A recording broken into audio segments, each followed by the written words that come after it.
Les adjectifs ordinaux. Les adjectifs ordinaux, so in English it would be first, second, third, fourth, etc., etc. So we'll see how they go in French. And so we'll start with the first, okay? And as usual in French, remember, we've got the difference between the masculine form and the feminine form, okay? So each time we'll have here and here the masculine form and the feminine form. Here, that's the way you can see them written when you get to make them short, okay? So they can be written like that, okay? So we'll pronounce them. Le premier, so the first, le premier, la première. Le premier, la première, okay? Then, le deuxième, la deuxième. So in that case, it's only the le and la that will be different, because deuxième will be the same if you look at them, okay? Then, same thing here. Le troisième, la troisième. Le troisième, la troisième, okay? Le quatrième, la quatrième. Le quatrième, la quatrième. Le cinquième, la cinquième. Le cinquième, la cinquième. Le sixième, la sixième. Le sixième, la sixième. Le septième, so remember we don't pronounce this P here. Le septième, la septième. Okay? Le huitième, remember H doesn't exist. Huitième, huitième, la huitième. Le neuvième, neuvième, so it's V here, remember, vième, la neuvième. Le neuvième, la neuvième. Le dixième, so remember, even if you've got this z, X here, you pronounce it z. Dixième, dixième, same thing as we had here. Sixième, okay? Le dixième, la dixième. Le verbe partir, partir means to leave, okay, at the present form. So we see this verb because this verb is normally quite useful, and then it is not regular, so it belongs to the third group of verbs, so it's always good to see the conjugation together, okay? So the first form is je pars. So final S not pronounced. Je pars. Tu pars. Same form. You can see here and here. So final S not pronounced. Tu pars. Il, elle, part. Final T not pronounced. Il, elle, part. Okay? So you can see that it's part. Sorry. Part, part, and then par, okay? So the same phonetical form for these persons, but then obviously and of course for nous it will be different. So classic ending ONS, you don't pronounce the S, you just have this on sound nasal. Nous partons, nous partons, okay? Then for vous, classic ending for vous as well, EZ, but then you pronounce it et, vous partez, vous partez, okay? And the last persons, il, elle, partent. Remember, classic ending, ENT, but then you don't pronounce them, partent, partent, okay? So let's repeat them again. Je pars, tu pars, il part, elle part, nous partons, vous partez, ils partent, elles partent. Bonjour à tous, hi everyone and welcome to Learn French with Vincent. This is Unité 4, leçon J, and in this lesson we'll discover together how to conjugate at the present form le verbe venir. So venir means to comme. Okay, so it's quite useful, and especially it does belong to the third group of verbs, so it's not regular. So for the present form, it's quite useful to spend a few minutes just to see the conjugation together. Okay, so we'll start right now. First form, je viens. Final S not pronounced. Je viens. Remember, I-E-N, ien. Je viens. Okay. Tu viens. Final S not pronounced. Tu viens. Okay. Then il, elle vient. Final T not pronounced. Il, elle vient. Okay. So je viens, tu viens, il, elle vient. Phonetically it's the same form. Okay. But then for nous it will be a bit different. ONS, remember, classic ending for nous at the present form. Final S not pronounced, so you will get the sound venons. Nous venons. Nous venons. Okay? Then classic ending for vous, Z here, and then you pronounce it et, vous venez. Vous venez. Okay? And the last one here. So you've got this double N just after the so it will change a little bit your pronunciation. You will have to pronounce this like okay? Ils viennent. So remember this classic ending ENT for the third person of the plural is here, but phonetically it doesn't exist, so you don't pronounce it. Viennent, viennent, okay? Ils viennent, elles viennent. Alright, so let's see the form one more time. Je viens, tu viens, il vient, elle vient, nous venons, vous venez, ils viennent, elles viennent. Alright, so venir is quite important. Be sure to remember it by heart. Please, please, please, s'il vous plaît. And then when you're ready, you can go at the following address to find the next lesson, okay? And then more material here, imagiers.net. Have a great day. Au revoir. Les pronoms COD, okay? So no stress, but still it will be quite important, okay? Les pronoms COD. So we'll take first a sentence, okay? So it's a question, and it's tu regardes la télévision. Okay, so tu regardes, regarder is to watch, la télévision.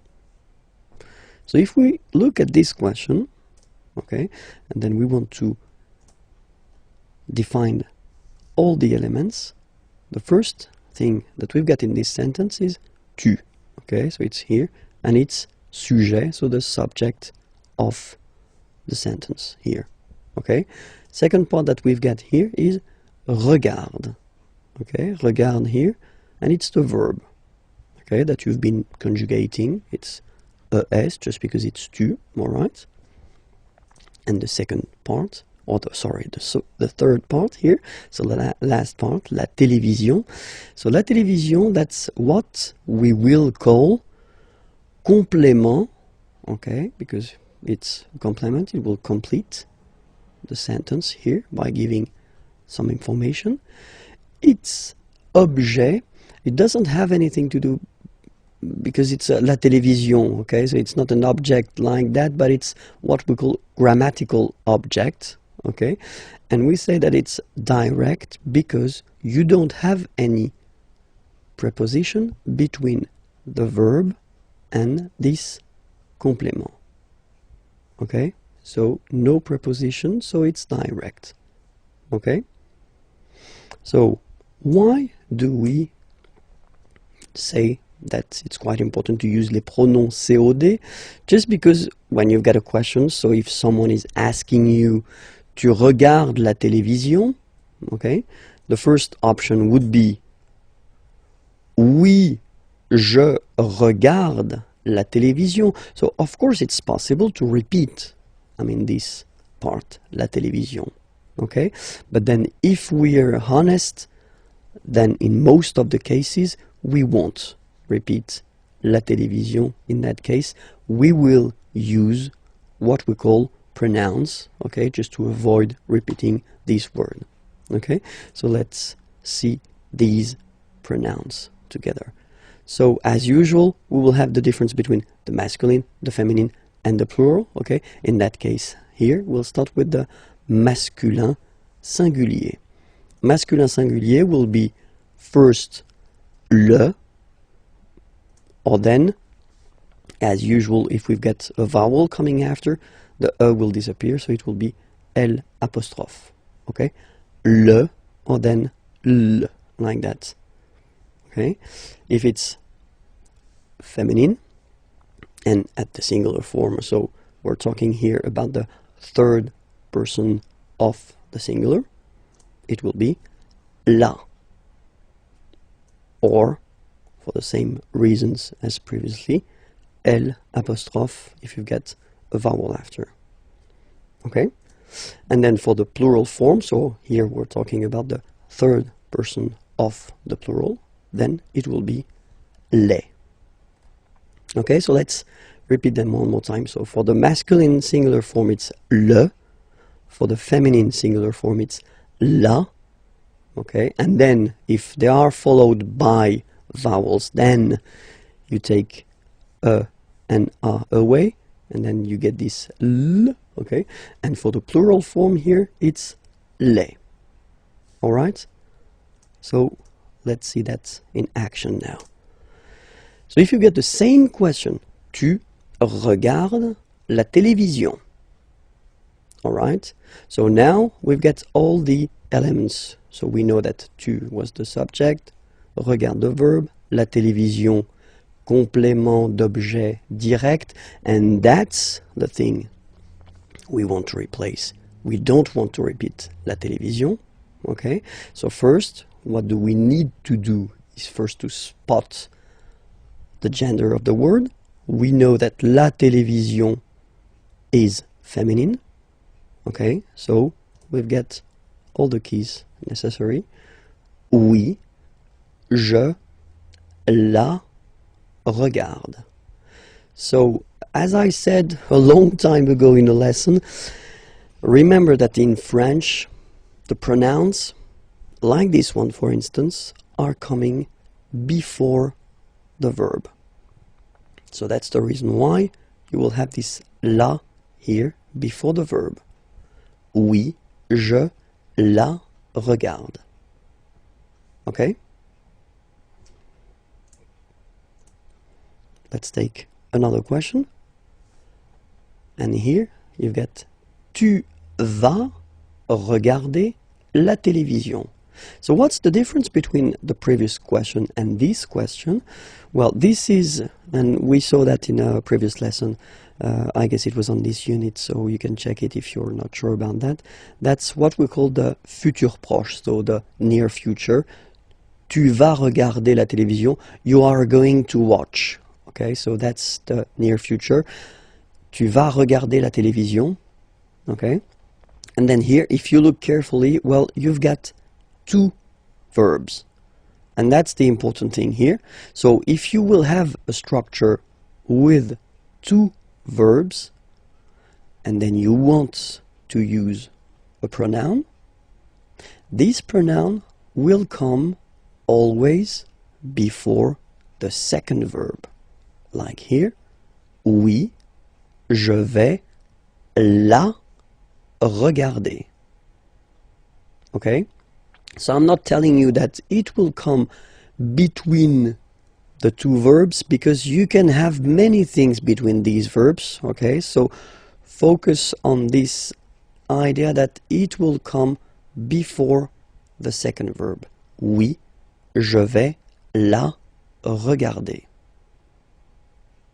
Okay, so we'll see that les pronoms complément d'objet direct can replace all the persons. So for the first person it will be me, second person it will be te, third person of the singular, so the one we saw, le for the masculine form, and then la for the feminine form. First person of the plural, nous. So basically it's quite easy to memorize this one, to remember it. Same thing here. Second person of the plural, vous.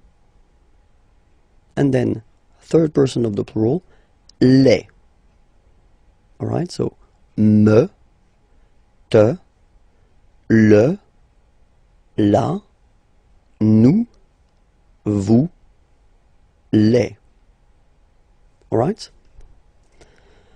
So we'll see now a few examples. So the first one, il me regarde. So if you want to say that he is looking at me, il me regarde. Okay, so remember, as I said previously, these pronouns are coming before the verb. Okay, il me regarde. Present form, only one verb, you just put it before. Il me regarde. Il te regarde. So he's looking at you. Il te regarde. Il le regarde. Il la regarde. He's looking at him, he's looking at her. Il nous regarde. Il vous regarde. Il les regarde. Okay, it's not that difficult when you try to remember.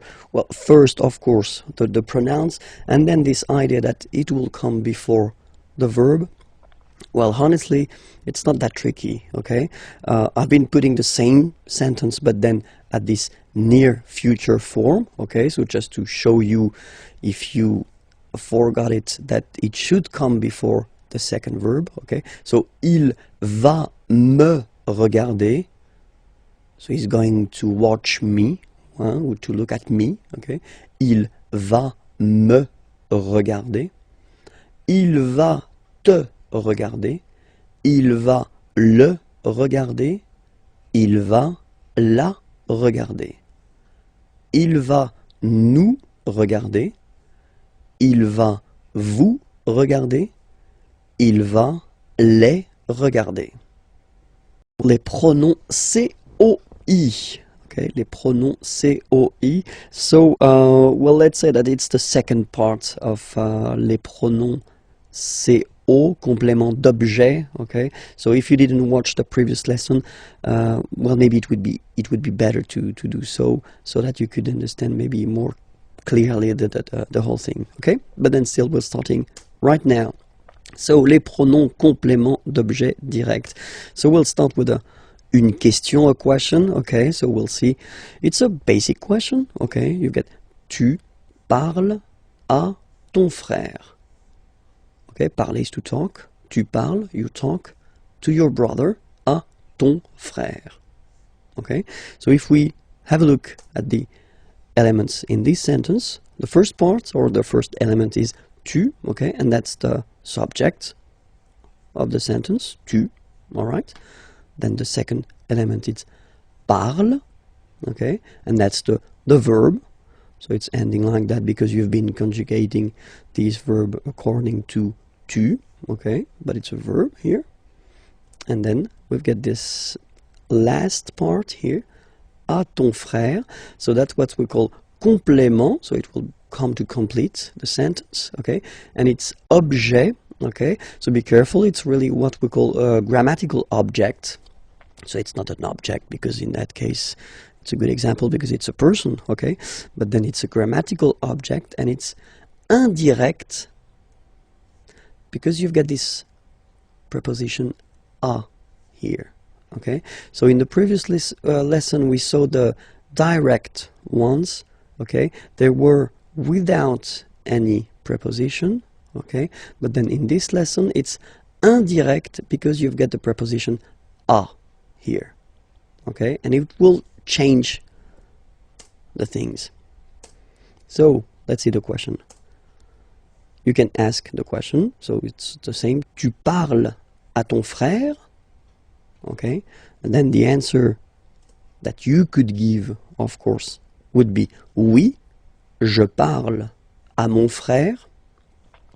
But let's say that in most of the cases in French, we won't repeat this à mon frère part, okay? We'd rather use pronouns just to avoid repeating this complément d'objet indirect, okay? So we'll see how they go. As usual in French, we will have the difference between the masculine form, the feminine form, and the plural form, okay? And here, just to start, we'll start with masculine singular, okay? Masculine singular form will be lui, okay? Ui, lui, lui, all right? Féminin singulier, so feminine form and the singular form here, it will be lui. So it's quite easy to memorize, to remember, okay, because it is the same form for the masculine and the feminine form, okay?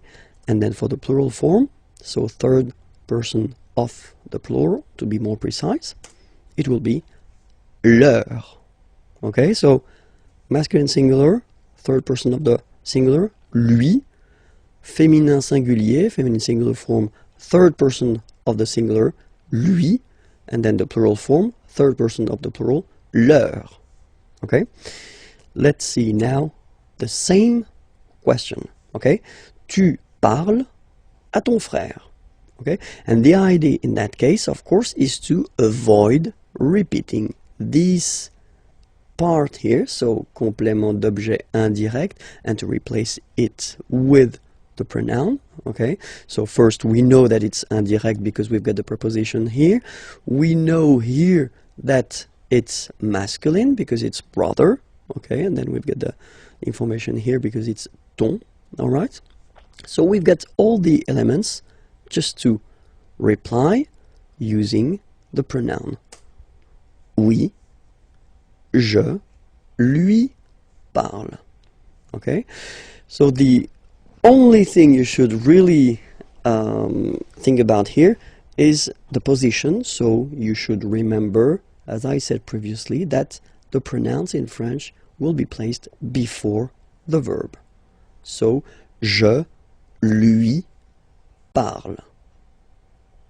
Oui, je lui parle. All right? And then we could have, well, basically the same question, but then this question would be like it is here at the near future. So if you didn't see the lesson regarding the near future, maybe it would be more useful for you to watch it, but still the near future, it's a way to construct the future, but at the present tense with the verb aller, to go. You are going to speak or talk, okay, to your brother. Okay, so you are going to, but then the important thing in that case is that you've got two verbs. Okay, you've got aller here, to go, and then you've got parler, to speak or to talk. Okay, and when you've got two verbs, then for the pronoun that you would like to use, you will have to put it just before the second verb. Oui, je vais lui parler. Okay, so I'm not telling you that it should be between, because that's the case here, but then between these two verbs you could put many things, okay, like adverbs or other things. Okay, so remember that this pronoun lui should be before the second verb. All right, so now we'll see these pronouns, but then for all the persons. Okay, for the first person of the singular, it will be me. Second person of the singular, te. Then third person, like we saw, so masculine and feminine, I only put one, so lui, because it's the same. First person of the plural, nous. Second person of the plural, vous. Third person of the plural, leur.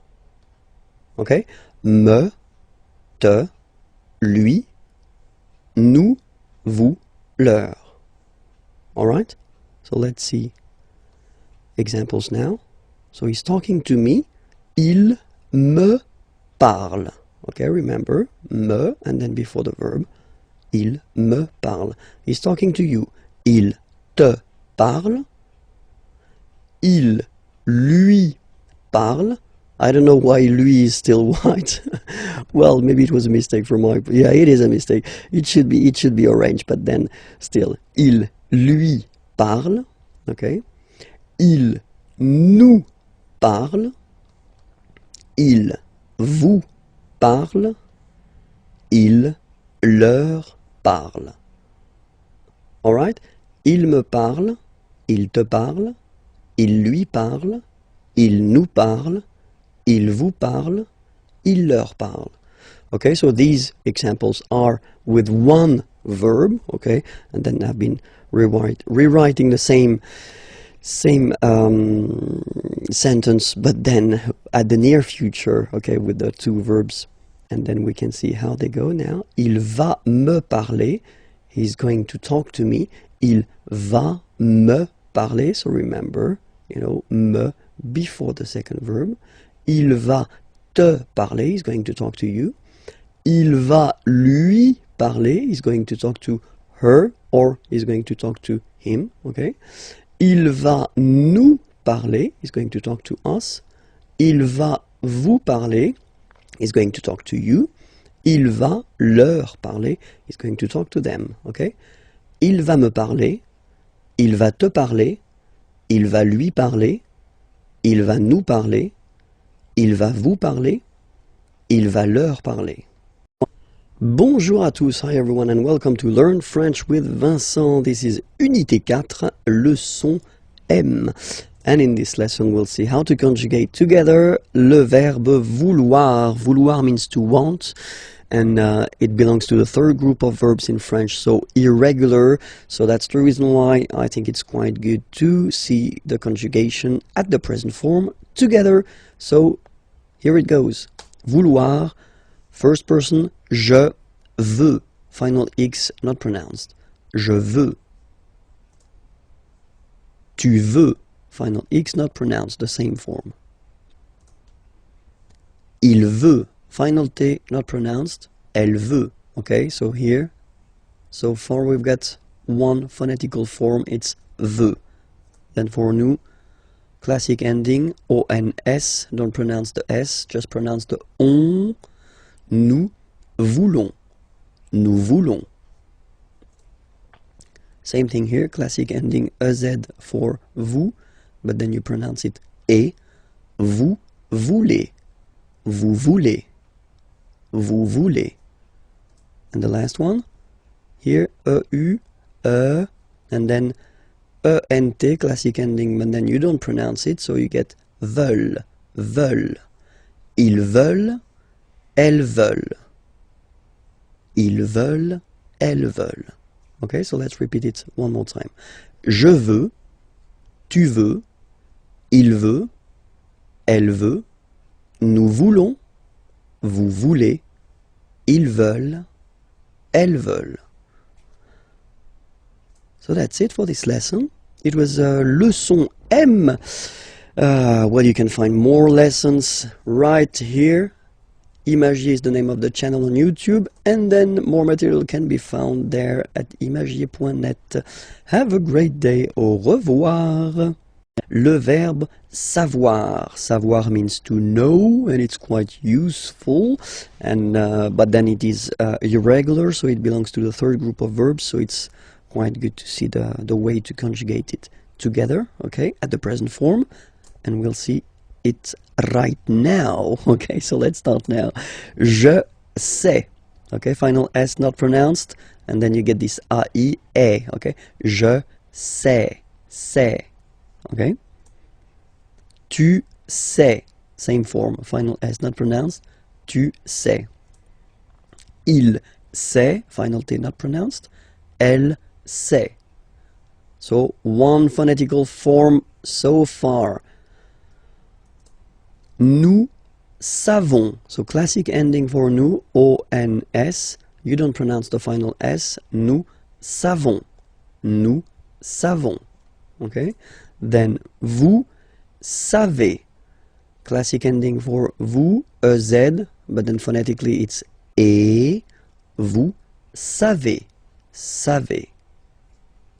And then il, here classic ending for il and elle at the plural form, ENT, you don't pronounce it, so you get the sound savent, v, savent, okay?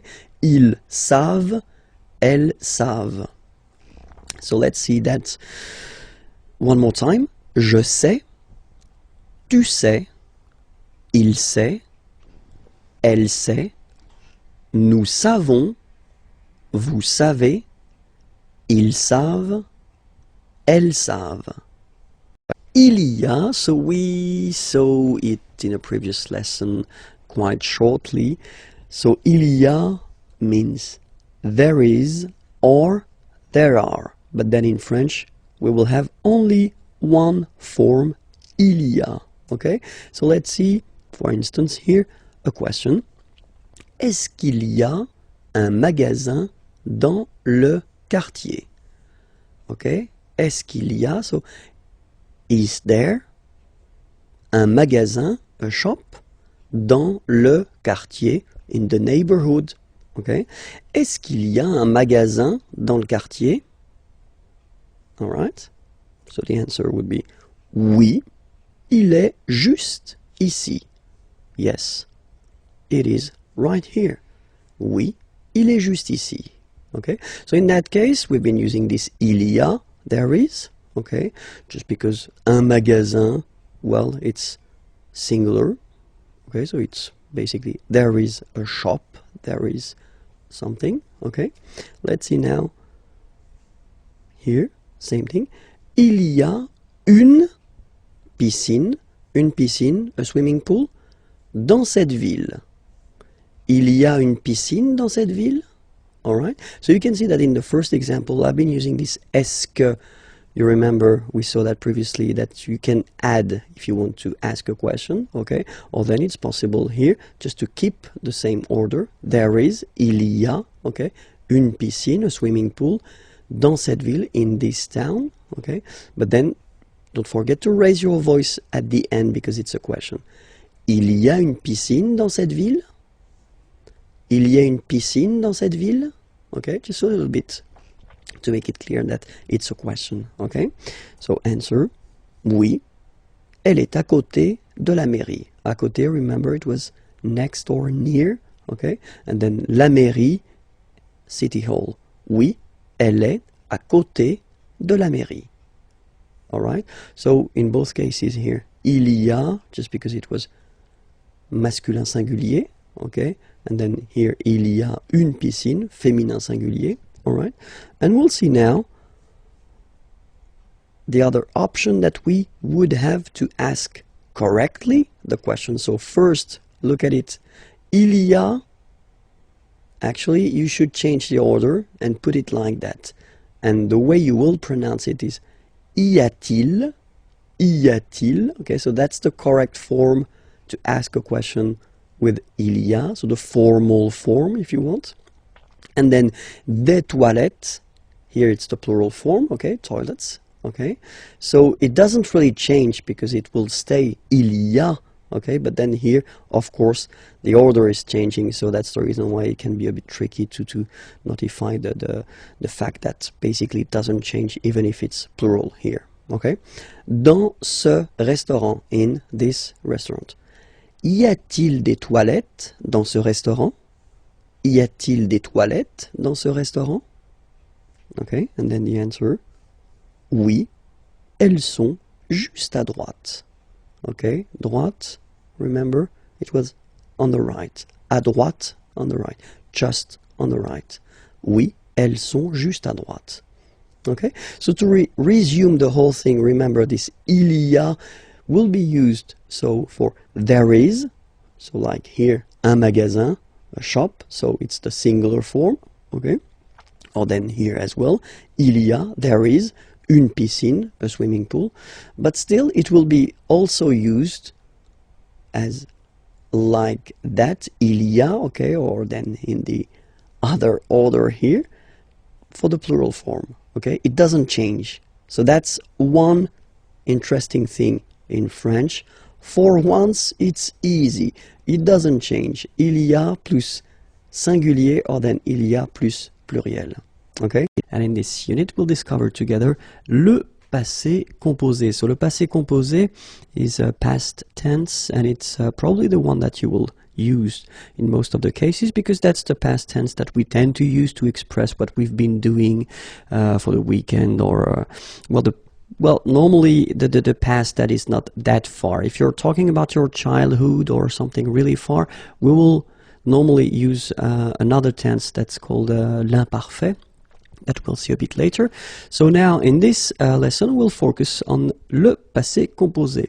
So we'll have now few examples here just to show you first how it goes. Okay, so in this first sentence, so I took this manger, to eat verb. Okay, je mange au restaurant. And so if you look carefully, you can see that this sentence is at the present tense. Okay, je mange au restaurant. So I eat at the restaurant.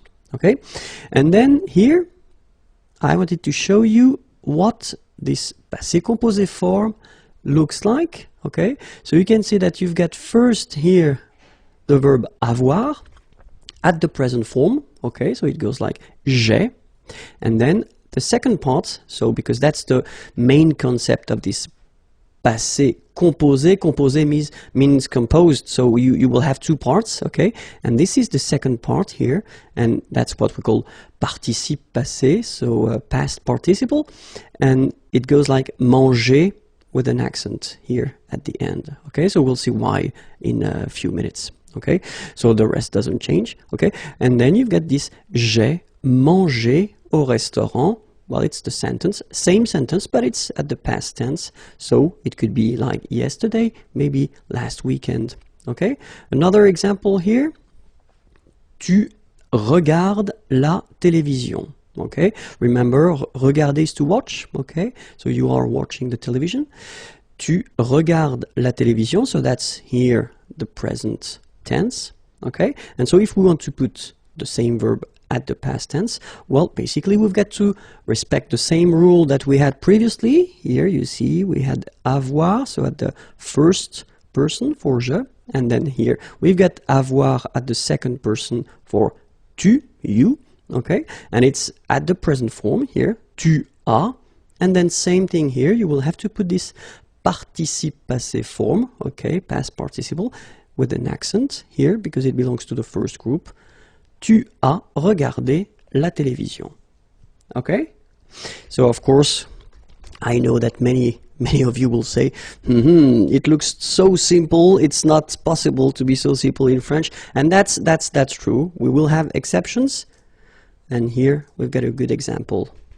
So, il va au travail. Okay, remember, va, it's the form at the present tense for the verb aller. Aller is to go, okay? And so we will see that few verbs, we will have to change a little bit the way to construct the passé composé, because here you can see that in the past tense sentence here, we don't use avoir as we did previously, like with manger, j'ai, tu as, with regarder, okay? But we will use être. Okay, il est, and then you can see here, aller, so participe passé, au travail, at work.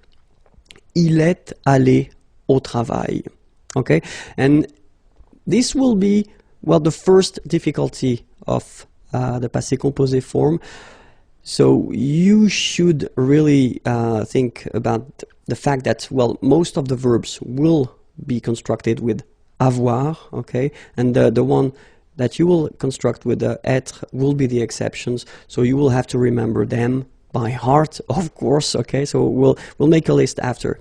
But then, so if we want to make it simple, so just to resume the whole thing first, okay, so normally if you want to construct this passé composé form, then the first part that you will have to put is avoir at the present tense, and then the second part will be this participe passé form, okay, that we will see. And then you will get this passé composé, okay? For the exceptions, as I said, we will have to use être at the present form, then the participe passé form, so you will get this passé composé.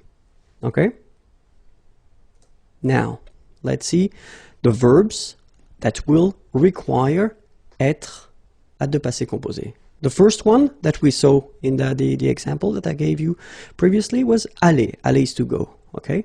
Second one, arriver. Arriver means to arrive. Third one, descendre. Descendre means to go down. Then devenir. Devenir means to become.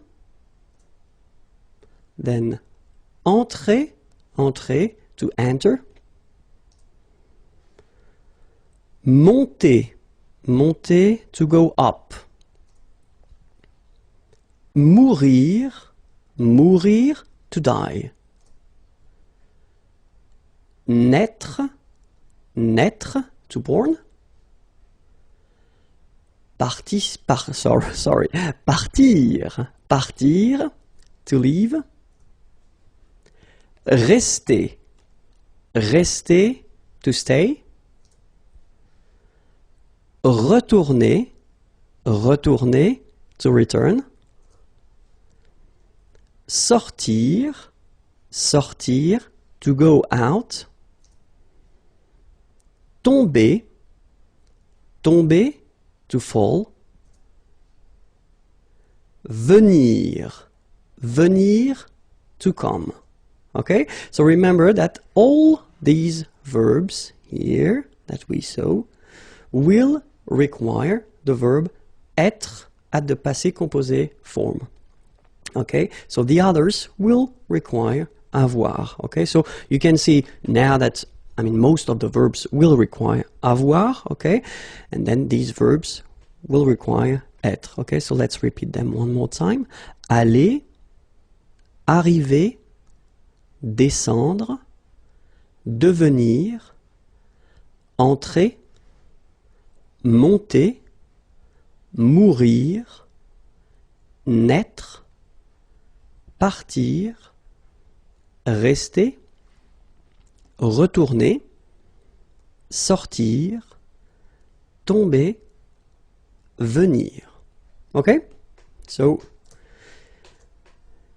let's see the other group of verbs that will all the time require être. And these verbs are, well, what we call this réfléchi, sorry, verbe réfléchi, so thinking about the reflexive in English, okay? So, se regarder, for instance, okay? So remember that we've got these verbs like, so regarder is to watch or to look, and then when you put this se regarder, well, basically you will have the meaning like to look or to watch at oneself, okay? And all these verbs will require être, okay? S'appeler as well, to call oneself. Se présenter, to present oneself. So all these verbs, but then more generally, all the verbs constructed with this se form, okay, so to have this reflexive form, will require être. Okay? So now, let's see again one more time, if that's okay with you, the conjugation at the present form of avoir and être, because that's the verbs you will have to use, okay? So avoir, remember, it goes like j'ai, tu as, il a, elle a, so remember, masculine, feminine. Nous avons, so you can put this little liaison, link between the two. Nous avons. Vous avez, same thing here, little link between the two. And then ils ont, so the link as well, the liaison. Elles ont. Alright, so j'ai, tu as, il a, elle a, nous avons, vous avez, ils ont, elles ont. Okay, so it's avoir at the present form, so the form you will have to use for the first part of the passé composé, and then être, je suis, tu es, il est, elle est, nous sommes, vous êtes, okay, little liaison here, little link, vous êtes, ils sont, elles sont. Okay, so one more time. Je suis, tu es, il est, elle est, nous sommes, vous êtes, ils sont, elles sont. All right? And so for the second part, so what we call this participe passé, so the past participle, you get to remember that the first group of verbs, so if you remember, they end with this er, okay, so we had parler, regarder, etc. So the infinitive form, like er, will give you a accent aigu at the participe passé. So for example here, we've got parler. Parler is to talk or to speak. So it ends like here with er. You can see that. First group of verbs, so it will go like parler, like that. The funny thing is that phonetically, they are the same. So infinitive parler. So if you remember, we saw that previously. So, I mean, this combination of two letters at the end of the words normally gives the sound e. Okay, parler, and then past participle, participe passé, parler. Same thing here. Regarder, regarder. Okay, and then even the high irregular verb aller, because aller doesn't belong to the first group, even if it ends with er, we saw that previously. But then even this verb will give, well, normal or easy participe passé. Okay, it goes like aller, like that. Okay, so parler, regarder, regarder is to watch, and then aller, aller is to go. Okay, the verbs from the second group, so second group, not all the er verbs, unfortunately, but most of them. Well, it will be quite simple because this er will become i. All right, so you will have verbs like choisir, choisir is to choose, will become choisi for the participe passé form. Okay, finir, to finish, to end, fini, like that. Unir, to unite, uni. All right, so it's not that difficult. Okay, so choisi, fini, uni. After that, the difficulties are for the third group of verbs, so the irregular ones. So usually it's quite difficult to make some groups and subgroups, but then we can have few examples here, like connaître. Connaître is to know, okay, and it will give you connu. Okay, voir, like oeil, will become vu. All right, then verbs like partir, okay, even if it doesn't belong to the second group, it will give you parti, okay. Rire, ire, it will give you ri, okay. Partir, to leave, and then rire, to laugh, okay. Écrire, to write, so ire, will give it, écrit, okay. Remember that even if you've got this final t, you don't pronounce it, so it goes like écrit, okay. Dire, ire as well, will give you dit, same thing here, it, but then you pronounce it i, okay. Écrire, to write, dire, to say. And then mettre, to put, so e-t-t-r-e, will give you this is, mi. Same thing here, final s is not pronounced. Mi, okay. And then prendre, so e-n-d-r-e, will give es, prix, okay. Same thing here, we don't pronounce the final s, okay. So let's see that again. So when you get this être, it will go like u, connaître, connu. Then when you will have this oir, it will give you u, voir, vu, okay. Ir, i, partir, parti.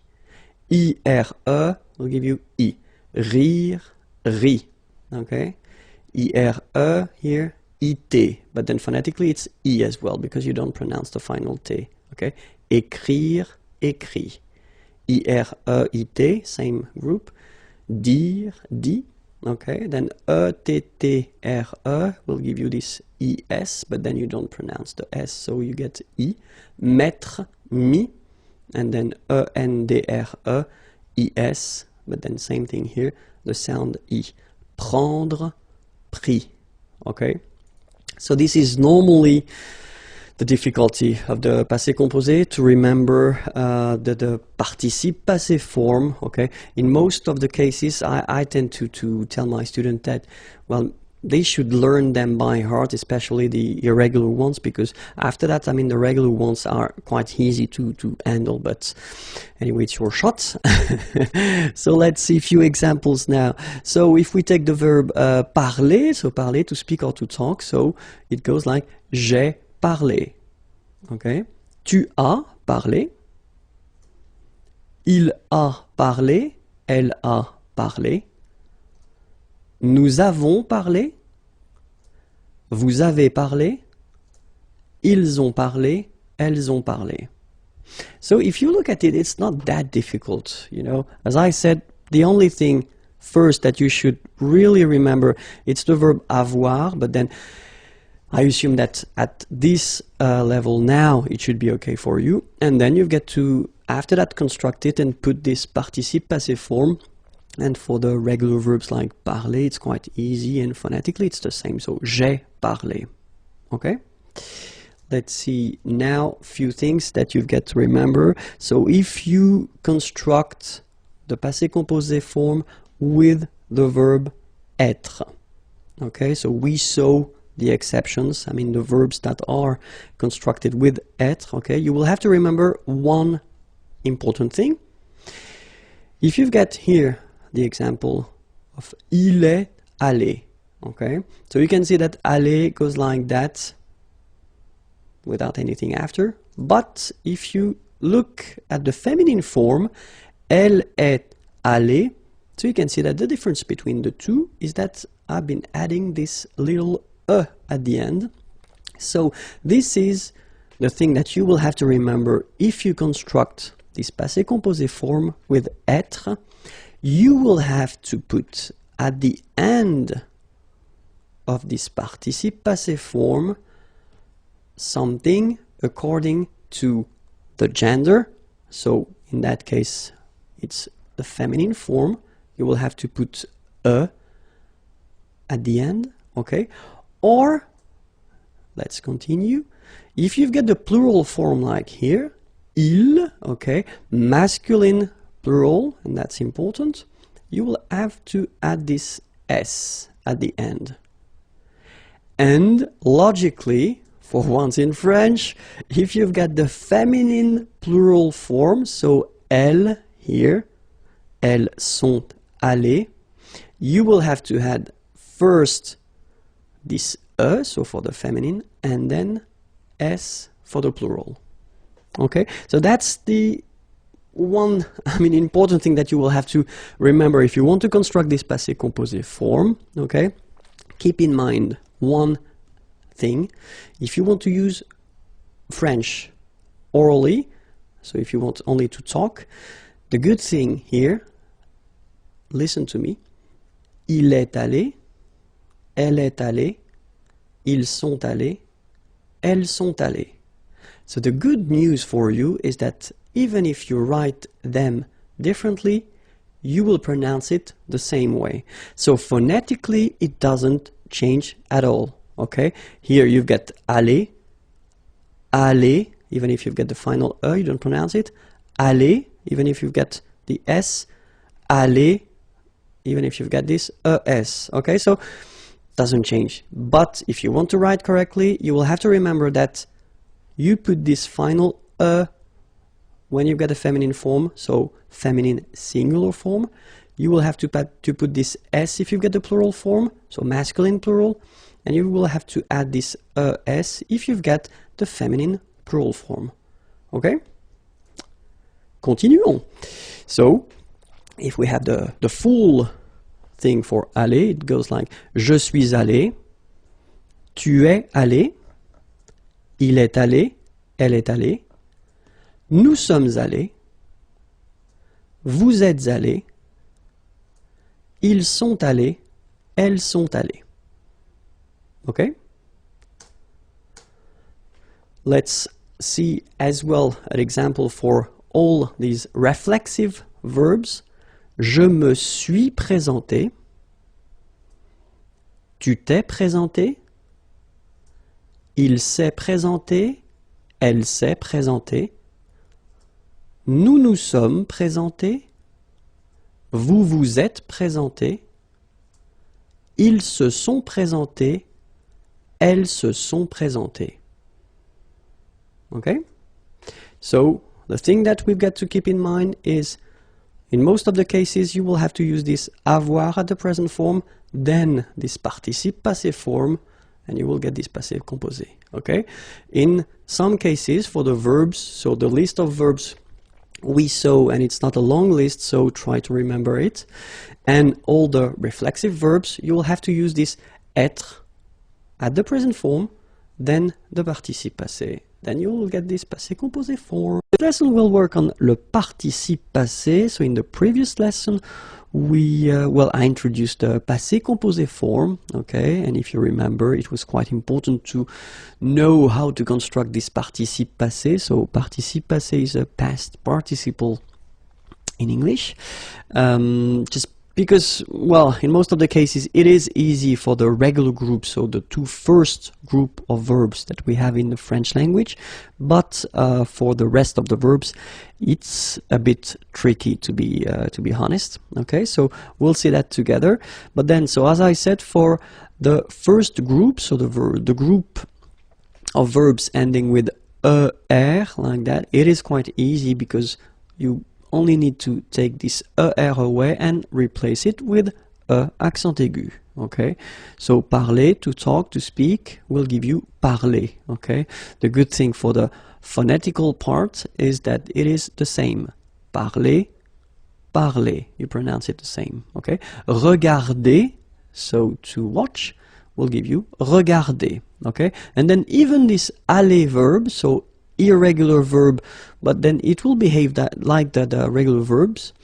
So aller will give you aller, accent aigu like that. Okay. Second group of verbs, not all the er verbs. We'll see that a bit later, but most of them, and it's quite easy as well because you will have to take this er away and just replace it with I. Okay. So choisir, to choose, will give you choisi. Finir will become fini. Unir, uni. Okay, choisir to choose, finir to finish or to end, unir to unite. Okay, so the two first group of verbs are quite easy to modify just to make this participe passé form. Okay, but then the third group is a bit more tricky, so we saw a few examples. So like this one, A-I-T-R-E will become U, connaître, to know, connu. O-I-R, voir, to see, will become U, vu. Okay, I-R, so even if partir doesn't belong to the second group, then it will behave the same way, it will become I, partir, to leave, parti. Rire, I-R-E, same thing here, will become I. Rire, ri, okay? I-R-E will become I-T, okay? Écrire, to write, will become écrit, okay? Remember that phonetically this final T doesn't exist, okay? So the sound will be only this I, écrit, alright? Dire, I-R-E, will become I-T, dit. Okay, phonetically, same thing here, you don't pronounce the final T. Mettre, E-T-T-R-E, will become I-S. Final S not pronounced, so mettre, to put, mis. Prendre, so E-N-D-R-E, will become I-S. Same thing here, final S not pronounced, so prendre, prix. Okay, so we will work now on the two main verbs of the French language, so avoir, to have, and obviously it will be a bit strange. It will become EU, so you will have to write this participe passé form like that, okay? But you will have to pronounce it U. So remember, main difference or big difference between what you write and what you pronounce. So you write it like that, EU, but then you pronounce it U, okay? And then être is, well, it's a bit more simple in a way. So it's été, okay? Accent aigu, T, accent aigu, été. All right, so U and then été. All right, so let's see, or let's discover a few groups of verbs. So verbs ending with RIR, okay, will become RU for the participe passé form. So we'll see a few verbs. Courir, couru. Accourir, accouru. Concourir, concouru. Parcourir, parcouru. Now a new group, so NER, so verbs ending with NER, and it will become NU, okay? Tenir, tenu. Appartenir à, appartenu à. Contenir, contenu. Entretenir, entretenu. And then it continues. Maintenir, maintenu. Obtenir, obtenu. Retenir, retenu. Okay? So now another group, so verbs ending with UIRE, and they will become UIT, okay, for the participe passé. Let's see. Conduire, conduit.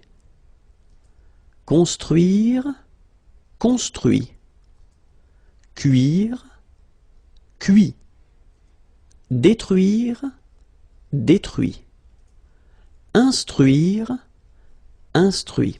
Okay, so you can notice that even if I put this final T, so as usual, I don't pronounce it. Okay, conduit, construit, cuit, détruit, instruit.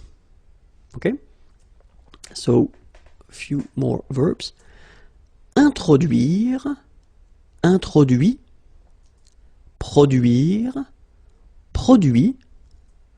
Réduire, réduit.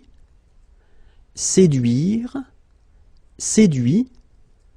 Traduire, traduit. Okay, so the same rule, because, well, basically it's the same group, and then same rule, final T not pronounced, so introduit, produit, réduit, séduit, traduit. Okay? Another group of verbs, so verbs ending with A, I, accent circonflexe, TRE, and it will become U. So let's see a few examples. Connaître, connu. Reconnaître, reconnu. Apparaître, apparu. Disparaître, disparu. Paraître, paru. And now let's discover the oudre verbs like coudre, cousu. Moudre, moulu. Résoudre, résolu. So it's just to show you that, you know, some verbs can be really irregular, and it's quite easy in some cases to make some groups and subgroups. So you should learn these verbs and the others, I mean the irregular ones, by heart if you really want to master this participe passé form and all the composed tenses that will use the participe passé. Okay, so but then let's continue the groups. So group of verbs ending with A, I, N, D, R, E, and they will become A, I, N, T. Okay, so a few examples. Craindre, craint. Contraindre, contraint. Plaindre, plaint. Okay, and as usual, final T here is not pronounced, so you get craint, contraint, plaint. Okay. another group, so E-I-N-D-R-E, and it will become E-I-N-T. Okay, so let's see. Atteindre, atteint. Éteindre, éteint. Feindre, fin. Peindre, peint. Teindre, teint. Okay, as usual, final T not pronounced. Atteint, éteint, fin, peint, teint. Okay. Now the verbs ending with O-I-N-D-R-E, and they will become O-I-N-T. Okay, so let's see. Joindre, joint. Rejoindre, rejoint. Okay, same thing. Final T not pronounced. Joint. So when you get this O-I-N combination of letters, you get the sound ouin. Okay, joint, and then rejoint. Another group, so verbs ending with O-I-R, so it will become U, or then U accent circonflexe. So even if you put this accent circonflexe, you don't pronounce it, okay? It doesn't change the sound of the letter U, so it's the same phonetically, it's U and then U, okay? A few examples. Décevoir, déçu. Apercevoir, aperçu. Concevoir, conçu. Recevoir, reçu. Devoir, dû. Mouvoir, mu. All right? And now another group, so I-R-E, and they will become I for the participe passé form, okay? Rire, rit. Sourire, sourit. Suffire, suffit. How we can say what time it is in French, so l'heure. Are you ready? Let's start now. So let's take this simple and interesting example. So you get this one. So you will have the chance or the possibility to use two options or two forms. The first one, il est. Okay, so we will use this verb être to introduce the time, and we will use this il form. So don't think of it like he, okay? But then that's the form that we'll use, okay? Il est 6 heures. All right, so heure, you write it like that. Remember, H is not pronounced, okay? So it goes like heure. Il est 6 heures. If you want to be more precise, you can use this morning word, okay? So it would be like in the morning, but then morning, okay? Il est 6 heures du matin. Okay, so in that case, you just want to insist on the fact that it's not in the afternoon, okay, but it's in the morning. Il est 6 heures du matin. Okay, so now another example, quite important, because normally French people tend to start to eat at that time. So first option would be il est 12, okay, because that's the number, 12 heures. Okay, and then the other option, il est midi. Okay, so midi will be the expression we will use instead of this 12 heures. Okay, midi. Quite easy to pronounce. Il est midi. Okay, same thing here.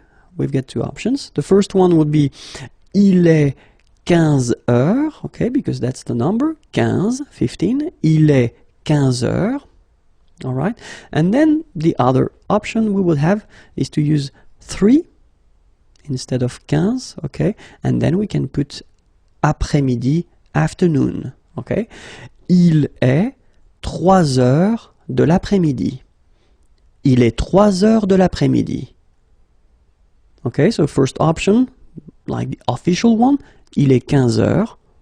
Okay, and the less formal one, the one that maybe you will use if you're discussing with friends or colleagues, il est 3 heures de l'après-midi.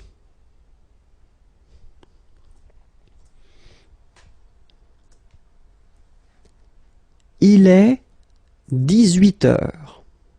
Okay? Il est 18 heures.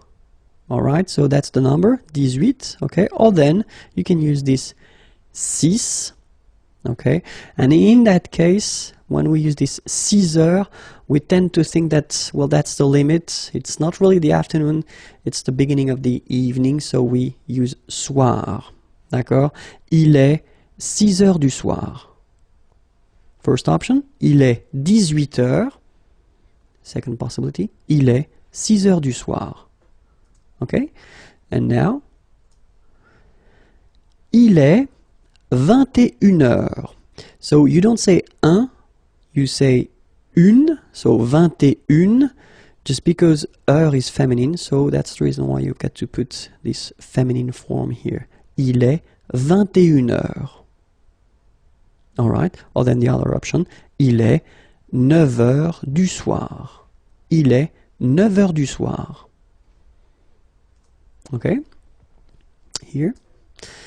Il est 24 heures. Okay, 24. 24 heures. Or then, il est minuit. Il est minuit. So minuit would be like midnight. Okay? Il est minuit. So now, if we want to introduce the minutes, les minutes. First option would be il est 17h10. Okay, keep in mind that in French we don't write minute here. Okay, just write 10. 17h10. Okay, or then il est 5h10.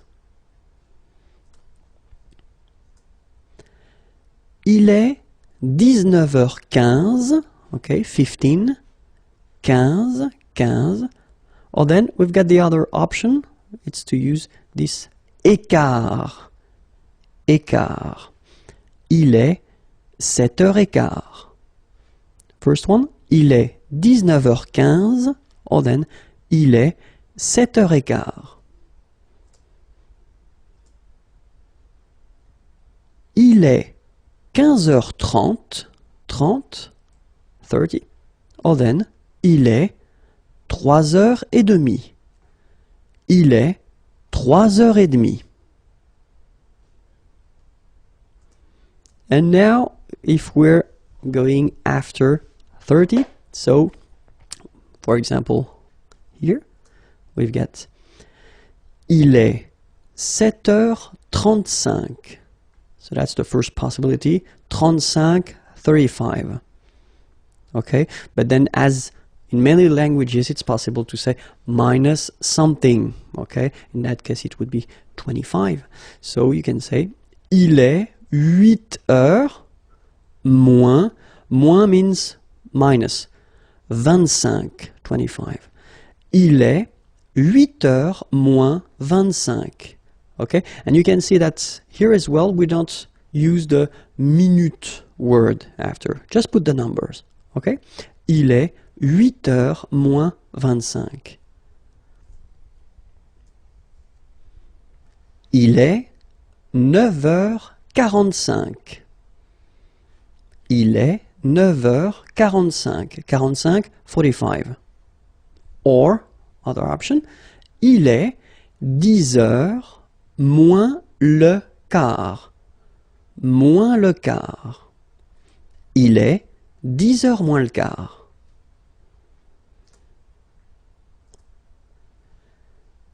Il est 11h55. 55, 55. Or then, il est midi, remember, noon, il est midi moins 5. Il est midi moins 5. In this lesson, we'll see vocabulary and then vocabulary connected to la maison, the house. So let's start now. La maison.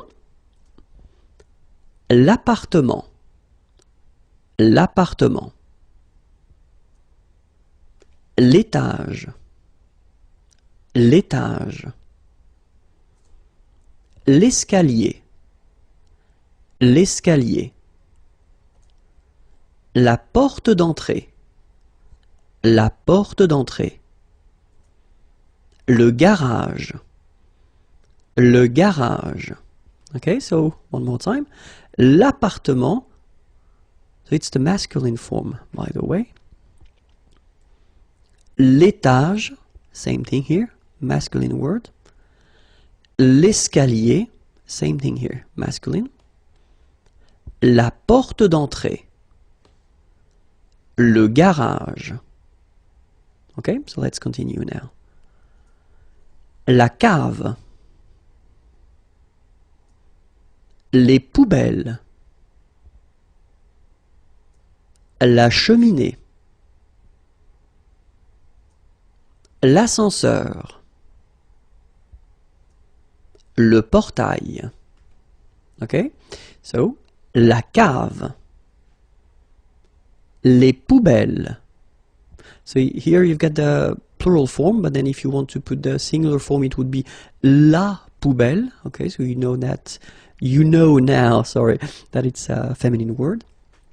La cheminée, l'ascenseur, okay, and it's masculine. Le portail. Let's continue. La sonnette, le balcon, le toit, la fenêtre, le grenier. Okay, so la sonnette, le balcon, le toit, remember final T not pronounced, la fenêtre, le grenier. Remember this ER here at the end will give you the sound E, nier, grenier. Today we will work on les adjectifs qualificatifs. So adjectives that are really useful, and we'll see that in most of the cases, well, we will put this adjective after the name. Okay, so let's see a few examples now. The first one, travailleur, travailleuse. So when it comes to adjective, you've got to keep in mind that, of course, as usual in French, we will have the difference between the masculine form and the feminine form. And after this page, we'll see the same page, but then for the plural version, because, of course, we will have the difference between the singular and the plural form. Okay, so travailleur, masculine, so I will put always the first form here at the masculine form and then the feminine form here, travailleuse. Okay, so let's see another example. Heureux, heureuse. Aventureux, aventureuse. Merveilleux, merveilleuse. Sérieux, sérieuse. Joyeux, joyeuse. Paresseux, paresseuse. Naturel, naturel. So here you can see that we write them differently, but then phonetically they are the same. Listen, naturel, naturel. Okay, same way of saying them. Léger, légère. Régulier, régulière. Blanc, blanche. And so for these adjectives and others as well, you should put them after the name, après le nom. Okay, so let's see now the same, exact same adjective, but then at the plural form. Okay, so you can see that travailleur, you will only need to add this final S here. So phonetically it's the same, travailleur singular form without the S, and then travailleur plural form with the S, it's the same. Feminine form, travailleuse, same rule and same phonetical thing, you don't pronounce the final S, so you get travailleuse. Okay, travailleur, travailleuse. Then, heureux, doesn't change. Heureuse, final S, not pronounced. Aventureux, doesn't change. Aventureuse, final S, not pronounced. Merveilleux, doesn't change. Merveilleuse, so final S, and then, what a surprise, you don't pronounce it. Sérieux, sérieuse. Joyeux, joyeuse. Paresseux, paresseuse. Naturel, naturel. Léger, légère. Régulier, régulière. Blanc, blanche. Okay, so remember, they will come after the name, après le nom. Okay, but then, so, oh, sorry, we've got some examples now. C'est un homme travailleur. J'aime la viande froide. Voici une femme heureuse. Nous prenons un repas léger. All right, so if we take 1 minute to look at it, you've got here travailleur, froide, heureuse, léger, so they are adjectives, okay, and then you've got to keep in mind that you will have to put whether the masculine or the feminine, singular or plural form according to the word it is connected to. In that case here, you've got un homme, it's a man, okay, so masculine. You can see here that it's the singular form, it's un, so you've got to put this adjective at the masculine singular form, travailleur, like that, okay? In that case here, you've got la viande, the meat, sorry. So you can see here that it's singular and it's feminine because it's la, the article la, okay? So you will put froid, so it's cold, okay? You will put it at the feminine form with the final okay, but not the plural because it's only the, here, the singular form. And then here we've got une femme, a woman, okay, so feminine article, une, okay, and it's the singular form, so heureuse, here, feminine form, singular form. And then the last one, repas, it's a meal, okay, and here you can see that you've got the article, so it's the singular and it's the masculine, so léger, light, should be at the masculine singular form. All right? So let's see now adjectives that will come before the word, the name or the word if you want. Okay, so let's see them. And we've got beau, belle, bon, bonne, grand, grande, gros, grosse, jeune. So it's interesting here because you've got only one form. For the masculine and the feminine, it doesn't change. Joli, jolie. Mauvais, mauvaise. Nouveau, nouvelle. Petit, petite. Vieux, vieille. Autre, same thing here as for jeune, only one form. Okay, so these adjectives will come before the word or before the name. Okay, so we'll see now the plural version, and it's beau. Okay, so you put this X at the end, but then you don't pronounce it, so it's beau. All right, belle, bon, bonne. Final S not pronounced. Grand, grande, gros, grosse, jeune, joli, jolie, mauvais, mauvaise, nouveau, nouvelle, petit, petite,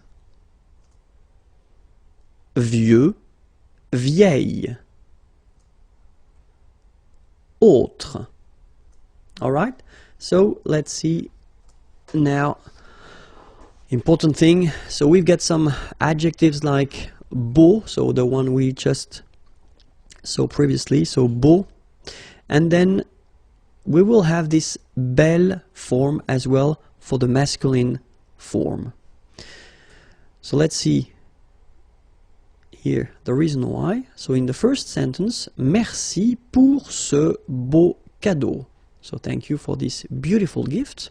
Okay, merci pour ce beau cadeau. So in this sentence, so as we saw previously, we've got to put it beau, so the adjective before the word, so cadeau here, gift. And then cadeau is masculine, so we should put the beau form that we saw previously. In the second example here, voici un bel homme.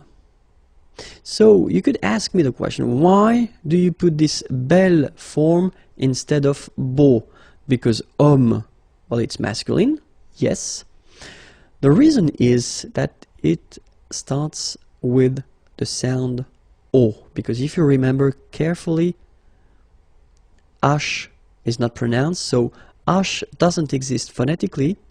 And then, for aesthetical reasons, of course, we tend to think that if we would have this beau here and then homme, we would get this sentence. Voici un beau homme. Doesn't sound nice, so we've got to put this belle form here instead of beau. Okay, so it does mean that for all the situation when you will have a word starting whether with a vowel or H and the vowel, so the H is not pronounced, you will have to put this belle form instead of beau. Okay, remember you pronounce it belle, so like the feminine version, but then you write it B-E-L. Okay, voici un bel homme, here is a beautiful man, voici un bel homme. Okay, so now you can see the feminine form. In that case, it's quite simple because it doesn't change at all. C'est une belle table. It's a beautiful table. C'est une belle table. Okay, and then, quelle belle femme. Quelle belle femme. What a beautiful lady. Plural form. Okay. In that case, you get to remember that you will have to put this de preposition here before. Okay. Ils ont de beaux enfants. Okay. And if you want to be purist, then you should put the little liaison here, the little link between the two. Ils ont de beaux enfants. Ils ont, here you've got this link as well. Ils ont de beaux enfants. Okay, so voici de belles promesses. Voici de belles promesses. Same thing if you want to use nouveau. Okay, you will have two versions for the masculine form. So you will have nouveau and then nouvelle. So remember, if you have words, like in that case, ordinateur, masculine words starting with a vowel or the sound of a vowel. Okay? Example here, voici le nouveau chef. Okay, in that case, chef, masculine, doesn't start with the sound of a vowel, so you just put the normal nouveau adjective. Voici le nouveau chef. In the second sentence here, you've got ordinateur. Okay, remember, it starts with O, so the sound of a vowel. j'aime mon nouvel ordinateur. Nouvelle, phonetically you pronounce it like the feminine version, but then you write it N-O-U-V-E-L. Okay, we'll see, this is the feminine version, so it goes like double L-E. Okay, phonetically it is the same, but you write it differently. For the feminine version it's quite easy because it doesn't change. Elle a acheté une nouvelle voiture. Elle a acheté une nouvelle voiture. C'est la nouvelle copine de mon frère. C'est la nouvelle copine de mon frère. And then for the plural form, encore de nouveaux problèmes. Encore de nouveaux problèmes. Ils veulent de nouvelles explications. Same thing here, if you want to make the little liaison. Ils veulent de nouvelles explications. Alright, remember it was exactly the same thing. You've got to put this de and you don't put des.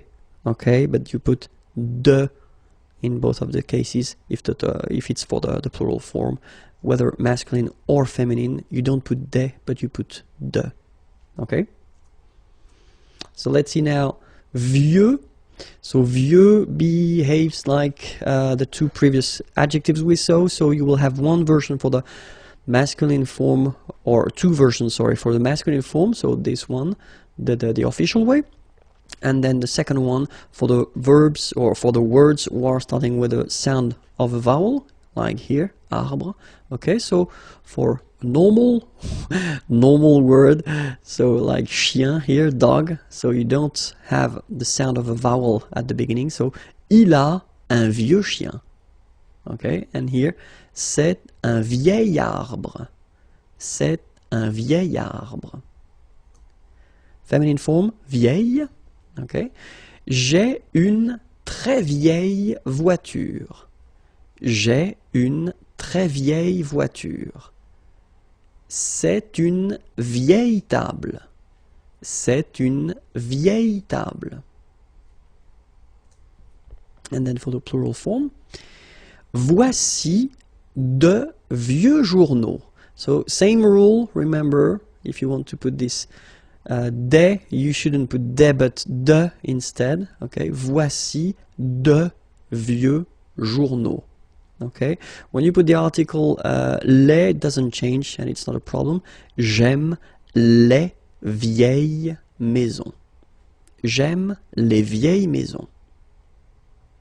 Alright, in this lesson we'll try to see together, well, les questions, the questions, the way to ask things, and especially I would like to see or to show you the difference between, well, what we could call conversation courante, so the two options, and then the last one, it would be the langue officielle, or the written way you could well, produce these questions. So as in many languages, we've got well, difference between what you can produce orally and what you will have to write. Okay, so if we tend to think that the last option would be the formal or the official way to ask a question, and then the two first options would be less formal, so the way you could ask questions if you're talking to friends, colleagues, or persons you are connected to.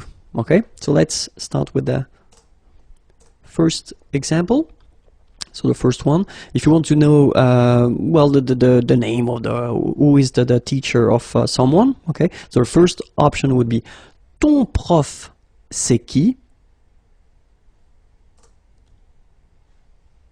Second option, so you can see that it's a bit longer, so we tend to use this qui est-ce qui, you know, this est-ce qui that we tend to add, especially at the oral form. Okay, qui est ton prof? All right. So the important thing here for the oral and the less formal questions is that you will have to raise your voice at the end. So clearly it should go like do do do do do do do, and then at the end, hop, you raise a little bit your voice. Okay. Ton prof, c'est qui? All right. You can hear ton prof, c'est qui? Qui est-ce qui est ton prof? Qui est-ce qui est ton prof? And the official or the formal way, and it's, well, basically it's not that difficult or that long, okay? But then normally, if you want to ask a question correctly, the official way, it should go like you start with the question. So, qui, okay? Who? And then verb est ton prof. Qui est ton prof? Qui est ton prof? Okay, first one. Ton prof, c'est qui? Qui est-ce qui est ton prof? Qui est ton prof? Alright, let's see another one. So if you want to ask where someone is living, il habite où? So technically you just put the words in the normal order. So il, he, habite, lives, où, where. So in that case, you will have to raise your voice as well. Il habite où? Il habite où? Second option, you will have to add, as we had previously, this est-ce, okay? Où est-ce qu'il habite? Où est-ce qu'il habite? Okay, first one. Il habite où? Où est-ce qu'il habite? And the last one, the official one. So, we start with où, where, then we put the verb, okay? Here, habiter, to live. And then after that, we put the subject, il, okay? And as we've got here a vowel and here a vowel, we will have to add this T letter and then trait d'union or tiret here, okay? So you've got this, où habite-t-il? Où habite-t-il? Okay, this is the more formal one. First one, il habite où? Second one, où est-ce qu'il habite? Last one, où habite-t-il? Alright, so let's see another one. So if you want to know what someone is doing in the evening, tu fais quoi? So you do, and then quoi? What? Ce soir, this evening. Tu fais quoi ce soir? Okay, remember, you've got to raise your voice. Tu fais quoi ce soir? Again, tu fais quoi ce soir? Second option, we will have to add this est-ce que, as we did previously. Okay, qu'est-ce que tu fais ce soir? Qu'est-ce que tu fais ce soir? Qu'est-ce que tu fais ce soir? Alright, and the last one. As usual, you know, we start with the que, what. Then we've got the verb, fait, so to do. Then you've got the subject, tu, ce soir, this evening. Que fais-tu ce soir? Que fais-tu ce soir? Okay, so let's see them one more time. The two less formal. Tu fais quoi ce soir? Qu'est-ce que tu fais ce soir? Que fais-tu ce soir? And now if you want, well, to know the profession of two persons, in that case they are ladies or girls, okay? Elles font quoi comme métier? So métier is profession, as a profession. Elles font quoi? Remember, faire is to do, okay? Elles font quoi comme métier? Second option, sorry. Qu'est-ce qu'elles font comme métier? So we add this esque one more time here for the second informal way of asking a question. Qu'est-ce qu'elles font comme métier? And then the more formal one, we start with the question. So quelle? In that case, we put the masculine form because métier, profession, is a masculine word. Okay, so quelle est, what is, their métier, profession. Quel est leur métier? What is their profession? Quel est leur métier? Okay, so the less formal, elles font quoi comme métier? Second one, qu'est-ce qu'elles font comme métier? And the last one, quel est leur métier?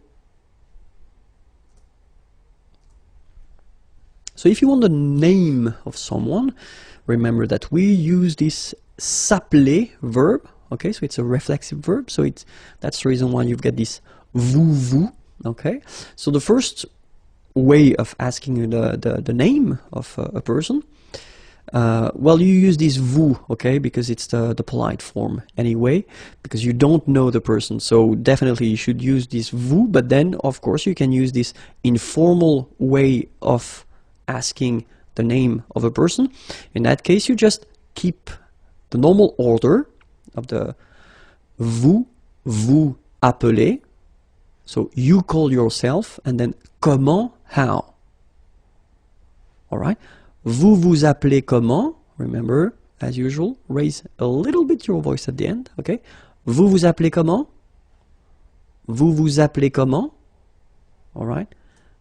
Second option, and well, you can see now, because we've been seeing a few examples before, you can see that the second option with this est-ce que, okay, well, it's informal in a way, but then it can be quite heavy for beginners to produce, because you've got to use this est-ce que form. So normally it's quite important to recognize it and then know that it's possible. If you want to use it, well, it's an option. If you don't want to use it and then you want to use a less formal way of asking a question, I would advise you to use the first one. Okay, but then it's possible. So, comment est-ce que vous vous appelez? Comment est-ce que vous vous appelez? Comment est-ce que vous vous appelez? Okay, and then the last one. So the last one, the more formal one, as usually we start with the question, comment, how, okay? And then here you can see that you will have this vous, and then you will have the verb appeler, and then you will have the vous here. So it's a bit tricky at the beginning, but then just try to remember that, because it will be always the same way to produce or to create a question when you will have these impersonal verbs. Okay?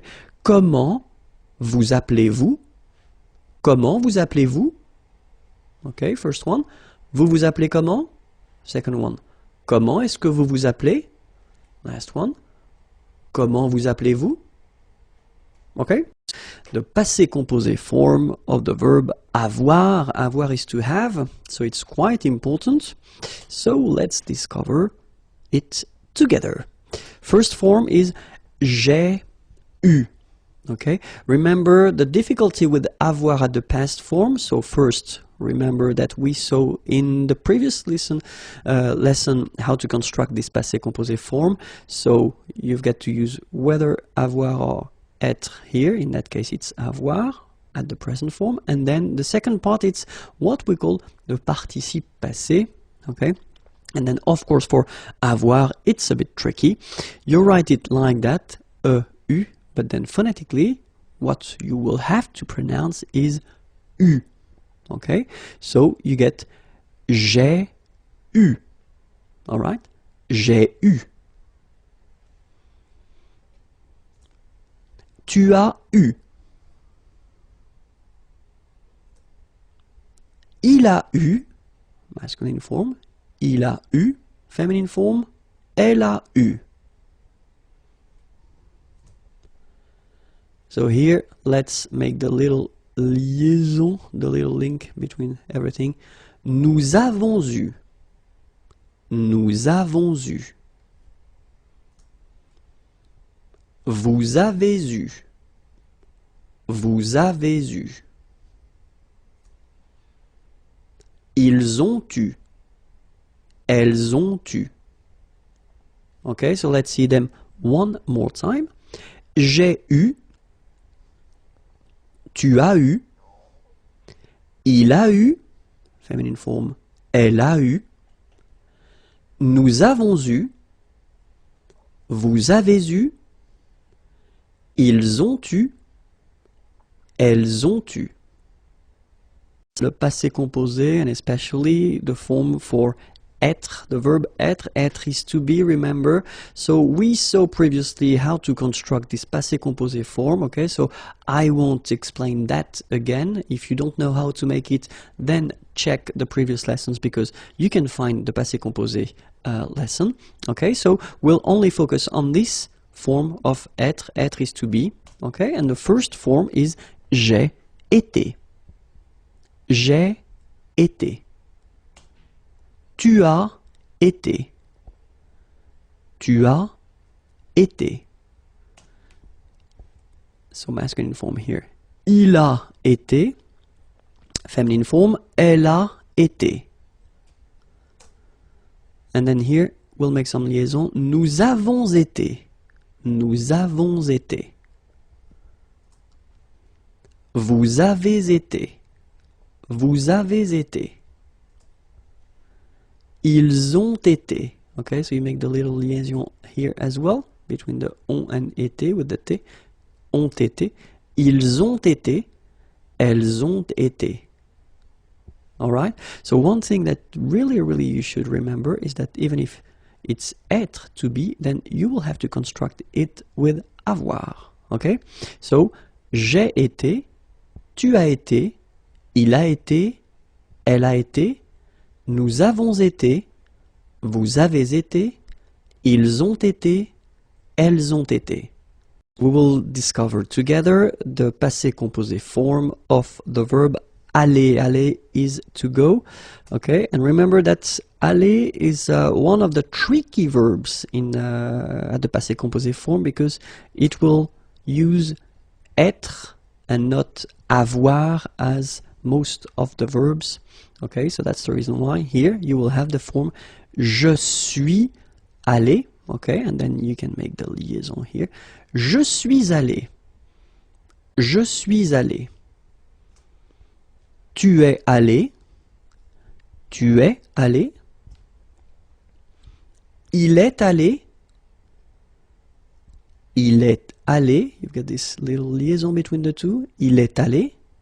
Feminine form. Elle est allée. Okay, so have a look here. Remember, if you don't know that already, then I would advise you to check the lesson on the passé composé that we did previously. Okay, so you've got to add this feminine mark at the end of your participe passé here, just because elle is feminine, and then you're using this être verb to construct the passé composé.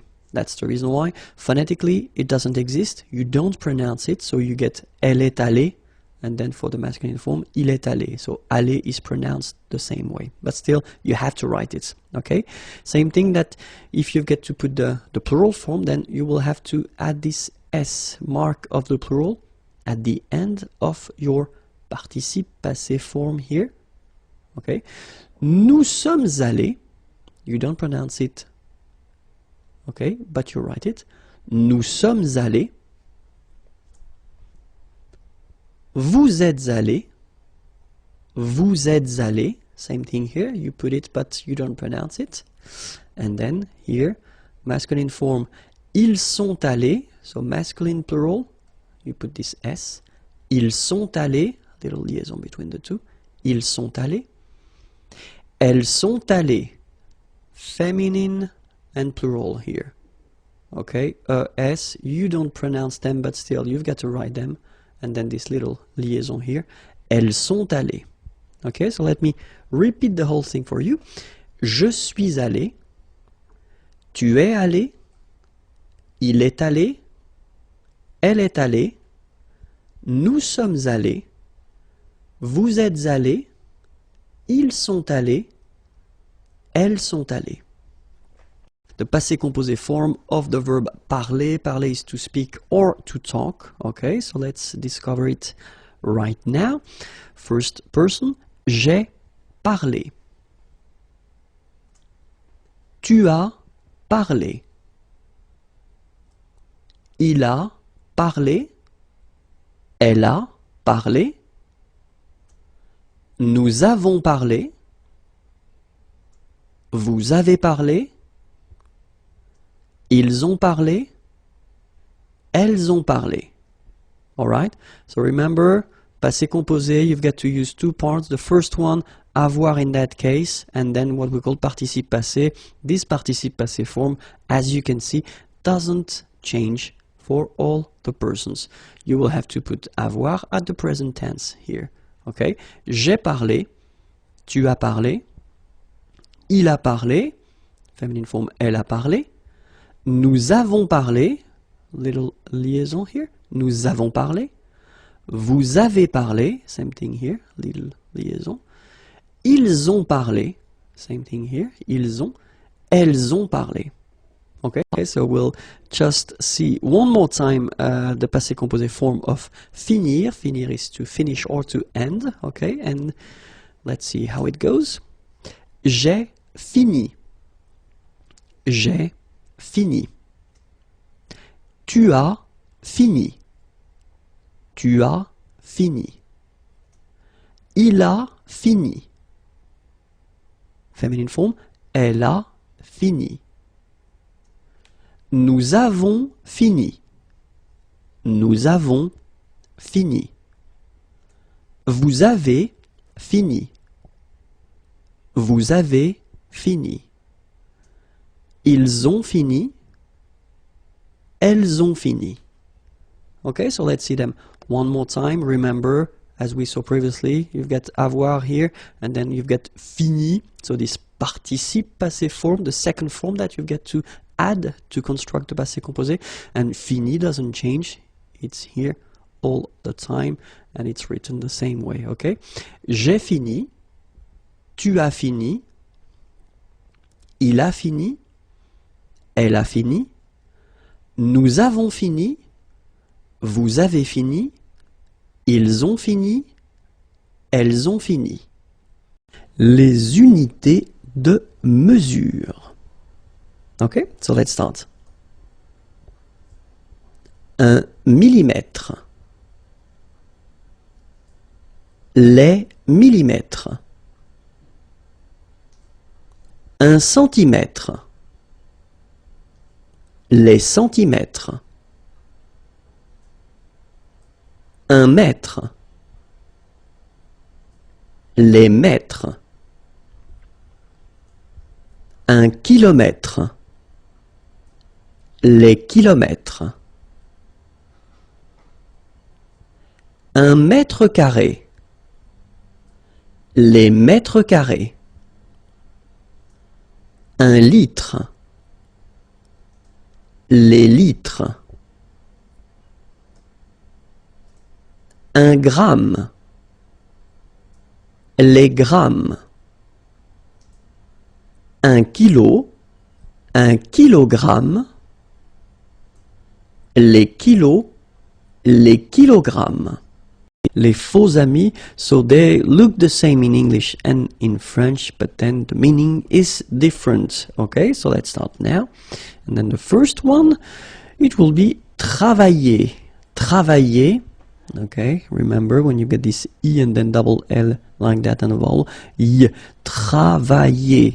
Okay, travailler, and it means to work. Okay. Sympathique. Remember the H is not pronounced. Sympathique. Okay, and it means friendly, nice. Then rester. Rester. Regular verb from the first group, easy to conjugate. Rester. Okay, and it means to stay, to remain. Then la monnaie. Monnaie. Okay, final not pronounced. La monnaie, okay, and it means small change. Le magasin. Le magasin. Okay, remember you've got only one S between two vowels.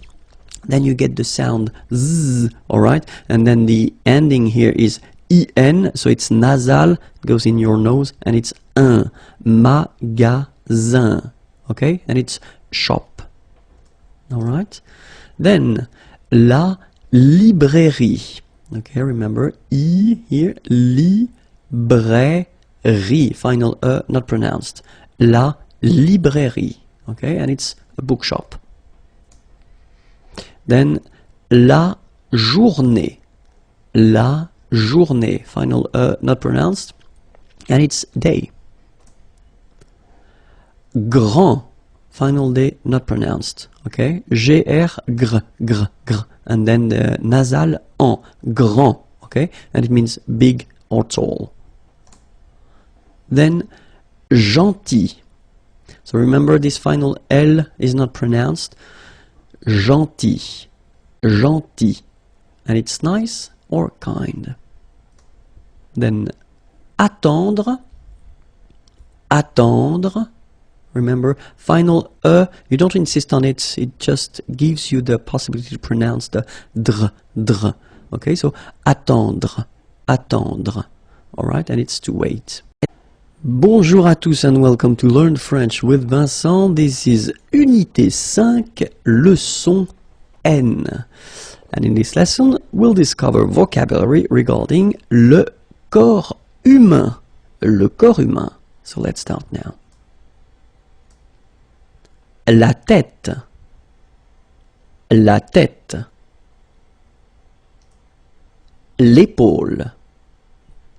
L'épaule. Okay, so in that case I did put this F here just to indicate you that it's feminine, okay, because you cannot see it here with the article L, okay? L'épaule. La poitrine. La poitrine. Le tronc. Le tronc, okay, remember, final C is not pronounced here. Le tronc, okay? L'estomac. L'estomac, okay, same thing here, final C not pronounced, and then M means that this word, estomac, is masculine, okay? L'estomac. La hanche.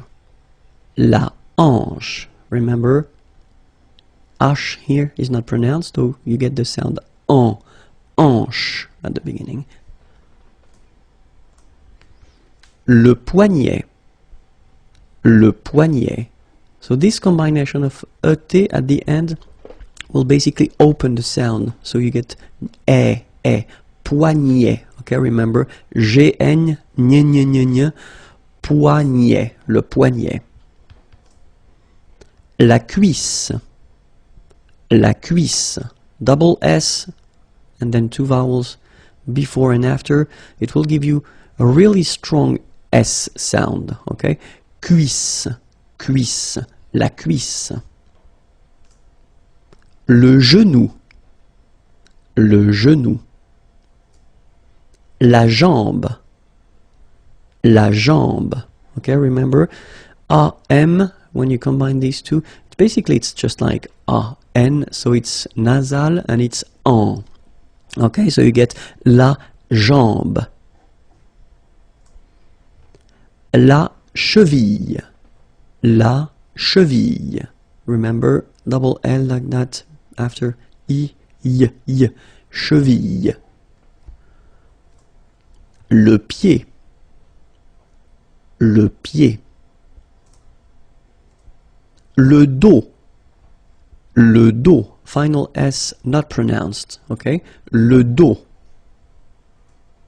Le cou. Le cou. Le bras. Le bras. Same thing here. Final S not pronounced. Le bras. Le coude. Le coude. So it's actually quite funny because the only difference between these two is this d at the end. Okay, so here in this one you've got le cou. Okay, and then the second one here is le coude.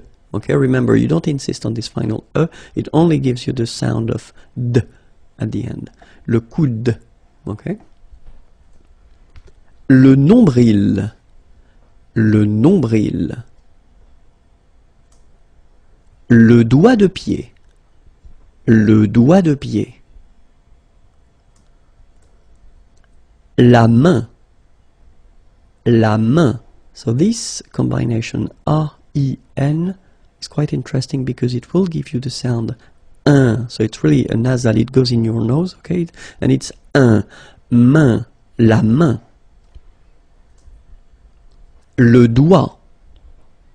le doigt. Okay, so don't be frightened by this G, because basically you don't pronounce it, and then the final T you don't pronounce it. So the only thing you get to pronounce is this combination of three letters, sorry, here, D, O, I, okay? O, I, it's wa, and then D, doigt. That's the only thing. Doigt, le doigt, okay? Le pouce, le pouce. L'ongle, l'ongle, okay, I forgot to write it, but it's masculine, okay, l'ongle. La peau, la peau, okay, remember this combination of three vowels, well, it's quite rare in France, but then, well, you can see it, but then, so, the sound that you will have to pronounce when you've got these three vowels combined together, it's the sound O, okay, so really simple, O, okay, so you get la peau, okay, la peau. That's it. If you want more, then the address is here, youtube.com/imagier, and then the website is here. If you want to see more material, then write me a beautiful letter or a mail. Okay, have a great day. Bye bye. Le visage, the face. So we just saw the human body previously, and so we'll continue with le visage, if that's okay with you. Let's hope so. So let's start now. Les sourcils. Les sourcils. Okay, so it's quite strange because you get this LS at the end, but then, well, you don't pronounce them. Les sourcils. L'œil. L'œil. Strange combination of vowels here, okay, and then you will get the sound and then y, oeil, alright, and it's masculine, by the way. Un oeil, l'œil, okay. Plural form, les yeux, okay, so that's the tricky thing when you compare the singular form and the plural form, okay, so l'œil, singular, and then the plural, les yeux. Okay, you make this liaison between the two. Les yeux.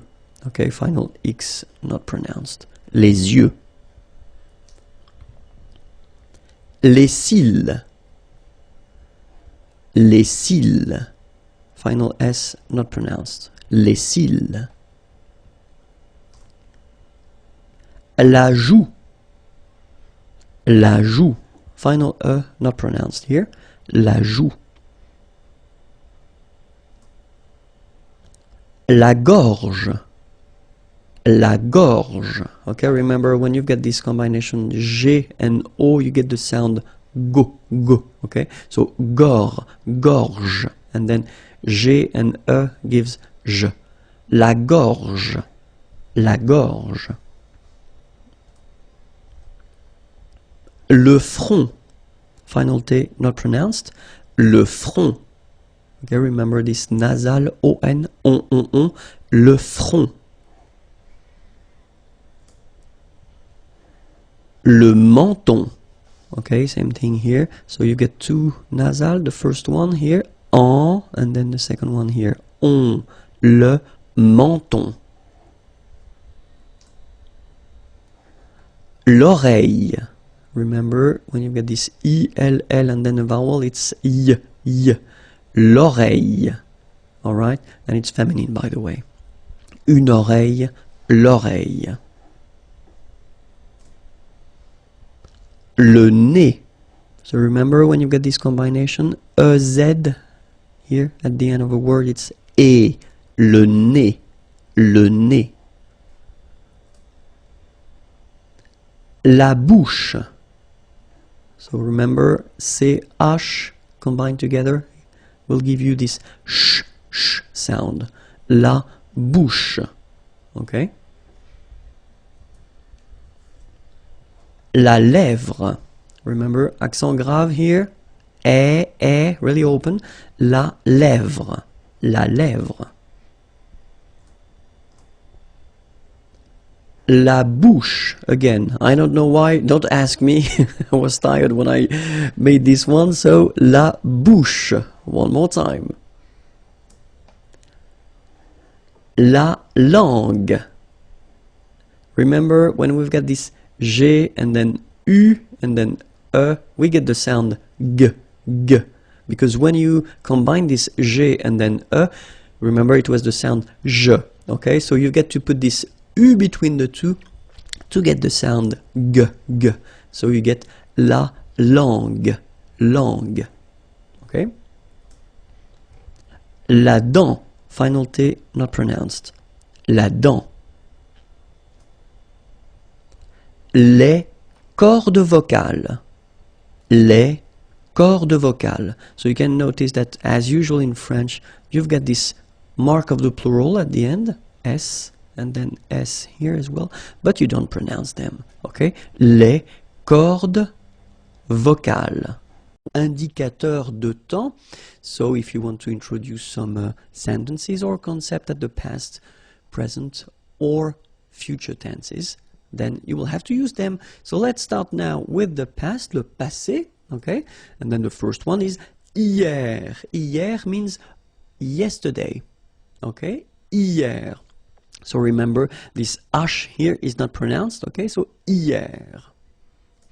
Then la semaine dernière, okay? So it's last week, okay? But then if you look carefully, we've got la semaine, so semaine means week, okay? And then dernière is coming after, okay? So la semaine dernière.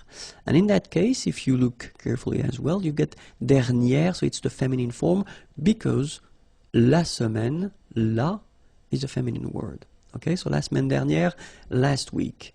And then we've got this autrefois, so it could be translated like in olden days or in olden times, okay? Autrefois, so A-U, autrefois, final S not pronounced, okay? Autrefois. Then for the present now, we've got aujourd'hui means today, okay? So don't be afraid by this word because it looks a bit scary if you look at it like that, but take the time to, well, divide it. So the first one, A-U-O, jour, and then dui, okay? H is not pronounced, so you only get this dui thing. Aujourd'hui, aujourd'hui, and it means today, okay? Then cette semaine, okay? So we've got here what we call adjective démonstratif, okay? This, cette, okay? And it's at the feminine form, cette, and then semaine, week, this week, cette semaine. All right, and then maintenant, okay? Normally we tend not to pronounce this okay? So we get this maintenant, maintenant, okay? Now. For the future now, we've got demain, and it means tomorrow. Demain, remember, when you combine this R-I-N, you get the sound un. Demain, demain, okay? Then, la semaine prochaine, so it's next week, okay? And as we had for the past tense here, we had la semaine dernière, okay? So last week and dernier was coming after semaine, exactly the same concept. So you will have to put prochaine, so it's the feminine form here, after la semaine, okay? So next week, la semaine prochaine. And then bientôt, okay? Remember you put this accent circonflexe but you don't write it. You write it but you don't pronounce it. And then the final T is not pronounced. Bientôt, okay? And then you could translate this bientôt as soon. Okay, so something that will happen in the future. All right, so let's see them one more time. First one, hier. Second one, la semaine dernière. Then autrefois. Aujourd'hui. Cette semaine. Maintenant. Or then maintenant. Okay. Demain. La semaine prochaine. And then bientôt. L'expression de la quantité. So it's quite important, so I would like you to take a few minutes to watch carefully this video. And we'll start right now. L'expression de la quantité. So the first thing that we'll discover together, it's plusieurs. So plusieurs means several, okay? And so the way you will have to construct it is that after that you will have to add a nom, a noun, okay? But then keep in mind that it should be at the plural form, okay? So several, and then followed by a noun at the plural form. So let's see a few examples now. J'ai invité plusieurs amis. J'ai invité plusieurs amis. Okay, so remember, j'ai invité, so it's the past form of inviter, to invite. Okay, plusieurs, and then amis, friends. Okay, j'ai invité plusieurs amis. Second example, il y a, there is, plusieurs enfants, kids, dans le jardin, in the garden. Il y a plusieurs enfants dans le jardin. Okay? And then, elle a fait plusieurs gâteaux. So, faire here at the passé composé form. Plusieurs, faire, sorry, it means to do, okay? Plusieurs gâteaux, cake, okay? So, what you can see here is that ami here is with S, so it's the plural form, okay? Here, right after plusieurs, you've got enfant with S at the plural form, and then here you've got that gâteau with X, so it's the plural form. All right? So let's see now the second one. Quelques, you don't pronounce the final S here. Quelques means few, okay? And same thing as we had previously, you will have to add a noun at the plural form, okay? So let's see the first example. J'ai rencontré, rencontrer is to meet. So it's the past form. J'ai rencontré quelques collègues. J'ai rencontré quelques collègues. Okay, second example. Nous avons, so it's avoir, to have at the present form, quelques petits problèmes, petit, small, problème, problem, avec lui, with him. Nous avons quelques petits problèmes avec lui. Okay, and then the last example. Elle a mangé quelques bonbons. Oh, we get two dots here, I don't know why, but only one is enough. Elle a mangé quelques bonbons. Okay, so manger here is to eat, past form, and then bonbons, candies. So same thing here, if you look carefully, you've got collègue with S, so plural form. Okay, here it's quite interesting because we've got this adjective petit, small, little, but then it's still at the plural form with S, and problème at the plural form as well, okay? And then bonbon here at the plural form with S as well, okay? So now, other possibility would be ne, and then aucun masculine form, or aucune feminine form, so no or not any, okay? And after that you will have to put a name, or a noun, sorry, at the singular form. Okay, so ne aucun, ne aucune, plus a noun at the singular form. Alright, so let's see the first example. Elle ne veut aucun conseil. Okay, so you can see here that it's elle ne veut, so she doesn't want. Okay, vouloir is to want. Aucun, so not any, no. And then conseil, it's advice. Okay, so elle ne veut aucun conseil. Other example, je n'ai eu aucun problème. Okay, so here, ai eu, so it's the verb to have at the passé composé form. Okay, je n'ai eu aucun problème. Problème, problem. So I didn't have any problem. Il ne fait aucune erreur.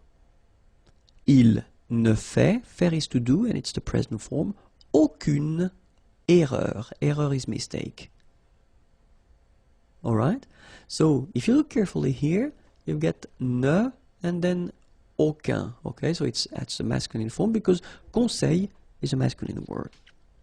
Here, it's quite interesting because as usual in French, when we've got this ne and then we've got a vowel after, So it can be quite tricky. So in most of the cases, this will disappear. Okay, so you take it away, but then still aucun is coming here, all right? And then it's at the masculine form because problème is a masculine word, all right? And then the last example, well, you've got the first part, ne, okay? Not modified because faire starts with F, so no problem. But then here you've got this aucune, okay? Aucune, so because erreur is a feminine word, so you will have to put this aucune, all right? So let's proceed now. Un peu, or peu, and it means a few or few, okay? So we'll be constructed with la préposition de, so you will have to put this de after, and then you will have to put the noun without the article. Okay, so if you want to construct this sentence with a few or few, so remember, un peu or then peu, then don't forget to put this de and the noun without the article. Okay? Then if you want to use this autant, it means as much. Same construction, you will have to put this de and the name, or the noun, sorry, without the article. Alright, so as much, we use this autant de and the noun without the article. Alright? If you want to use moins, moins means less. Same thing here, you will have to use de after and the noun without the article. Alright, so remember, less, in French it's moins, de, and the noun without the article. If you want to use plus, more, okay, in some cases you will have to pronounce it plus, okay, so you will see that a bit later. De, and then the noun without the article. Alright, remember, more, plus, or then plus, de, and the noun without the article. If you want to use beaucoup, beaucoup means a lot of. It looks a bit strange, huh? Beaucoup, like that. Remember, you don't pronounce the final P, okay? And then you get this combination of vowels, E, A, U, and you get the sound O. So technically it's beaucoup, okay? So it's not difficult to produce orally. Beaucoup, a lot of, okay? Same construction, you will have to put de after, and then the noun without the article, okay? A lot of, beaucoup, de, and the noun without the article. If you want to use trop, and trop means too many, okay? Then you will have to put de and the noun without the article, okay? Remember, too many, trop, don't pronounce the final P, trop, de, and the noun without the article. All right? And then assez. Assez means enough. Okay?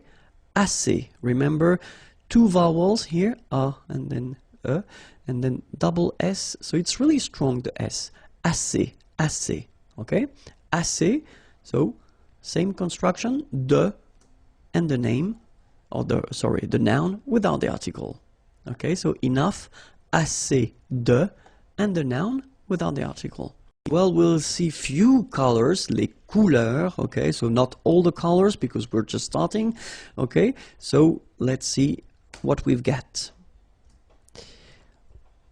Blanc, blanche, okay, so I wanted to put for each color the masculine form here and then the feminine form here, okay, so here, masculine, blanc, don't pronounce the final C, and then blanche.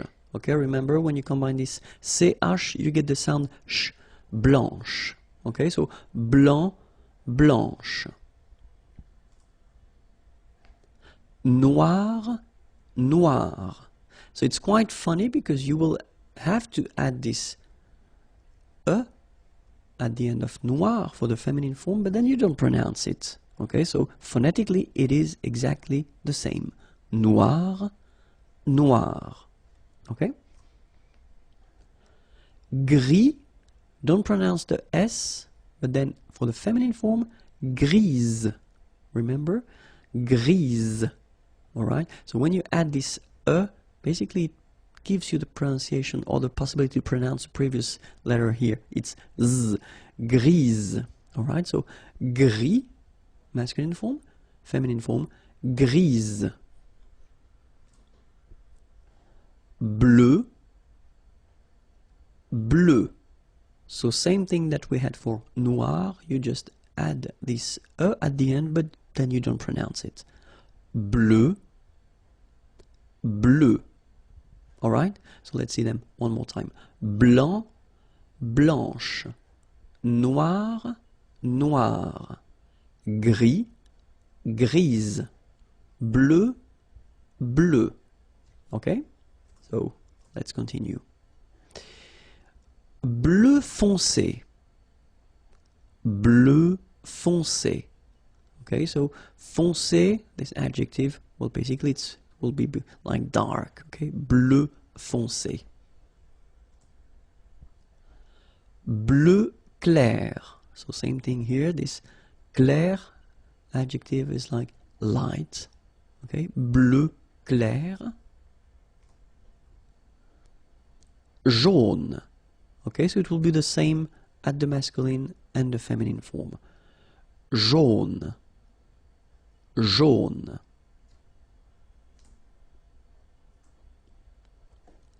Rouge. So same thing here, same form for the masculine and the feminine. Rouge. Remember, G-E, je. Rouge. Vert. So masculine form, don't pronounce the final T. Vert. Feminine form, verte. So listen carefully. I don't say te, but it's t. Verte. Verte. Okay, so as usual, this final E only gives you the possibility to pronounce this t. Verte. Okay? Marron. Same thing for the masculine and the feminine form. Marron. Les verbes impersonnels, so they are really useful and it's quite important to see them. And so we'll focus on three verbs. The first one, être, to be. Second one, faire, to do. And the last one, avoir, to have. Okay? And so the important thing with this concept or this idea, les verbes impersonnels, is that, well, you will see in the examples, they are not connected to a person, and that's the main concept. So even if in French we use this il, so the pronom personnel il, okay, technically if you want to translate that directly in English, it would be translated by it, okay, but then in French we use this il instead of it, okay. So let's see now for être, for instance. So if you use this il est, you will use this structure if you want to talk about the time. Okay, for instance, we've got the first example here. Il est tard. Tard is late. Okay, so il est tard. It is late. Il est tard. Okay, so even if we use this il, so it doesn't have the concept of he as normally we have. Okay, it's really this impersonal form. Okay, and then il est tôt. It is early. Okay, same thing. That's the reason why we use this il form when we put when we give the time. Okay, il est 12 heures, or then il est midi, 12 hours. Okay, and then this midi, it's noon. Okay, so il est 12 heures, il est midi. All right. Second example is faire, and then it's really useful to use this faire. So il fait, if you want to talk about the weather, pour parler du temps, okay, pour parler du temps. So for instance, il fait chaud, okay, chaud, warm, hot, okay. So il fait chaud. So if you want to say it is hot, it is warm, then that's the structure you will have to use. Same thing if you want to say that it is cold, okay, froid is cold, il fait froid, okay. Il fait chaud, il fait froid. All right? And then if you want to talk about the weather, Okay, in that case it's beau. Okay, it's a nice weather. Il fait beau. Okay, the opposite, mauvais, bad. Il fait mauvais. Alright, il fait chaud. Il fait froid. Il fait beau, so it's a beautiful weather.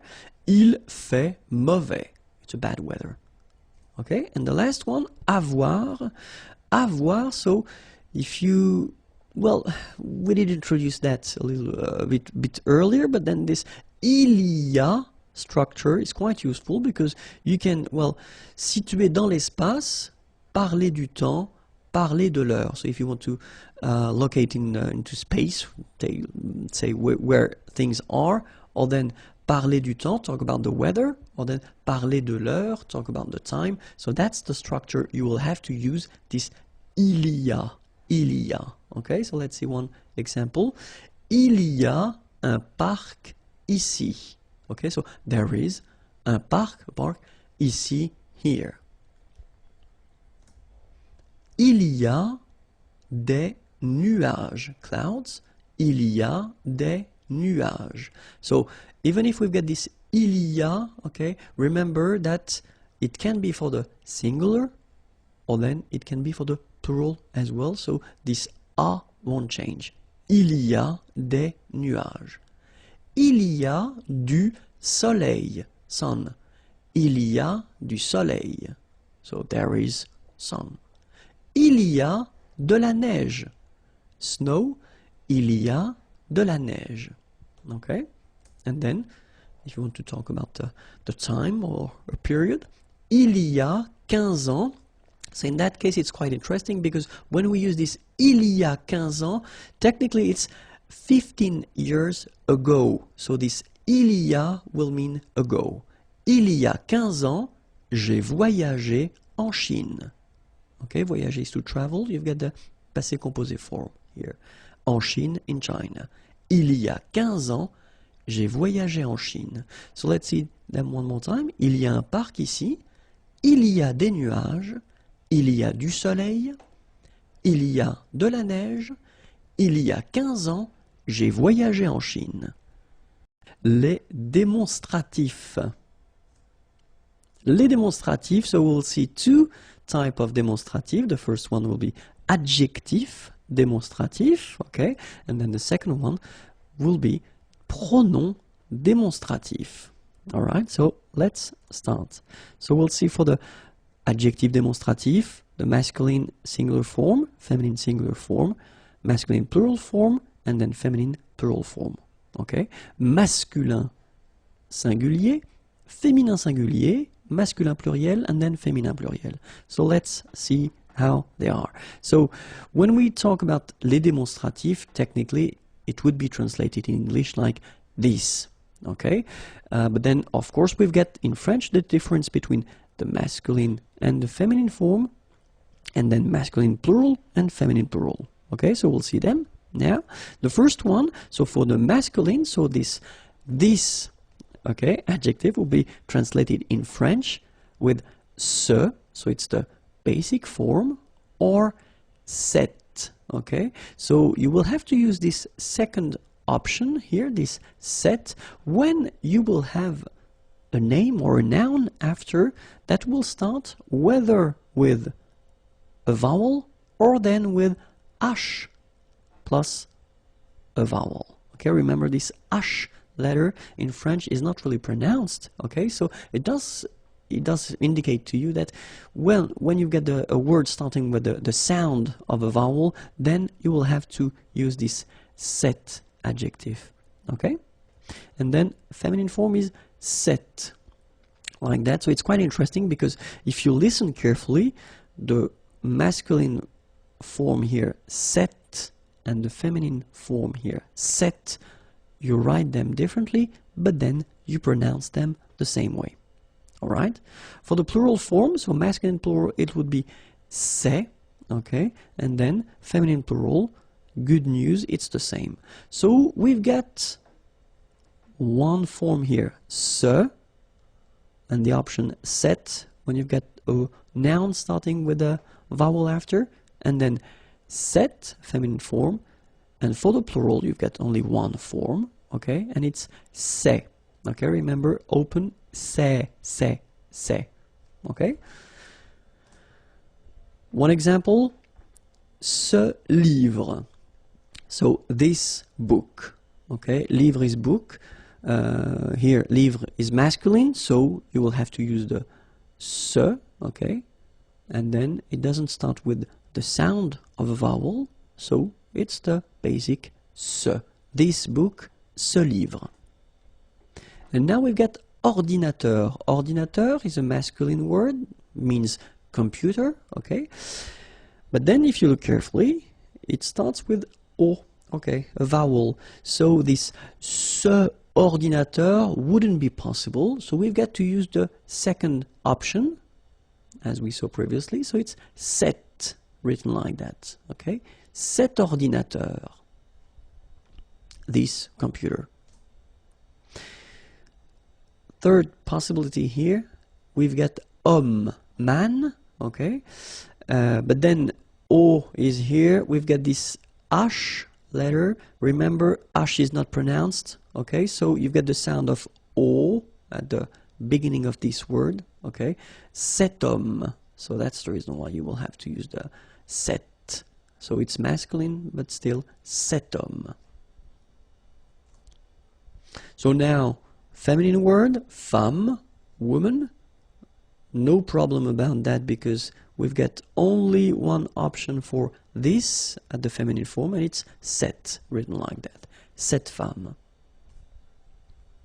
Same thing here, if you've got a word like organisation, well, it's the same in English.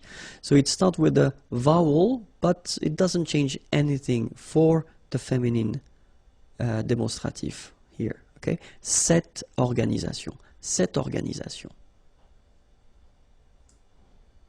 And then plural, so whether it's masculine, so we've got friends here at the masculine form, so masculine plural, and then friends here at the feminine plural form, okay? But then the adjective demonstrative here, as you can see, will be the same. Ses amis, ses amis. Alright? And it's quite funny in a way because if you only listen to these two things, here, ses amis, and then ses amis, you don't have really any phonetical information regarding the fact whether it's masculine or feminine. That's the way it is. Sorry about that. But, so let's continue now with le démonstratif. So we'll see now the pronouns, okay? So same thing, we'll see the masculin singulier, then féminin singulier, then masculin pluriel, and then féminin pluriel, okay? So pronouns, okay, so it does mean that you will have to use these pronouns instead of the name, okay? So for the masculine form, we will have celui-ci and then celui-là, okay? So we'll see the difference of use, but then celui-ci, celui-là.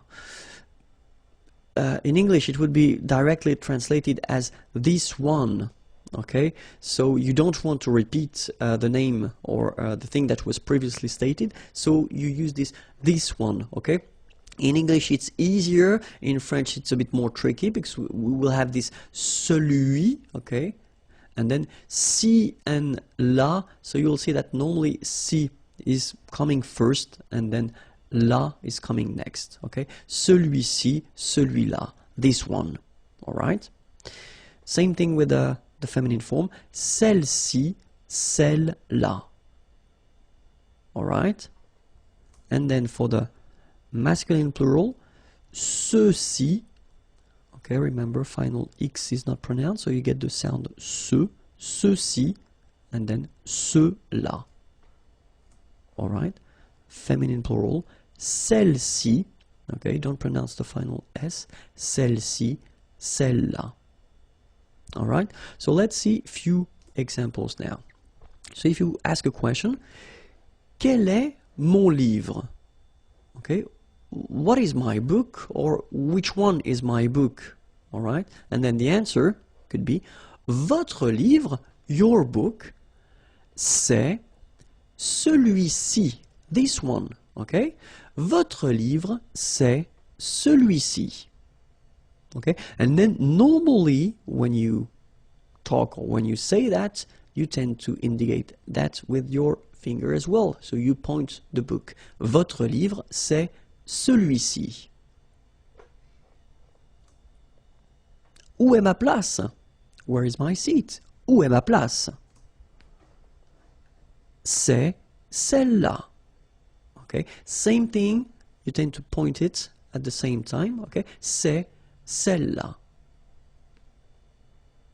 Alright? So you've got to remember that we will have the difference between the masculine, the feminine, okay? So singular and plural. And then we'll have the difference between this si, okay? The first option, the nearest one, okay? And then this la, second option, so it's not the nearest one, okay? La description avec c'est. So let's start. So if you want to use this c'est option to make a description, so c'est technically would be directly translated as it is or this is, okay? But then in French, you will have to add after that the adjective, but the adjective should be all the time at the masculine form. Okay, so remember, if you want to describe something, okay, you can use this c'est, and that's really, you know, a common way to describe things. Okay, it is, this is, but then remember, the adjective that will come after should be at the masculine form. Okay, so we'll see a few examples now, and the first one would be the option to describe un lieu, a place. Okay, so let's see now. C'est chaud, okay? It is hot. Warm, could be an option as well. C'est chaud, it's warm, okay? C'est froid, cold. It is cold. C'est beau. Beau is beautiful, okay? And then c'est tranquille, quiet, okay? So what you can see here is that we've got adjectives like chaud, froid, beau, and then tranquille. They are all at the masculine form. Okay? Even if, I mean, the place would be feminine and you want to describe it, remember that it should be all the time at the masculine form. Okay? Let's see another example. So if you want to describe a situation, for instance, okay, it would be an option. So, idéal, ideal, c'est idéal. Formidable, c'est formidable. C'est parfait. So it's perfect. And then c'est injuste. Injuste, the opposite is of juste. Okay. And it's not fair, unfair. Okay. So c'est idéal, c'est formidable, c'est parfait, c'est injuste. Same thing here. Okay. Remember that all these adjectives are at the feminine form. Okay, let's continue now and see. So it could be for an object as well. You could describe an object, un objet. So let's see now. C'est cher. Cher is expensive. C'est cher. C'est utile. Utile, useful. C'est beau. Beautiful. C'est adapté. Adapted. Okay. C'est cher.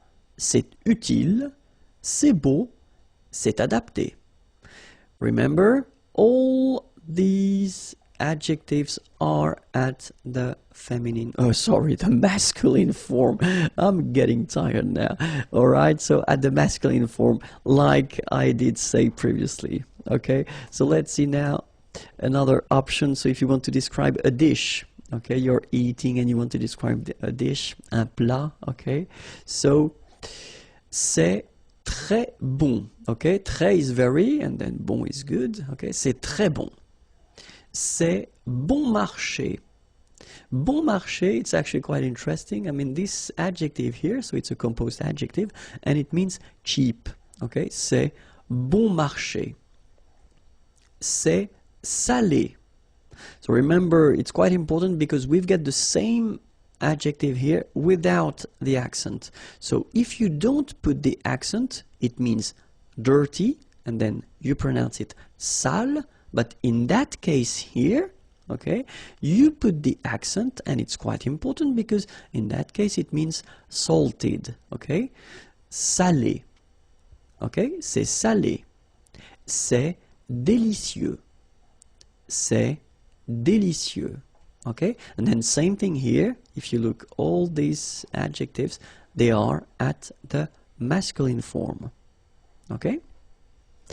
So the second option would be to put this structure at the negative form, which is not that difficult because technically you just keep, well, your structure, you just add as usual the first ne and then pas before and after the verb, okay? Then same thing here, you will put this adjective at the masculine form, okay? So we will basically just see one more time all the examples we had previously, but then at the negative form. So if you want to describe a place, ce n'est pas chaud, ce n'est pas froid, ce n'est pas beau, ce n'est pas tranquille. Situation, ce n'est pas idéal, ce n'est pas formidable, ce n'est pas parfait, ce n'est pas injuste. An object, ce n'est pas cher, ce n'est pas utile, ce n'est pas beau, ce n'est pas adapté. And then a dish, ce n'est pas très bon, ce n'est pas bon marché, ce n'est pas salé, ce n'est pas délicieux. La salle de séjour. So let's start now. Le rideau. Le fauteuil. So remember, it's a bit tricky, this word. Fauteuil. Teuil. Fauteuil. Le fauteuil.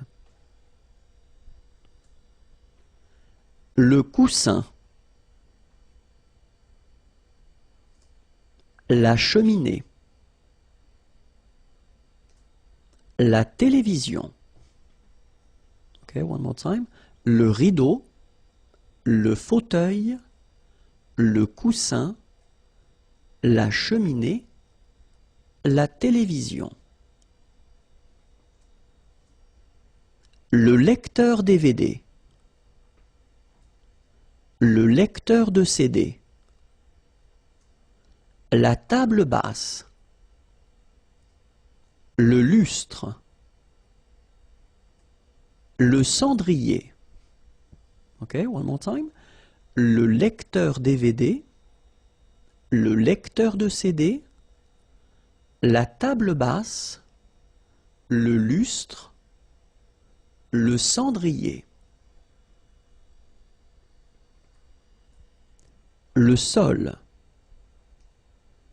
La table. Le tapis. Le canapé. La bibliothèque. One more time. Le sol.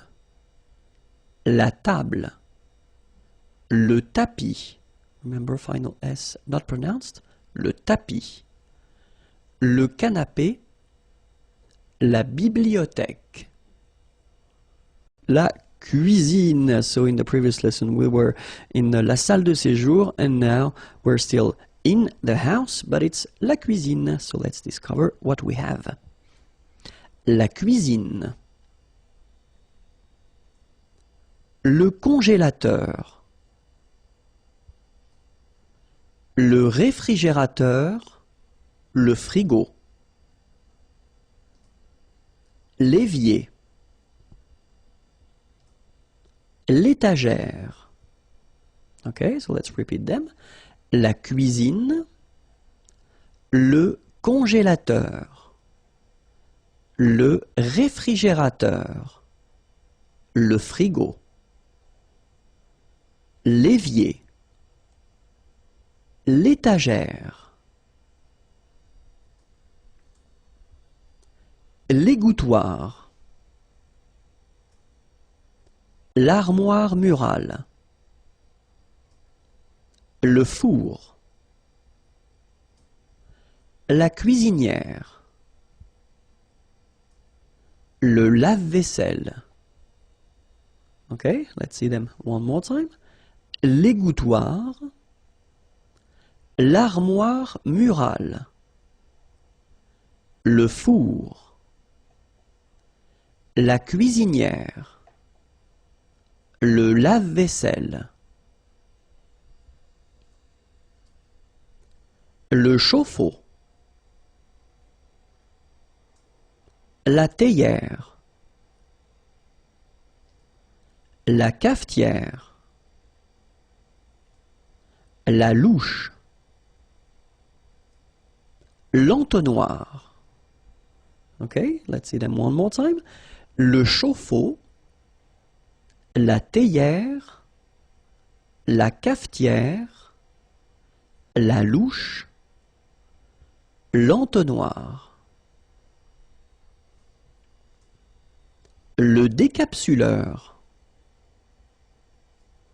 l'ouvre-boîte, le tire-bouchon, le presse-citron, la passoire. All right, let's repeat them together. Le décapsuleur, l'ouvre-boîte, le tire-bouchon, le presse-citron, la passoire.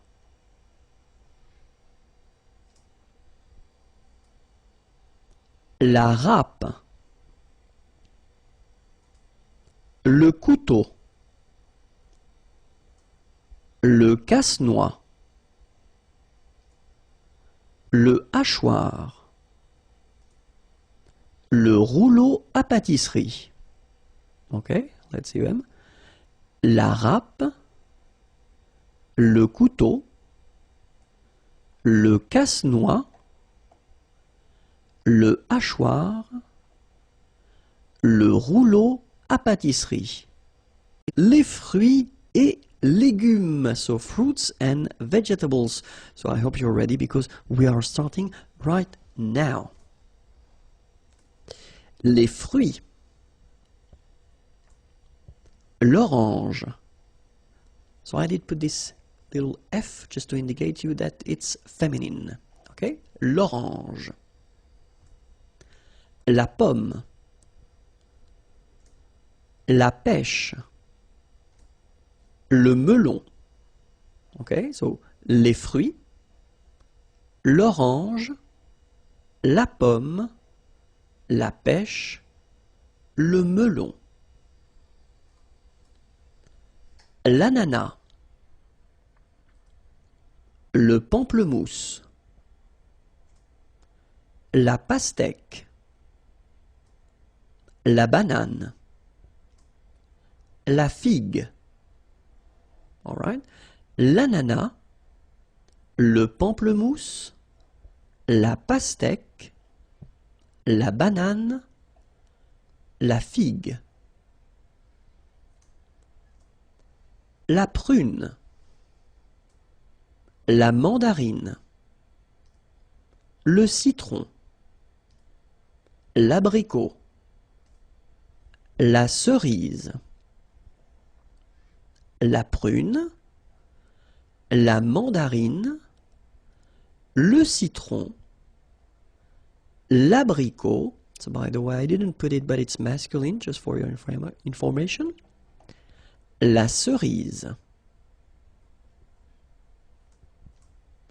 la poire, le raisin, le marron, la date, la poire, le raisin, le marron, la date. Les baies, la fraise, la framboise, la groseille à maquereau, la groseille rouge. I just noticed that I've been making a little mistake here. Sorry about that. Les baies, la fraise, la framboise, la groseille à maquereau, la groseille rouge. La myrtille, la mûre des marais, la canneberge, le cassis, l'érelle rouge, la myrtille, la mûre des marais, la canneberge, le cassis, l'érelle rouge. La courgette, le haricot vert, le concombre, la salade, la carotte, la courgette, le haricot vert, le concombre, la salade, la carotte, l'asperge, le navet, le petit pois, l'ail, la lentille, l'asperge, le navet, le petit pois, l'ail, la lentille, le haricot, la fève, l'artichaut, l'oignon, le chou, le haricot, la fève, l'artichaut, so for your information, artichaut is masculine, l'oignon, same thing for oignon, it's masculine, le chou,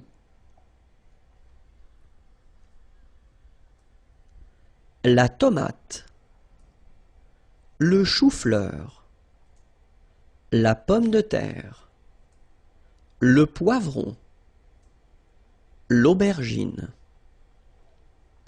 la tomate, le chou-fleur, la pomme de terre, le poivron, l'aubergine.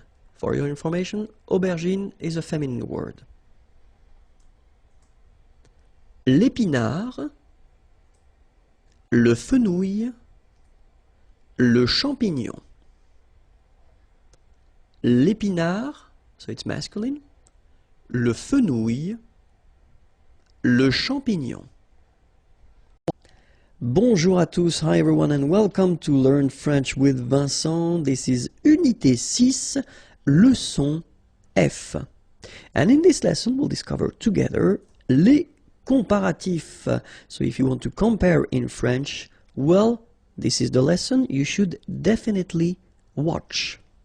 So in this structure, in this lesson, we'll discover three types of structures. The first one, avec un nom, with the noun. Second one, avec un adjectif, with an adjective. And the last one, avec un verbe, with a verb. Okay, so if you want to compare with these structures, then we'll start with the first one, avec un nom. Okay, so if you want to compare with a noun, then remember that if you want to say more, then you will have to use this plus, de, and then here you will put your noun, after that followed by que, than, and the rest of the structure. Okay, let's see one example. J'ai plus de chance que vous. J'ai plus de chance que vous. Okay, chance is luck. Okay, j'ai plus de chance que vous. Vous is you. All right? Il a plus d'amis que moi. Il a plus d'amis que moi. Amis, friends. Nous avons plus de livres que. Nous avons plus de livres que. Okay, so if I want to be really honest, and I will be, there is a strange thing in French language with this plus, okay? Because in some cases you will have to pronounce the final S, and in other cases you won't.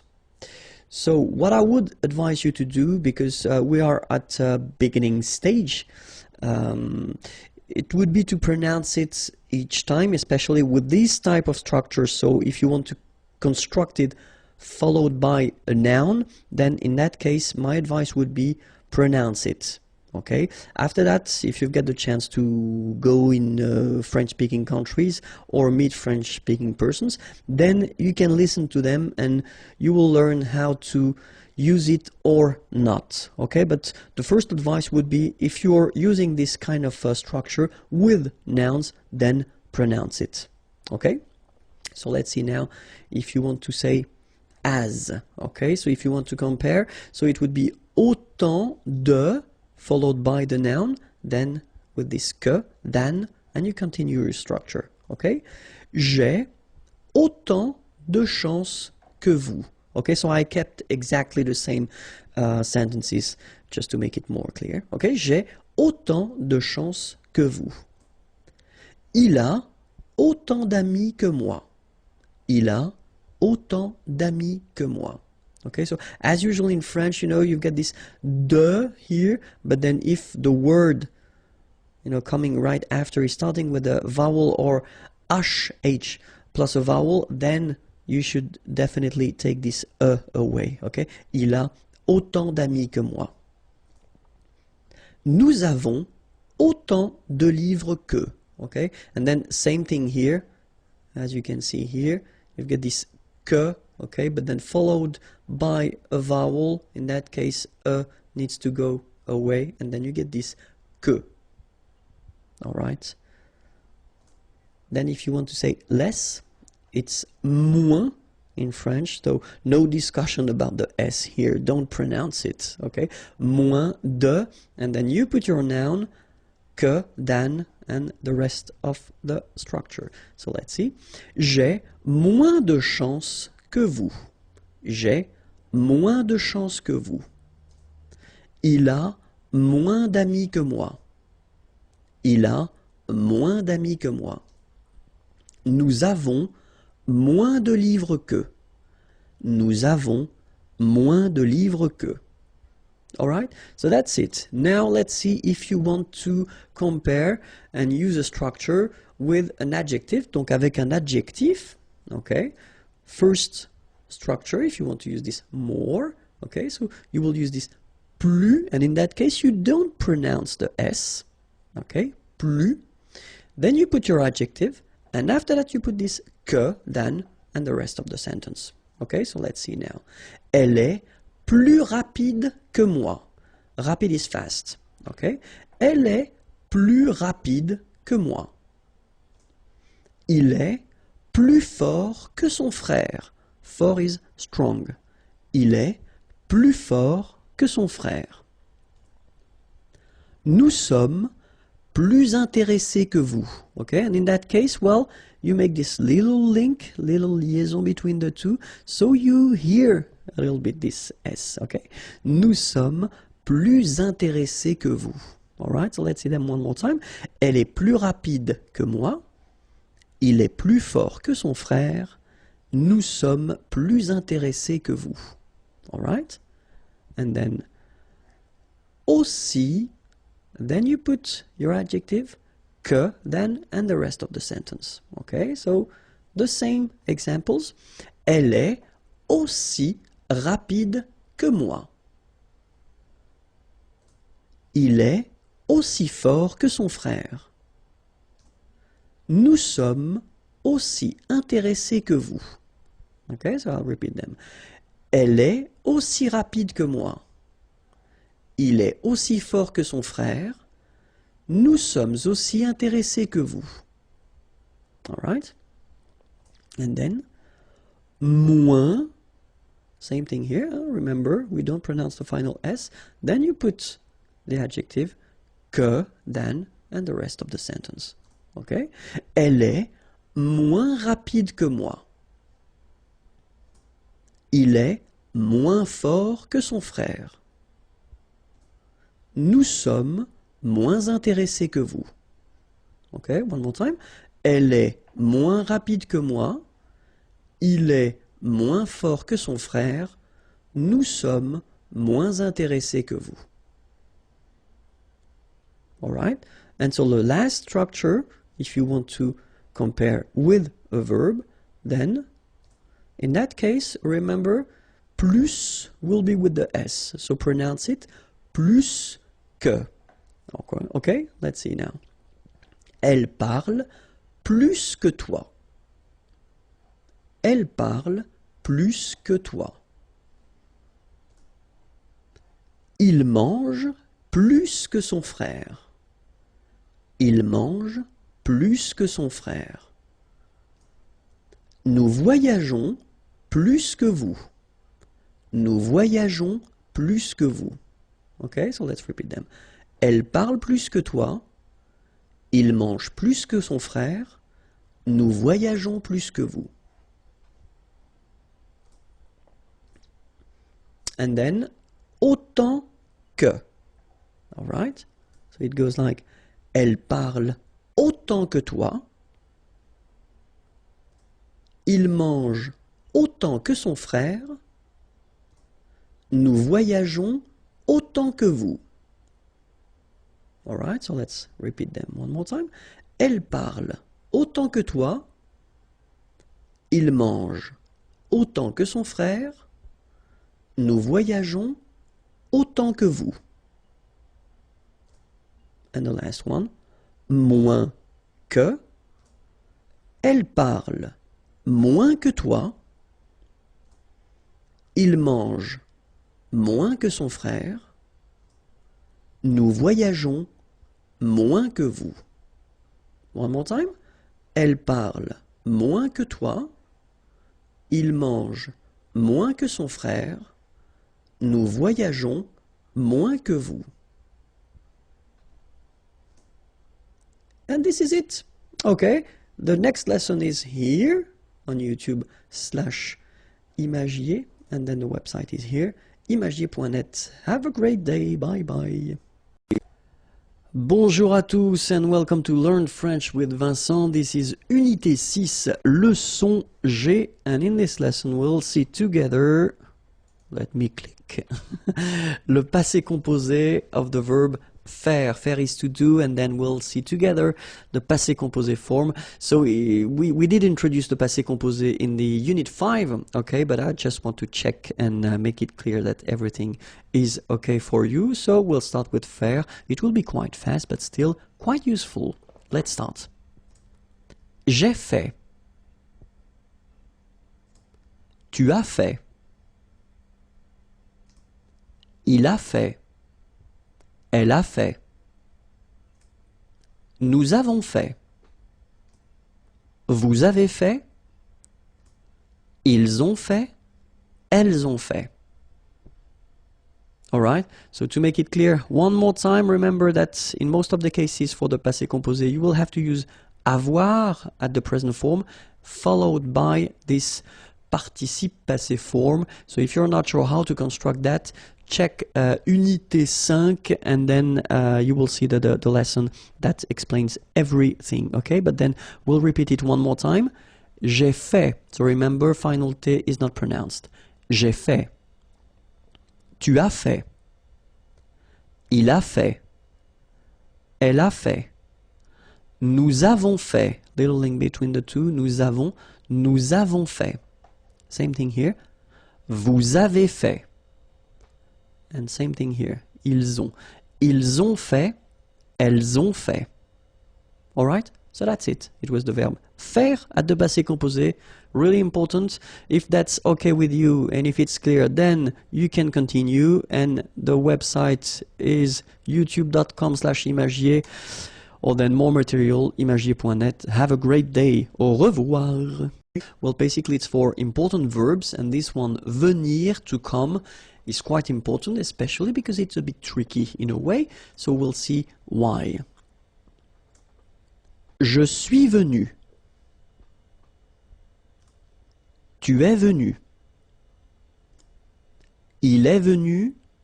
Elle est venue. Nous sommes venus. Vous êtes venus. Ils sont venus. Elles sont venues. Okay, so if you remember carefully when we introduced the passé composé construction in the unit 5, I told you that most of the verbs were constructed with avoir, but then we had the list of the verbs that requires this être verb. Venir is among them, okay, so that's the reason why you put être here at the present form, okay, and then remember that if you get to put être, then have a look at the feminine form here. You will have to add this final e, okay, feminine singular, but then for the plural form you will have to add this s here, here, okay, and then for the feminine plural you will have to add this es. Alright, but then the good news, there is a good news, yes, it's that you don't pronounce them, so basically you get the pronunciation venu, venu, venu, and then the same thing, venu, you don't pronounce this final e. Venu, you don't pronounce the final s. Venu, you don't pronounce the final s either. Same thing here, venu, and same thing here, venu, you don't pronounce s. So phonetically, you only have one way to pronounce it, but remember, if you want to write correctly, you will have to put e for the feminine, s for the plural, es for the feminine plural. Okay, let's repeat them one more time. Je suis venu. Tu es venu. Il est venu. Elle est venue. Nous sommes venus. Vous êtes venus. Ils sont venus. Elles sont venues. So we'll see together le passé composé form of pouvoir, pouvoir, can, and then we'll see how it goes at the past form, this passé composé form. Okay? So, j'ai pu, tu as pu, il a pu, elle a pu, nous avons pu, vous avez pu, ils ont pu, elles ont pu. Okay, so if you remember carefully, as I said in Unit 5 when I introduced this passé composé form, most of the verbs are using avoir at the present form, so that's the case here. And then after that you've got to put the participe passé. Same thing, it was introduced in Unit 5, so check it if you want. And then for pouvoir, it's a bit tricky because pouvoir becomes pu, like that, only 2 letters, okay, but then it doesn't change if you look carefully, then it's always the same form, okay, so let's see them together.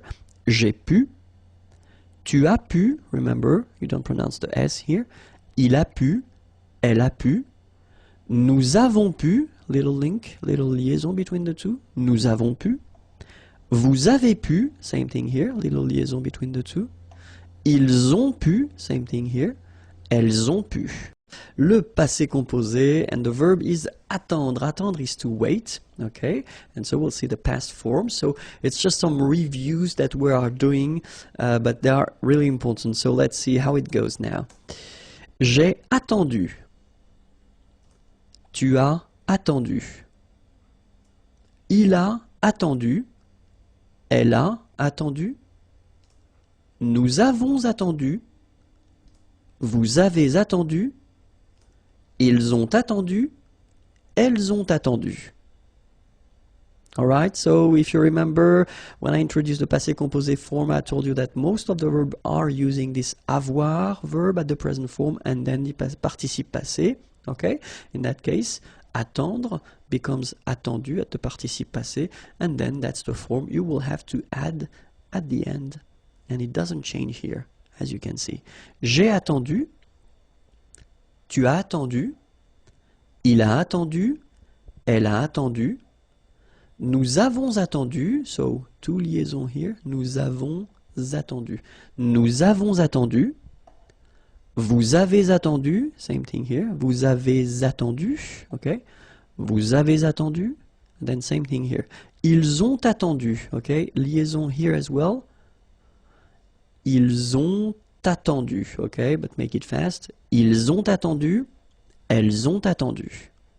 The passé composé of répondre. Répondre is to answer, and it's quite useful. So let's see how it goes for the passé composé form. J'ai répondu. Tu as répondu. Il a répondu. Elle a répondu. Nous avons répondu. Vous avez répondu. Ils ont répondu. Elles ont répondu. Alright, so it's not that difficult. Keep in mind that répondre, so the infinitive form, becomes répondu at the participe passé form. Okay, so this form that you will have to add each time here doesn't change. You know, you don't put the feminine form or the plural form. You just keep it like that. Okay, so let's see them one more time. J'ai répondu. Tu as répondu. Il a répondu. Elle a répondu. Nous avons répondu. Vous avez répondu. Ils ont répondu. Elles ont répondu. Okay? Le passé composé, but this time it will be for the verb partir. Partir is to leave. Okay? And then you will see that it goes like that. Je suis parti. Tu es parti. Il est parti. Elle est partie.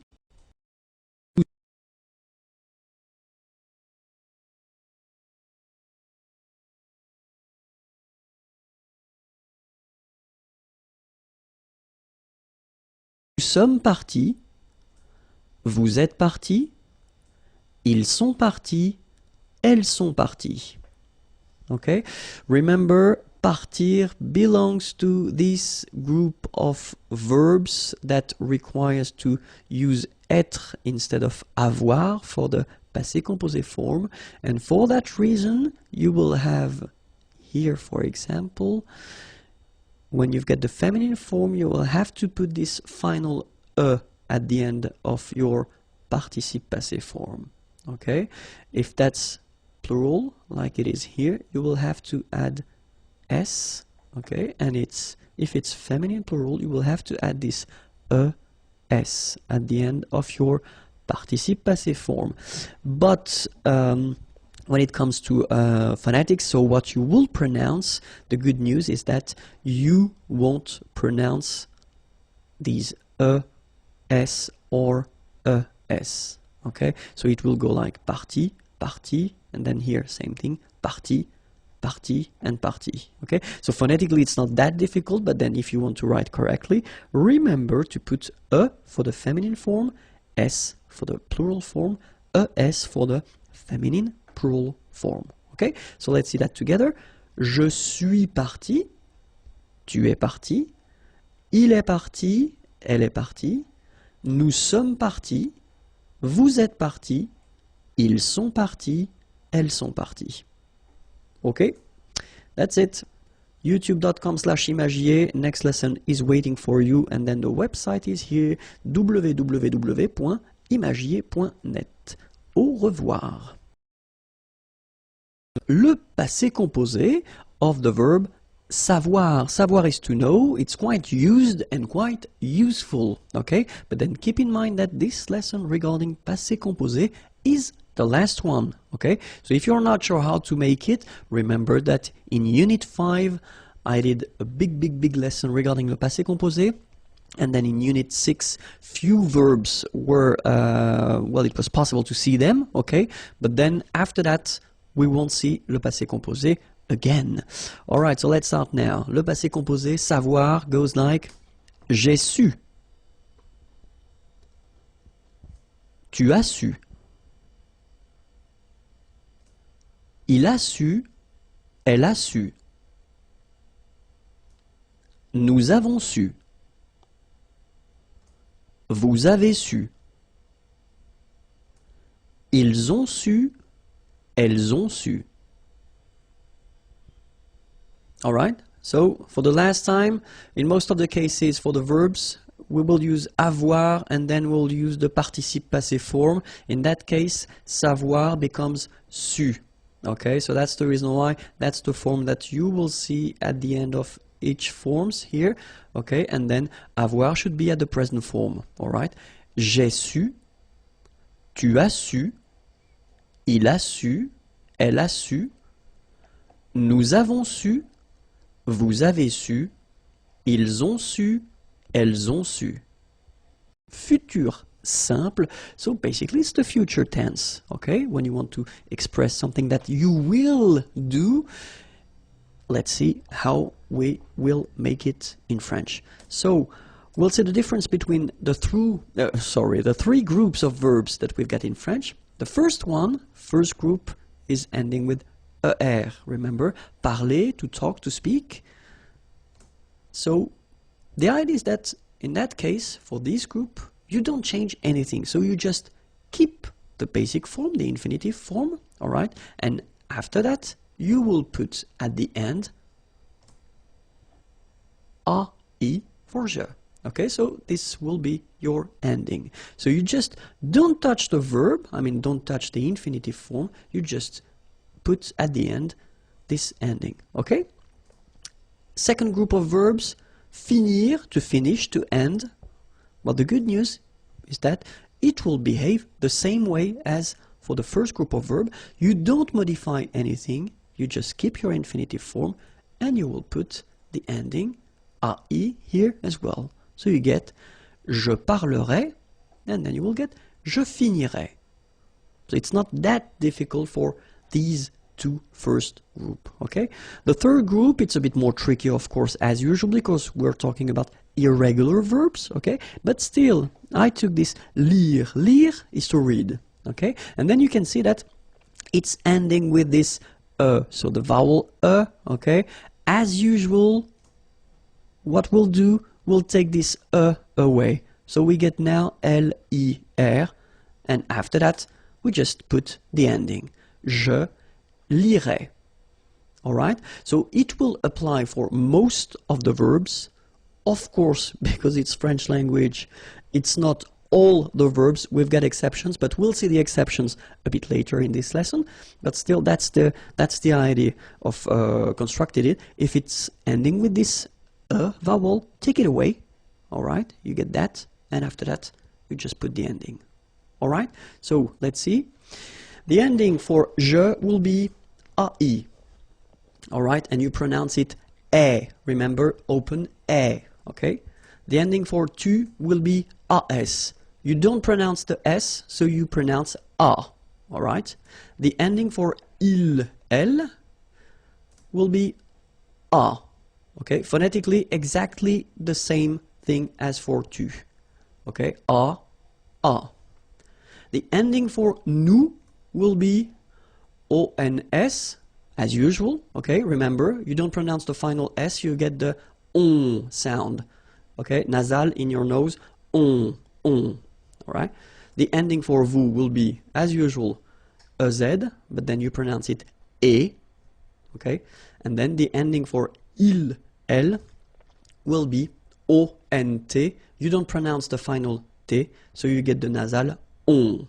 Alright? So, e, a, on, et, on. Okay? So let's see how it will go with parler, parler, to speak, to talk. Okay? Je parlerai. Tu parleras. Il parlera. Elle parlera. Nous parlerons. Vous parlerez. Ils parleront. Elles parleront. Alright? So as I said, just keep your basic form and just put your endings. Okay? E, a, on, et, on. That's it. Let's see now. Choisir, to choose. Second group of verbs. Je choisirai. Tu choisiras. Il choisira. Elle choisira. Nous choisirons. Vous choisirez. Ils choisiront. Elles choisiront. same thing. Remember, just keep the infinitive form, the basic form, and just put your endings at the end. Est, a, on, et, on. Okay? Let's see now. Écrire. Écrire is to write. Okay, so third group, but then remember, as we saw with lire, lire, we took away this final okay? And only with the first part, we just add after that the endings. So, j'écrirai, tu écriras, il écrira, elle écrira, nous écrirons, vous écrirez, ils écriront, elles écriront. Alright, so it's not that difficult, okay, as I said, you take away the and after that, est, a, on, et, on. Alright? So, of course, we've got some exceptions, as I said. The first one is être. Être will become sœur. So the important thing with the futur simple is that the verb will change, but the endings will be the same. Okay, so the endings we saw previously will be exactly the same. Okay, so the only thing that you've got to remember is that être will become sœur. So that's the part that you will have to put, and then you will combine it with the ending, and it will become je serai. Okay, remember, ending for je was ai, je serai. Okay, avoir is becoming or. Okay, so tu auras. Aller will become ir. Il ira, elle ira. Faire will become faire, F-E-R. So you will get nous ferons. Savoir will become saur, S-A-U-R. Vous saurez. Voir will become ver. Ils verront, elles verront. Alright, so remember, être is becoming sœur, avoir becomes or, aller, ir, faire, faire, savoir, sort, voir, ver. Okay, but then after all these forms, you will just put the normal endings that we saw previously. So AI for je, AS for a, ONS, EZ, ONT. Other exceptions, pouvoir will become pour. Je pourrais. Vouloir, voudre. Tu voudras. Pleuvoir, pleuvre. Il pleuvra. Devoir, d'œuvre. Nous devrons.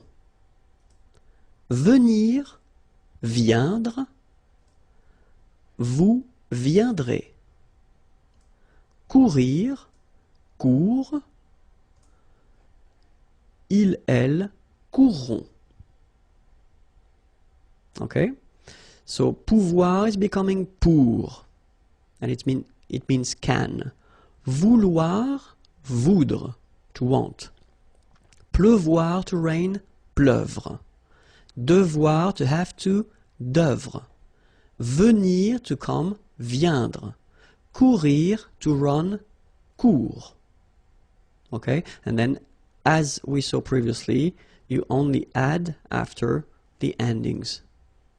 Alright? So, remember one more time. Je, ending for je is AI. Tu, ending for tu is AS. Il, elle, A.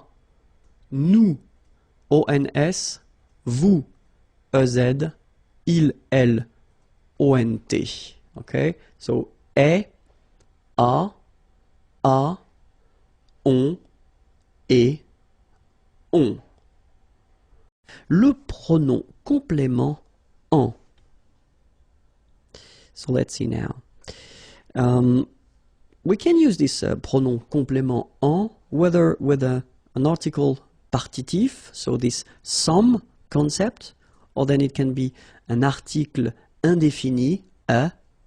In English it would be a, un, une, or then it can be at the negative form, so that's what we'll see, and then we'll start first with l'article partitif, okay? So let's see now how we can make it.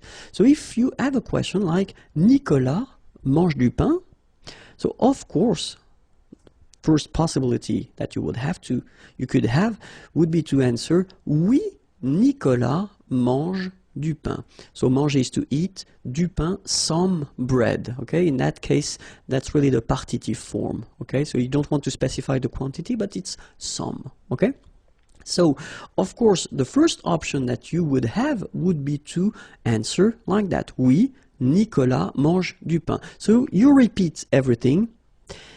Normally, that's not the way we will do, because we tend to replace things with pronouns when it's possible.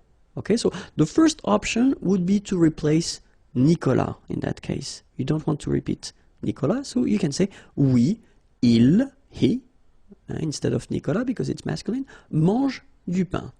So that's the first step. Okay, the second step, you want to replace this du pain. Okay, so this partitive thing, and that's when this pronoun en is used. All right, so oui, il, en mange. Okay, so in that case you use this il just to avoid repeating Nicolas because it was previously stated, and then you want to use this en, the pronoun, just to avoid repeating du pain because it was in the question. Okay, oui, il en mange. So remember that this en pronoun should be before the verb. Okay, so let's see now another example. In the first example we had the masculine form, and now I wrote same sentence, but then here we've got de la salade. Okay, salade is feminine word, so in that case it's not du, but then it's de la, okay, but still it's the partitive form, some, okay. Nicolas mange de la salade, okay, so as we saw, first option would be oui, Nicolas mange de la salade, so you repeat the whole sentence. Second option, you don't want to repeat Nicolas, oui, il mange de la salade, okay, and the last option, you don't want to repeat either Nicolas nor de la salade, so you've got oui, il en mange. Okay, let's see now if you've got de l'eau. Nicolas boit de l'eau. Oui, Nicolas boit de l'eau. Second option, you don't want to repeat Nicolas. Oui, il boit de l'eau. Third option, oui, il en boit. Okay, same rule, en goes before the verb. Boire, here, it's the infinitive form is boire and it's to drink. Okay, de l'eau, some water. D'accord? Okay, let's continue now. Second structure, if you want to use le pronom en instead of an article indéfini. So let's see how it goes. In that case, you know, you've got a question. Nicolas mange un biscuit. So it's quite interesting because the difference between what we had previously with this partitif, some, when you use this partitif form, you don't really give any information regarding the quantity. In that case, you use un, so that's clear, it's only one. Okay? Nicolas mange un biscuit. First answer, oui, Nicolas mange un biscuit. Same thing as previously, you just put everything again. Second possibility, you don't want to repeat Nicolas. Oui, il mange un biscuit. Alright? Last option, you don't want to repeat Nicolas and you don't want to repeat biscuit. Okay? The difference here between what we saw with the partitif and now is that you've got the quantity, so you know exactly how many or how much, Okay, so you get to put that at the end of your sentence. Oui, il en. So you put your pronoun here before the verb, and after that you put un. Il en mange un. All right. So let's see now if it's feminine. Une banane. Nicolas mange une banane. Answer. Oui, Nicolas mange une banane. Oui, il mange une banane. Oui, il en mange une. Okay, so the information that you've got now is that you will have to put the masculine or the feminine form after. Okay, here you put une because banane is a feminine word. Alright? So let's see now. Nicolas mange des céréales. So here we've got the plural form. Oui, Nicolas mange des céréales. Oui, il mange des céréales. Oui, il en mange. Alright? So basically when you've got the plural form for des céréales here, you don't put anything after your verb. Alright? So when you use this article indéfini, you will only need to put something after your verb if it's un or une, or then in other cases, but we will come to that a bit later. Okay? So let's see now la forme négative. Nicolas ne mange pas de céréales. Okay, so you've got the question, but here you've got the ne and then the pas, so you know that it's negative. Nicolas ne boit pas d'eau. So let's see the answers. Non, il n'en mange pas. Non, il n'en boit pas. Okay, so the concept is still the same. You put your pronoun here and here before your verb, and then as usual in French, normally you should have your ne coming here, but then look, the pronoun is starting with a vowel, it's starting with a. Okay, so you should take this a away. All right, il n'en mange pas, il n'en boit pas. All right. And then le pronom en, well, it can replace the preposition de plus a noun, and especially a noun for a thing. Okay, so let's see now. Est-ce que Frédéric est content de son nouvel ordinateur? Okay, est-ce que Frédéric est content? Content is to be happy, satisfied. Okay, de son nouvel new ordinateur, computer. D'accord? Est-ce que Frédéric est content de son nouvel ordinateur? All right, so it's exactly the same concept. You could answer, I mean, you could make a long answer reusing every objects or everything in the question, but then in that case we'll try to go a bit faster, and so we don't want, of course, to repeat de son nouvel ordinateur here. Okay, so the concept is that we will use this pronoun en instead. Oui, il en est content. All right, so en, same thing here, before the verb, and then after that, of course, you continue your sentence because satisfied should be in the answer. Okay, so oui, il en est content. Negative form, non, il n'en est pas content. So same thing, en stays before the verb, and then you've got the first part of the negation ne, but then is going away. All right? Oui, il en est content. Non, il n'en est pas content.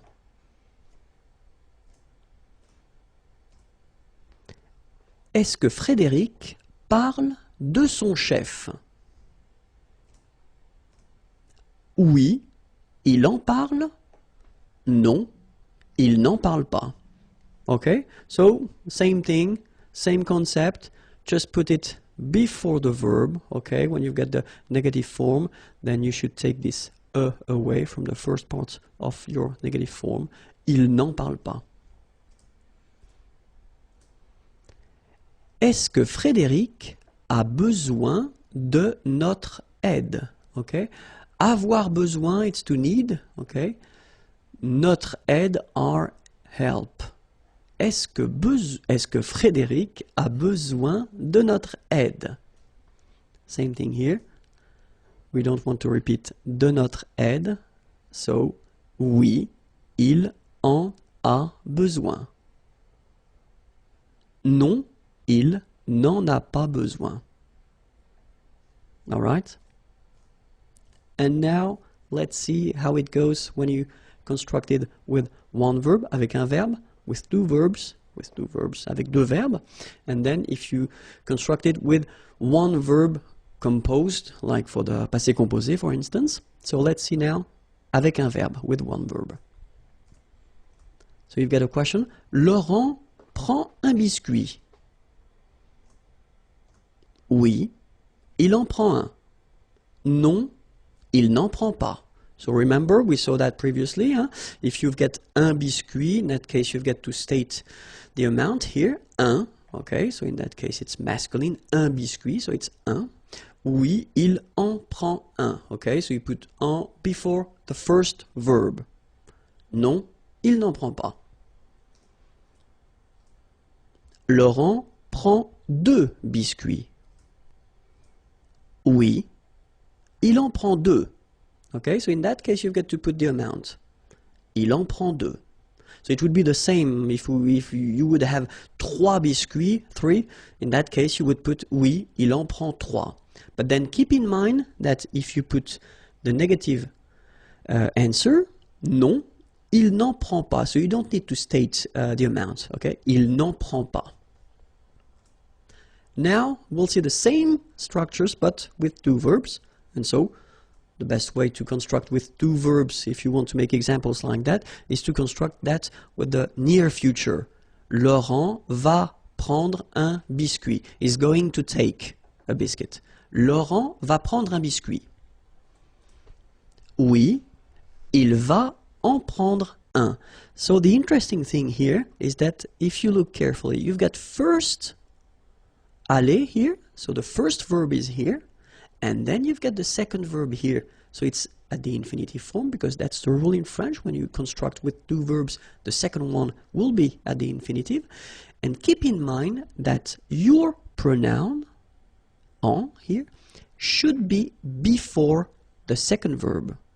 Okay? So I'm not going to tell you that it should be between the two because you could have other things between the two. Okay? It should be before the second verb. Oui, il va en prendre un. Okay? And you get a good example here for the reason why I told you it should be before. Non, il ne va pas en prendre. Alright? Because here you've got your aller verb, va, but then you've got the negative form, ne va pas. But then your pronoun should be before the second one. Okay? Il ne va pas en prendre. Let's see now. Laurent va prendre deux biscuits. Answer. Oui, il va en prendre deux. Non, il ne va pas en prendre. Okay? So let's see now when you've got a composed verb. So we just need to put the same sentence at the passé composé form. Laurent a pris un biscuit. Oui, il en a pris un. Okay? So the important thing now is to try to remember that when you've got this form, a pris, even if you've got two parts, well, technically you don't have two verbs, you've got one verb. Okay? So your pronoun en should be before the verb, so it means before a here. Okay? One common mistake is to put this en between the two. Okay? Because you tend to think that maybe you've got two verbs, but no. It's here, okay? Il en a pris un. Negative form, il n'en a pas pris. Alright? Non, il n'en a pas pris. Laurent a pris deux biscuits. Oui, il en a pris 2. Non, il n'en a pas pris. Le pronom complément Y. So in the previous lesson we saw another pronoun, so it's the pronoun en, okay, and in that case, in this lesson we'll see le pronom Y. Well, you pronounce it I, of course. So, le pronom Y, we'll see that it can replace un lieu, a place, okay, or then it can replace la préposition a and then a noun of thing, and then we'll see how to construct it when you get a negative form, okay? So let's see now for a place, un lieu. So let's see a question. Isabelle va en Finlande. So va, remember, it's aller, okay? And then en Finlande, in Finland. Isabelle va en Finlande. So of course, you will have many options to answer to this question. The first one would be maybe the more logical. Oui, Isabelle va en Finlande. So you just take all the elements that you had in the question and then you answer with that. Of course, in many situations we won't, because French people like to use pronouns when it's possible. So the first option that we would have is to avoid repeating Isabelle. Okay? So, elle va en Finlande. All right? And the other option we would have would be to avoid repeating this en Finlande. Okay, so it's a place, it's a country, okay? And in that case, it does mean that it would be possible to use this Y, so I, you pronounce it I, okay? So, oui, elle y va. So keep in mind that it's a pronoun and then it should be here just before your verb, okay? Elle y va. Alright, so, oui, Isabelle va en Finlande. Oui, elle va en Finlande. Oui, elle y va. Okay, so let's see another example now. So if you're using a name of a town, because previously we had a country and now it's a town, and so it's Paris, okay? Isabelle va à Paris, so it's a question. Of course, you can answer like we saw previously. Oui, Isabelle va à Paris. First option, repeat everything, no problem. Second option, you just want to avoid repeating Isabelle. Oui, elle va à Paris. And then, last option, you just want to avoid repeating Isabelle and then Paris. Oui, elle y va. All right? And now, it's a place. Cinéma. Okay? Isabelle est au cinéma. Oui, Isabelle est au cinéma. Repeat everything. Second one, you just don't want to repeat Isabelle. Oui, elle est au cinéma. All right? Third one, just want to avoid repeating Isabelle and au cinéma. Oui, elle y est. All right? Oui, Isabelle est au cinéma. Oui, elle est au cinéma. Oui, elle y est. Second situation when we can use this pronoun I or Y, it's when you replace it. When you replace this preposition a and then a noun of thing. Let's see now. Est-ce qu'Isabelle pense is to think, à son examen, exam, okay, to think about. Est-ce qu'Isabelle pense à son examen? First option, repeat everything. Oui, Isabelle pense à son examen. Second option, you just don't repeat Isabelle. Oui, elle pense à son examen. Third option, you don't repeat Isabelle, and same thing for à son examen, so oui, elle y pense.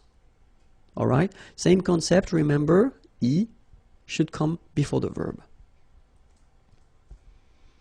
Est-ce qu'Isabelle joue au tennis? So in that case, remember, it's au, but then au is clearly the combination of the preposition à and then the article le tennis, the, okay? So when you combine these two, you get this au tennis.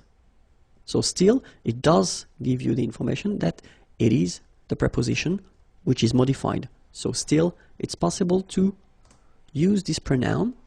Oui, Isabelle joue au tennis. Repeat everything. Second one, oui, elle joue au tennis. And the last one, oui, elle y joue. All right, so you can see that it's quite short. It's quite short, but it's quite useful because you don't need to repeat all the things that were stated in the question. Okay, so remember, as usual, the pronoun should come before the verb. All right, so now we'll see how to construct these sentences with the pronoun y, but then when you're using this negative form. Okay, est-ce qu'Isabelle joue au tennis? First option, oui, elle y joue. Second, non, elle n'y joue pas. All right, so negative form should be before the pronoun here. Okay, and then as usual, remember the ne followed by a vowel, they don't really get along, so should go away. So you take it away and you get ni, joue, and after the verb you put your pas form. Okay? Isabelle est au cinéma? Oui. Elle y est? Non. Elle n'y est pas. Same thing, okay? Negation here before your pronoun, but then is going away, and then pas after your verb. Okay? So let's see now how you construct it with one verb. Alexandre va au concert? Oui, il y va. Non, il n'y va pas. Okay, so no changes from what we saw previously. Okay, so before your verb, and then here, when you get the negative form, your ne is coming before the pronoun, and then your pas is coming after your verb. Okay? When you get two verbs now. Alexandre va aller au concert? So it looks a bit strange, sorry about that. He's going to go at the concert. I know, I know, but it's just to show you how it works, and I don't want to change the sentence, okay? So, oui, il va y aller. Okay, so you can see here now that this pronoun y should be before the second verb, okay? Il va y aller. Negative form, non. Il ne va pas, okay? So your negative form is before and after the first verb, and that's the key thing, okay? And then your pronoun is coming before, sorry, your second verb. Okay, so your pronoun y should be always before your second verb, okay? And now, let's see how it will work if we've got composed tense like aller here, and it's at the passé composé form. So Alexandre est allé au concert. Okay, it's the past tense. Oui, il y est allé. Okay, so keep in mind that even if you've got two parts here, okay, it's only one verb. It's the verb aller at the passé composé, okay, so it's composed, so we've got two elements, but still it's one verb, so it means that your pronoun y should be before. Il y est allé. Alright, and then the tricky thing, normally it's the negative form at the passé composé. Look, non, il. So you put first the negative part, so ne. Obviously, this is going away because you've got a vowel, okay, as usual. Il n'y est, and then you put, as we saw previously in Unit 5, or I don't remember, I guess it was Unit 5 when I introduced the passé composé, you put this pas here between être and your participe passé form, okay? So, non, il n'y est pas allé. All right. Bonjour à tous. Hi everyone and welcome to Learn French with Vincent. This is Unité 7, leçon A. And in this lesson we'll work together on the adverbs, les adverbes. And to be more precise, we'll see three cases. The first one will be with an adjective, an adverb. Second situation will be with un verbe. And then the last one will be with une phrase. Okay, so let's see that right now. The first case we'll discover or we'll work on will be with an adjective or an adverb. Okay, so let's see. The idea is normally that the adverb should be placed, adverbe placé devant, before the adjective or the other adverb. Okay, so if you've got a structure with one adverb and one adjective, your adverb should be placed before the adjective. If you've got two adverbs, then this one should be before the second one. Okay, so let's see how it goes. First example, ce thé est trop chaud. Okay, ce thé, thé is tea, of course, and then here we've got the demonstratif. This tea is too hot. Okay, so you've got the adjective chaud here, and then this trop should be before the adjective. Okay, so it's quite easy. Another possibility here, you've got two adverbs, so this one, trop, too, and then rapidement, well, fast, okay, and then parler is to talk. Il parle trop rapidement. Okay, so obviously this trop, too fast, should be before rapidement. Okay, and then last example, ce film est assez intéressant. Ce film est assez, enough, intéressant, interesting. Okay, so assez comes before intéressant. Alright, so remember, if you've got one adverb, then you should put it before the adjective or the second adverb. Alright, so let's see now how you will construct it if you have a verb. So the rule goes like that. L'adverbe est placé, is placed, so the adverb is placed en général, in general, so that's quite important in French because of course we've got exceptions all the time. We will have exceptions in French, but en général, okay? Après, so after the verb, okay? Adverbe placé en général après le verbe. So let's see how it goes now. Je lis, lire, lire is to read, okay? So it's the present form. Je lis, I read. Rapidement, okay? So fast. Je lis rapidement. So you can see that this rapidement, fast, comes after your verb here, lire, okay? Second example now. Elle parle, parler is to talk, doucement, okay, quietly. Elle parle doucement, same thing here. Your adverb is coming after your verb, all right? And then the last one, il conduit, conduire is to drive, il conduit très bien, very well, sa nouvelle voiture, his new car. Il conduit très bien sa nouvelle voiture. So as you can see here as well, this très bien, very well, is coming after the verb conduire, to drive. Alright, so remember, the adverb is placed in general after the verb. Okay?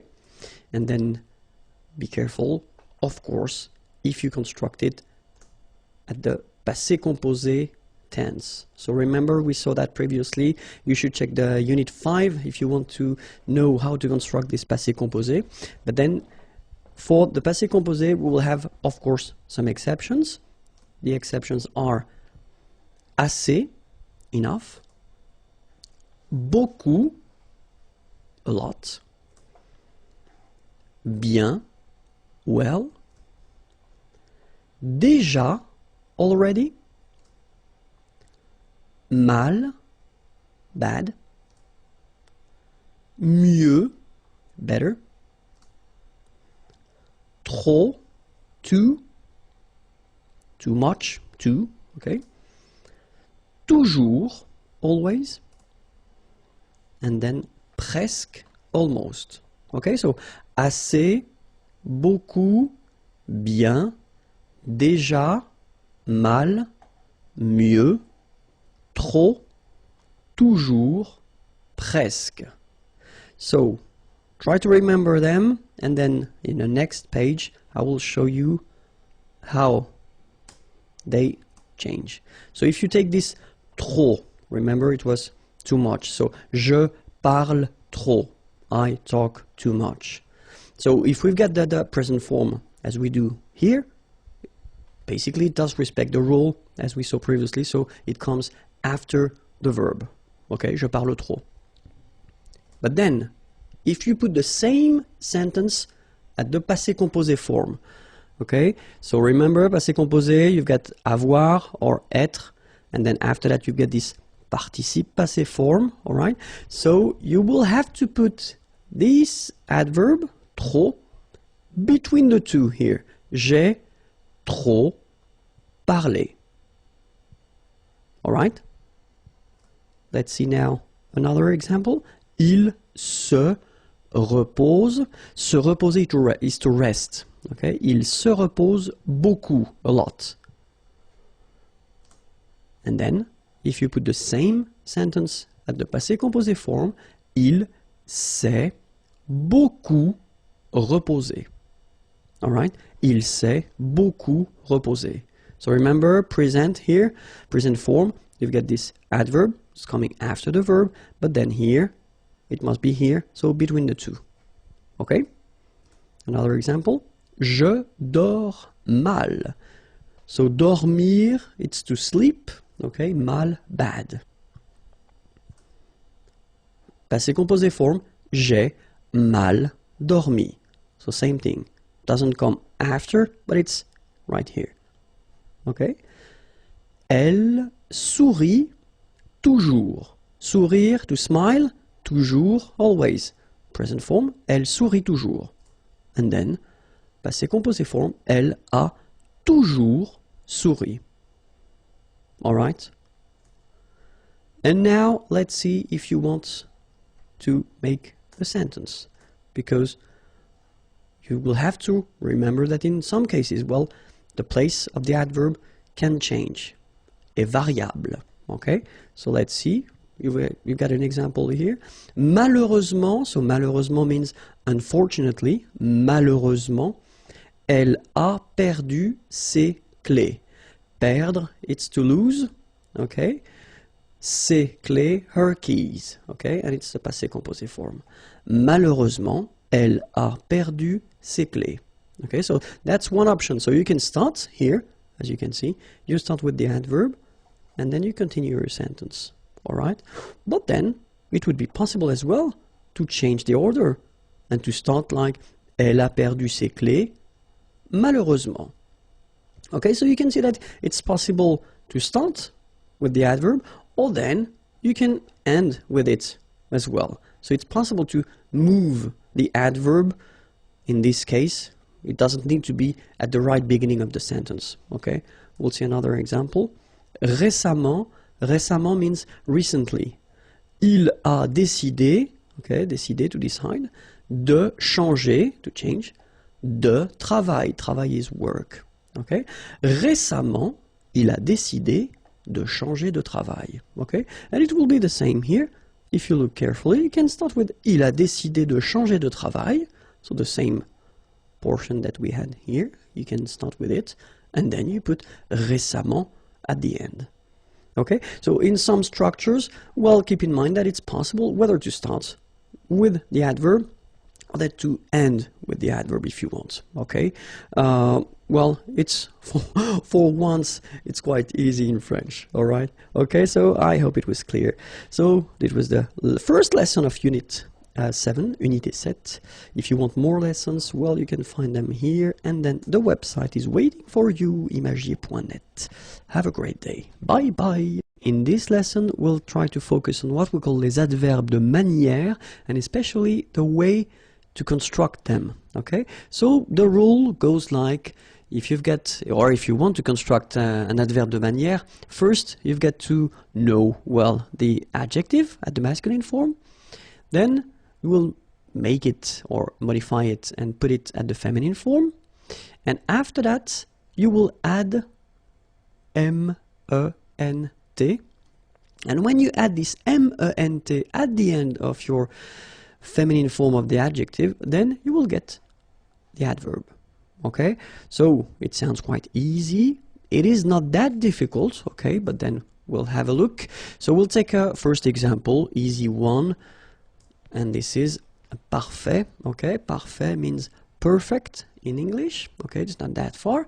So we've got here this adjective, and it's at the masculine form. If we put the same adjective at the feminine form, well, the rule normally, we saw that previously, goes like you put this final you add this final at the end of your adjective to get the feminine form. Of course, we've got some exceptions, but then that's the normal rule, okay?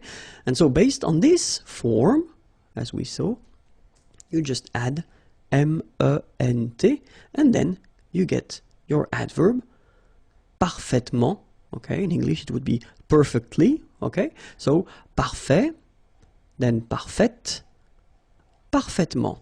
All right, so we'll see few examples, and then the first one is franc. Okay, so in some cases they will be a bit strange because the feminine will not follow the rule that we saw, but then, I mean, I told you that in advance, you know, most of them follow this rule, but then of course we've got exceptions, okay? But then, so franc, franche, so it's the feminine forms, the adjective, and then franchement, you get the adverb here, okay? So for each adjective, I will put the English translation here at the beginning, all right? Doux, you don't pronounce the final X. Douce, feminine form. Doucement, adverb.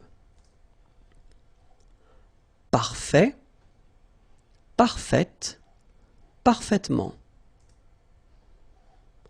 Certain, certaine, certainement.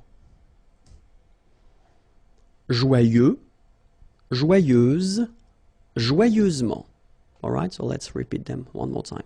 Franc, franche, franchement. Doux, douce, doucement. Parfait, parfaite, parfaitement. Certain, certaine, certainement. Joyeux, joyeuse, joyeusement. Okay, let's continue the list. Heureux, heureuse, heureusement. Spécial, spécial, spécialement. Clair, clair, clairement. Vif, vive, vivement. Sportif, sportive, sportivement. Okay, you can read them one more time. Heureux, heureuse, heureusement. Spécial, spécial, spécialement. Clair, clair, clairement. Vif, vive, vivement. Sportif, sportive, sportivement. Okay, and then we can see some subgroups. Okay, so it does mean that here you will have the ending of your adjective at the masculine form, then here the ending of the adjective at the feminine form, and here you've got the ending of your adverb. So it takes back this ending here, accent grave RE, and then you add this MENT. Okay, so this subgroup follow the rule that if it ends with ER, then the feminine form will be accent grave, it goes like that, RE. Okay, so let's see a few examples now. Entier, entière, entièrement. Premier, première, premièrement. Dernier, dernière, dernièrement. Léger, légère, légèrement. Okay, one more time. Entier, entière, entièrement. Premier, première, premièrement. Dernier, dernière, dernièrement. Léger, légère, légèrement. Okay, and then second subgroup. So if it ends with ET, then it will go like accent grave, TE, and then for the adverb, accent grave, TE, and you add this MENT here. Okay, let's see. Secret, secrète, secrètement. Okay, so I tend to insist a little bit on it just to make you hear the difference between the masculine. Secret, secrète. Okay, so you're pronouncing the T. Okay. Complet, complète, complètement. Discret, discrète, discrètement. Okay, so one more time. Secret, secrète, secrètement. Complet, complète, complètement. Discret, discrète, discrètement. Okay, so let's see another subgroup. So actually you get two things here. The first one, so if your adjective is ending with ent, then it will be transformed for the adverb, like ent. And if it ends with ant, it will be transformed like ament, okay? But then I did put them in the same group because phonetically, and that's the important thing, phonetically you will pronounce them the same way. So you will pronounce amant, and here it will be the same, you will pronounce amant. Okay, so let's see how it goes. Patient, and then patiemment. So as I told you, even if you write it ement, phonetically it goes like amant, patiemment. All right. Récent, same rule. Récemment, récemment, récemment. Okay. Then suffisant, suffisamment. And the last example, élégant, élégamment. All right, so let's repeat them one more time. Patient, patiemment. Récent, récemment. Suffisant, suffisamment. Élégant, élégamment. Okay, and another subgroup, so if your adjective is ending with el, then feminine form of the adjective will be double le, and then the adverb double le, ment. Okay. Réel, réellement. Okay, so remember when you get this here and then it's followed by two consonants and then they are the same consonant like here, the sound of the changes and it's open, it's e. So that's the reason why you've got this réel. Okay, réellement. All right. Then manuel, manuel, manuellement. Annuel, annuel, annuellement. Naturel, naturel, naturellement. Okay, one more time. Réel, réel, réellement. Manuel, manuel, manuellement. Annuel, annuel, annuellement. Naturel, naturel, naturellement. The topic will be dans la ville, so in the town, dans la ville. Okay, so let's start now. Une rue. Okay, remember final not pronounced. Une rue. Une voie ferrée. Final here not pronounced, and then this one is not pronounced either. Une voie ferrée. Une autoroute. Une autoroute. Un boulevard. Final D not pronounced. Un boulevard.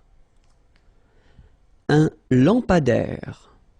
Final not pronounced. Un lampadaire. Une aire de stationnement. Une aire de stationnement. Un musée. Final not pronounced. Un musée. Un immeuble. So you can see I'm making this little liaison between the two. Un immeuble. Final not pronounced. Un immeuble.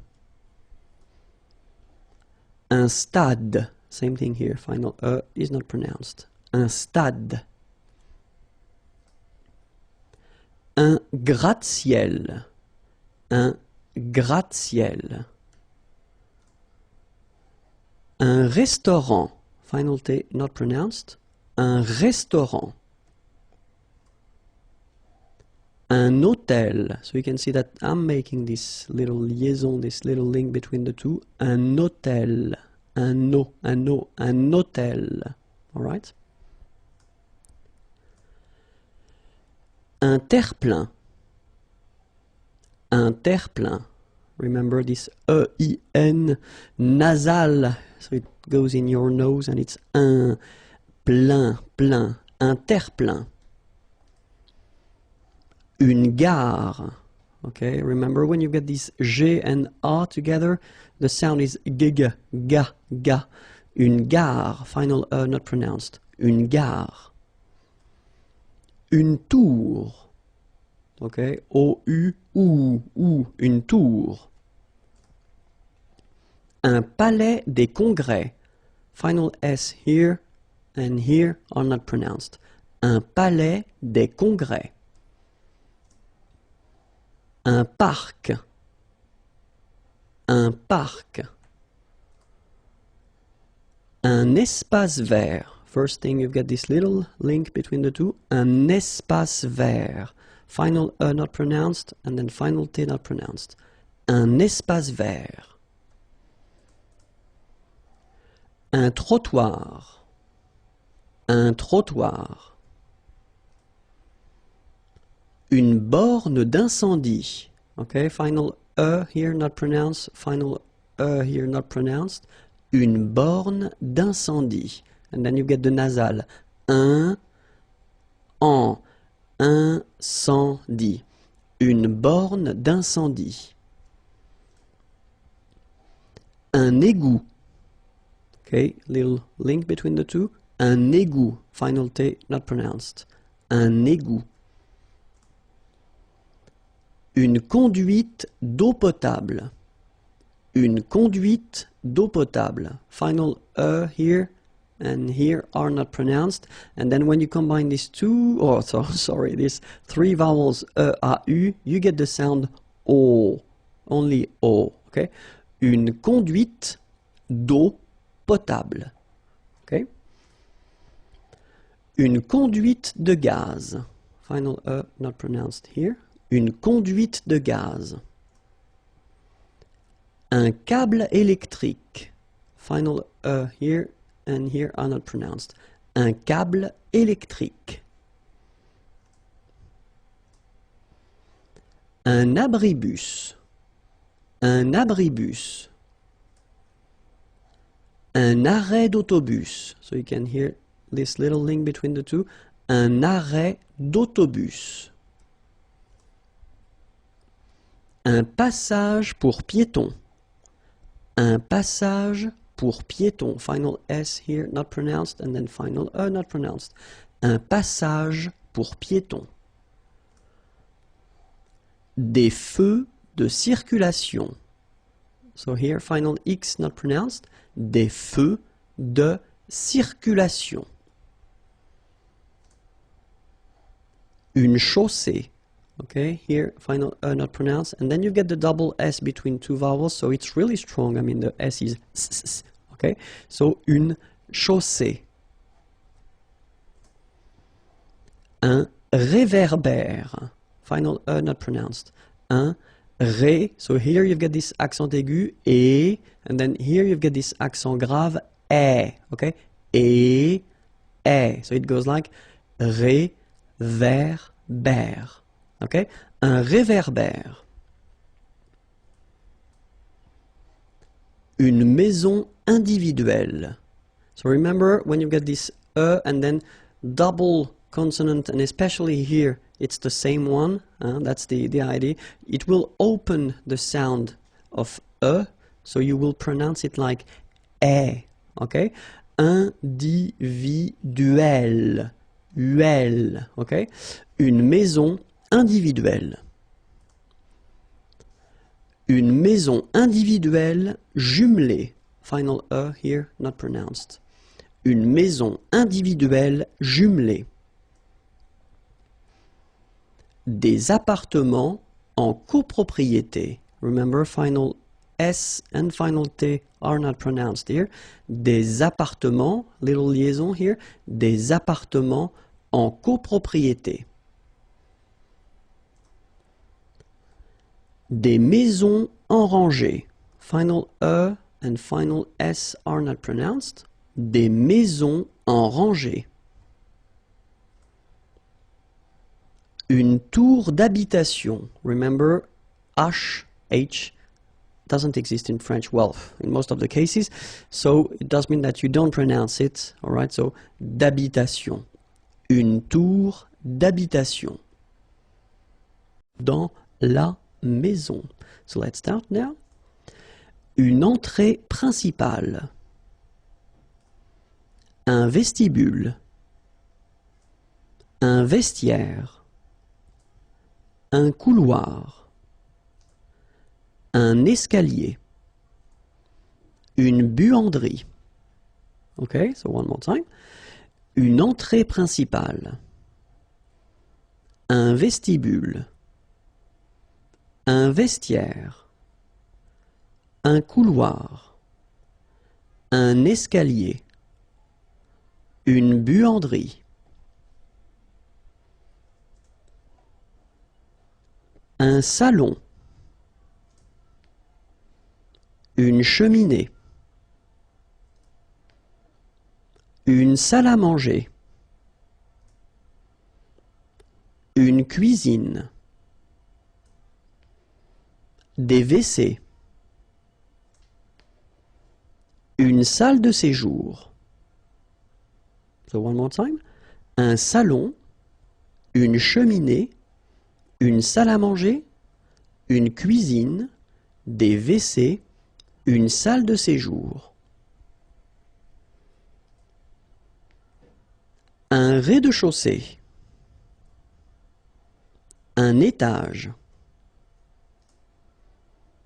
Un palier. Une chambre principale. Une garde-robe. Une chambre. One more time. Un rez-de-chaussée. Un étage. Un palier. Une chambre principale. Une garde-robe. Une chambre. Une fenêtre. Une porte-fenêtre. Une salle de bain. Une douche. Une baignoire. Une porte pliante. So one more time. Une fenêtre. Une porte-fenêtre. Une salle de bain. Une douche. Une baignoire. Une porte pliante. Une table. Une desserte. Un fauteuil. Un canapé.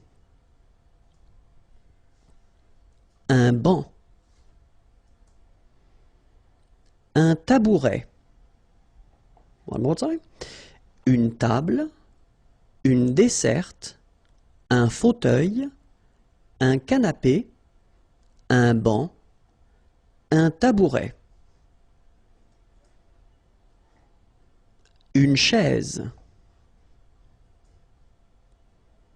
Un lit. Une armoire. Un coffre. Une commode. Un rideau. OK? Une chaise. Un lit. Une armoire. Un coffre. Une commode. Un rideau.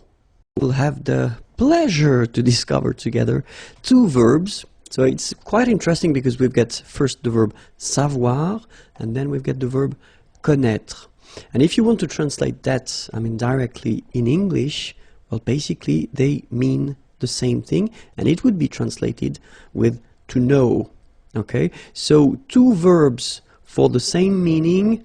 What does it mean? It means that you will have two different uses of these verbs. The first one, savoir, well, the rule is that you will use savoir plus a verb. So after that, if you want to add a verb, then you will have to use savoir. Or then if you want to put, as we say, structure verbale, so it's just somehow like a sentence, okay? So if you want to introduce a sentence after savoir, then after to know, then that's savoir that you will have to use, okay? But connaître, so same meaning, as I said, it's to know, okay? You will use connaître only if you want to put a name or a noun after connaître, okay? So that's the main difference of use between savoir and connaître, okay? So connaître plus a noun avec un nom, and then savoir with a verb or then structure or verbal structure, or let's say a sentence if you want, okay? So first, of course, we should remember how to conjugate savoir at the present form here, okay? Je sais, tu sais, il sait, elle sait, nous savons, vous savez, ils savent, elles savent. Okay, so if you look carefully here, you write it S-A-I-S, well, the same way here. Here you write it S-A-I-T, okay, but then phonetically these three forms are the same, and it's sait, okay? Je sais, tu sais, il sait, elle sait. All right, so let's see now the passé composé form. J'ai su, tu as su, il a su, elle a su, nous avons su, vous avez su, ils ont su. Okay, so if you remember, when we introduced this passé composé form, it was in Unit 5, if my memory is correct. Then you put first, in most of the cases, the verb avoir at the present form, and then you put this participe passé form.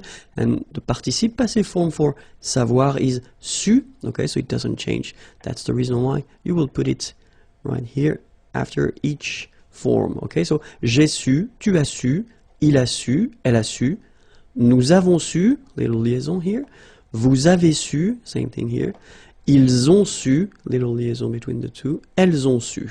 Okay? And now, let's see connaître at the present form. Je connais, tu connais, il connaît, elle connaît, nous connaissons, vous connaissez, ils connaissent, elles connaissent.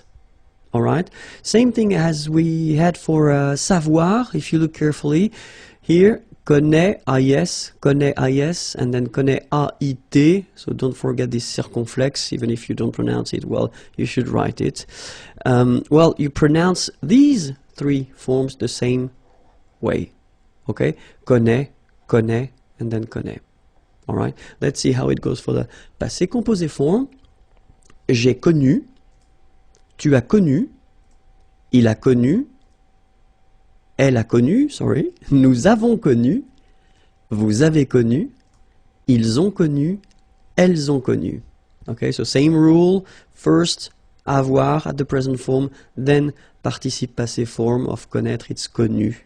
All right, so it will go everywhere for each person here. Okay, j'ai connu, tu as connu, il a connu, elle a connu, nous avons connu, vous avez connu, ils ont connu, elles ont connu.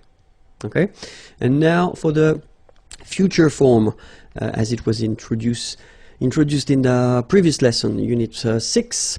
So savoir at the future form, and it goes like je saurai, tu sauras, il saura, elle saura, nous saurons, vous saurez, ils sauront, elles sauront.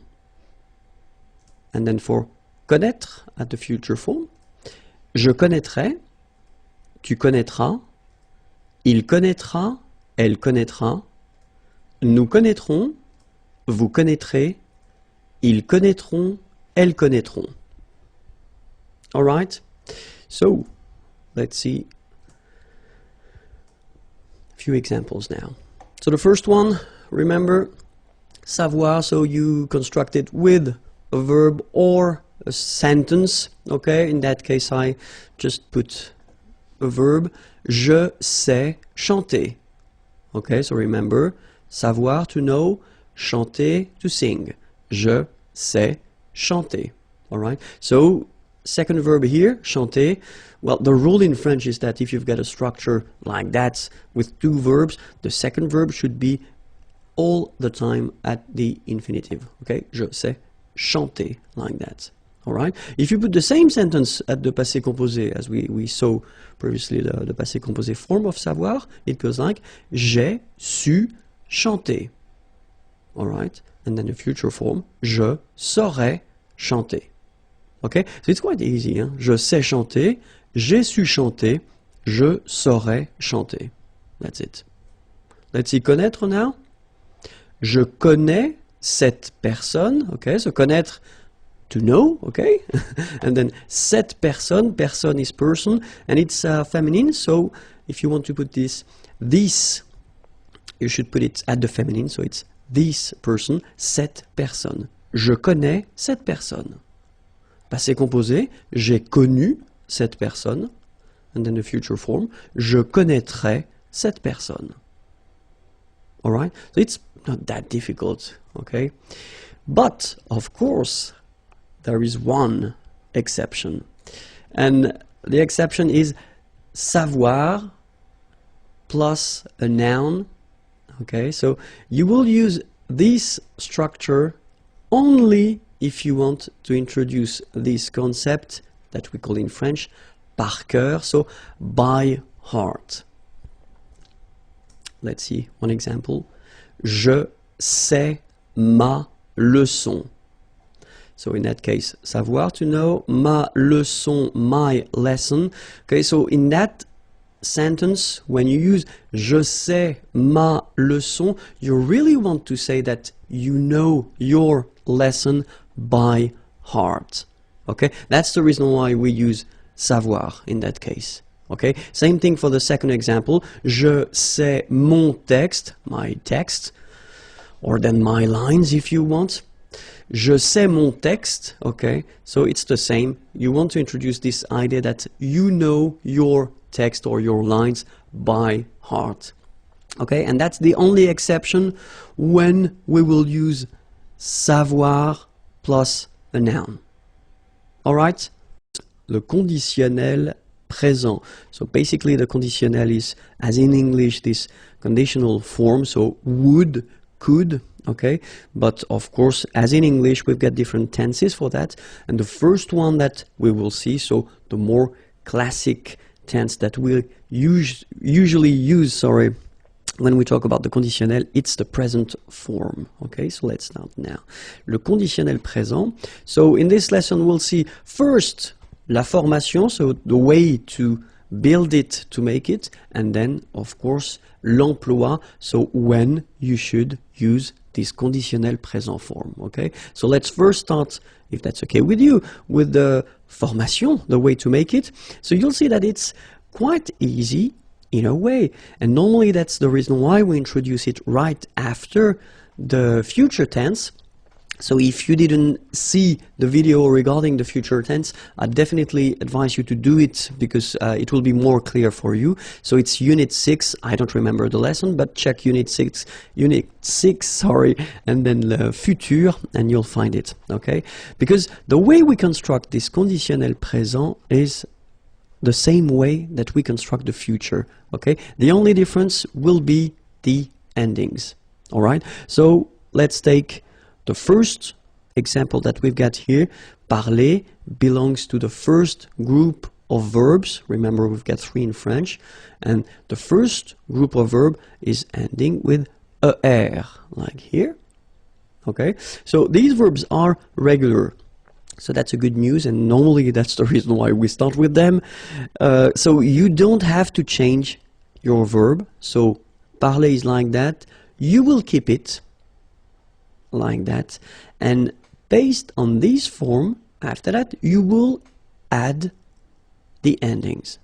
Okay, and for je, the ending will be AIS. Okay, so you don't need to modify your infinitive form. The basic form is like that, it goes there, and right after you just add the ending AIS, and you get je parlerai. All right, so it's quite simple. Second group, so verbs ending with er. Be careful, not all the verbs ending with er, but a quite decent amount of them belongs to the second group, but then still it will be quite easy because it is exactly the same way. You don't modify your infinitive form, you just keep it like that, alright? And after that, you add your ending. Je finirai. So A-I-S. Je finirai. Alright, so it's quite easy. You keep your basic form, your infinitive form, and right after, you just put the ending. Okay? For the third group of verbs, so of course we will have some exceptions, so we'll see that a bit later in this lesson, but still, the main rule is if it's ending like lire, lire to read, okay, with this well, the idea is that you will take this away, as we quite usually do in French, okay, and after that you will add your ending. Je lirai. Alright, so the rule goes like, if you get final then you take it away, you get your form here, L-I-R, and then you add your ending, A-I-S, je lirai. Okay, so you get three forms here, and they're actually the, well, conditional présent forms. Je parlerai, je finirai, je lirai. Okay, parler is to talk or to speak, finir to finish or to end, lire to read. Okay, so the endings now. So we saw that previously that, well, the ending for je will be, whoops, sorry, the ending for je will be A-I-S. Okay, the ending for tu will be, well, the same, A-I-S. The ending for il, elle will be A-I-T. Okay, the good news is that even if we write them differently, like you see here, we pronounce them the same way. And it goes like e, e, e. Alright? So as usual in French, what you pronounce, well, it's not that difficult in a way, but then remember how to write them. A-I-S for je, A-I-S for tu, A-I-T for il, elle. So now let's see nous, and nous goes like I-O-N-S, okay, and it should be pronounced ion, remember final S is not pronounced, ion, okay, then for vous it goes like I-E-Z, and it goes like ye, okay, remember when you get this I before it goes like ye, okay, ye, so that's the reason why we had this ion here, and then ye. Alright, and the last one, so even if it looks scary because you've got three vowels here and then N-T, okay, A-I-E-N-T, so as usual that's the way you should write it, but then phonetically the good news is that you pronounce it E. So the same way that we had here, E here, E, and then E. Okay, so let's pronounce them, E, yon, ye, e. So if you look carefully, you've got only three phonetical pronunciation. The first one is here and here. It's the same. So it's e. After that, we've got this yon, and after that, we've got this ye. All right. So let's see now for parler. Parler, it's to speak or to talk. Okay. So je parlerai. Tu parlerais, il parlerait, elle parlerait, nous parlerions, vous parleriez, il parlerait, elle parlerait. Second example, choisir from the second group of verbs. Choisir is to choose. Je choisirais, tu choisirais, il choisirait, elle choisirait, nous choisirions, vous choisiriez, il choisirait, elle choisirait. Okay, not that difficult.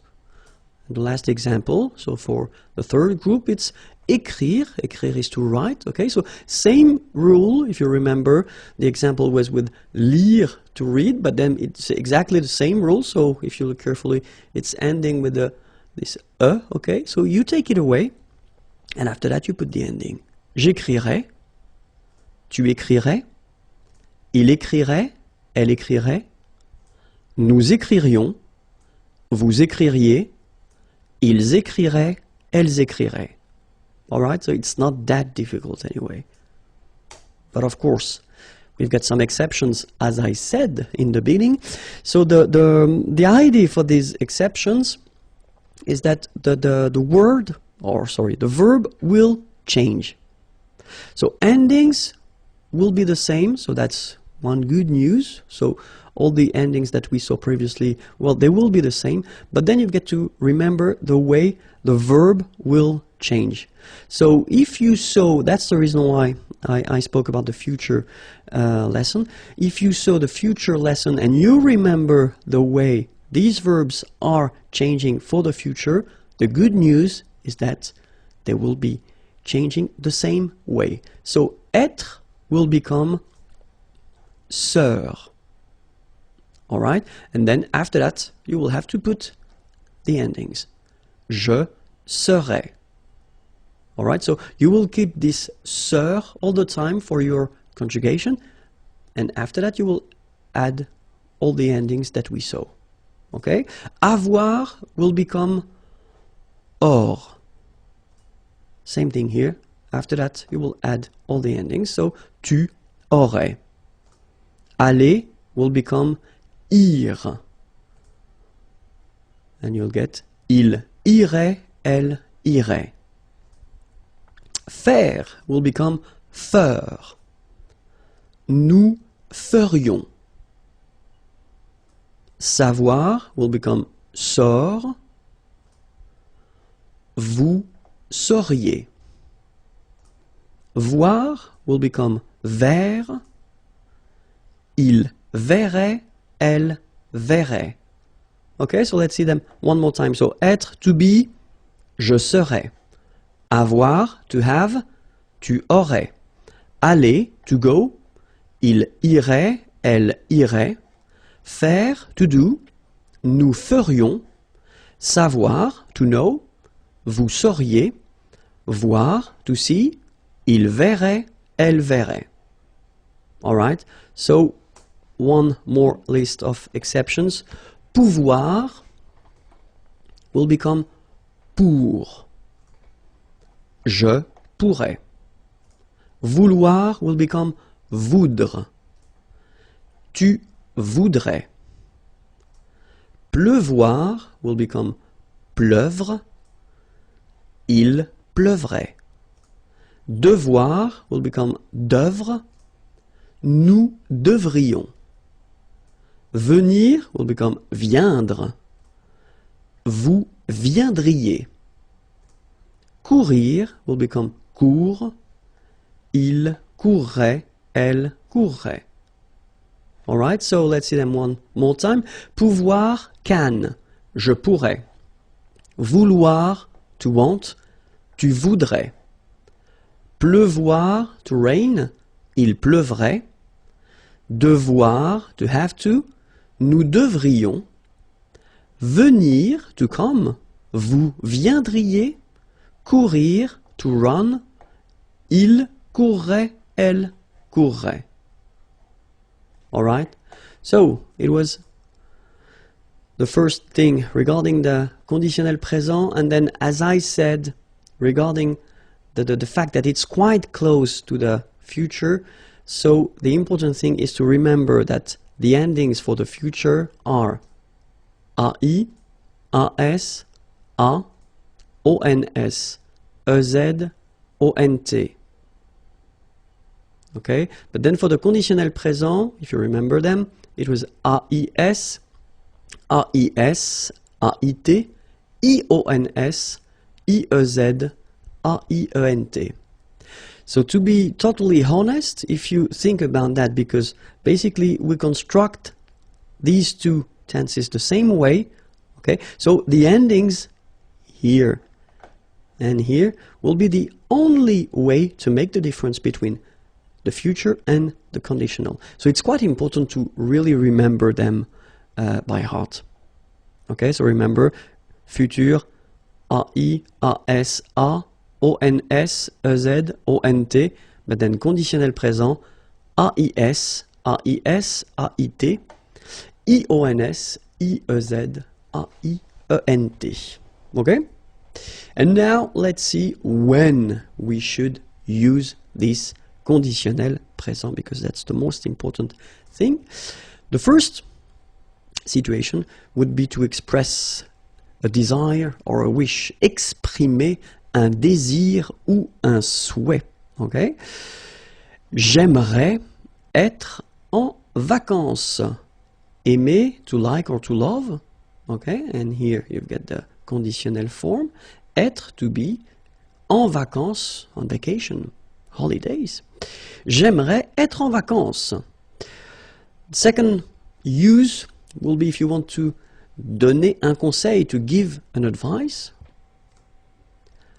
Vous devriez apprendre le français. Okay, devoir, to have to, but then in that case when you say vous devriez, you should. That would be the more correct translation. Vous devriez apprendre, apprendre is to learn, le français, French. And then if you want to ask something politely, that's the tense you should definitely use, and especially if you go in a coffee restaurant or if you go in a shop and you want to ask for something, then use this conditionnel form. I mean, trust me, it's quite important. Okay? Je voudrais un café, s'il vous plaît. Okay? Je voudrais un café, s'il vous plaît. Okay? So let's read them one more time. J'aimerais être en vacances. Vous devriez apprendre le français. Je voudrais un café, s'il vous plaît. Another use of this conditionnel présent is if you want to construct a sentence, like in English, for instance, with this if. Okay? So if in French is si. And then the rule is quite strict in French. If you start with this if, si, then it should be followed by the imparfait form. We didn't see this form yet. It will come in the next lesson or in the next unit, sorry. So no stress about that. It's just an example, but it's just for you to know that if you want to construct this if structure, then it should be followed by imparfait. Then comes le conditionnel. Okay, so let's take one example. Si j'avais le temps, je ferais du sport. Okay, so si j'avais le temps, so if I had, it's the same in English. You put this I had. Si j'avais le temps, so time, je ferais. Remember, it was faire, to do, but then at the conditionnel form, du sport. Okay. Another example. Si j'étais riche, so riche, rich, était, it's to be, remember. Je voyagerais, voyager is to travel, autour du monde, around the world. Oops. And then the last one. Si elle était là, so être, to be, là, here, nous irions, so remember it was to go, aller, and it becomes ir, irions, nous promener. Okay, so se promener, to have a walk. Question avec qui et que. So it's quite important, so please take the time to listen to me. So let's start now. Les questions avec qui et que. So we'll first start with qui, and then after that we'll see que. Alright? So the first thing, qui, and it's starting right now. Qui est-ce qui parle? So it's a question, okay? Qui est-ce qui parle? Second example would be, qui est-ce que tu regardes? Okay, so the first one, qui est-ce qui parle? And then, qui est-ce que tu regardes? So in both cases, well, these questions are mostly for oral use, because when we add this qui, que, normally it's when you talk, okay? If you write, you don't really need to put them.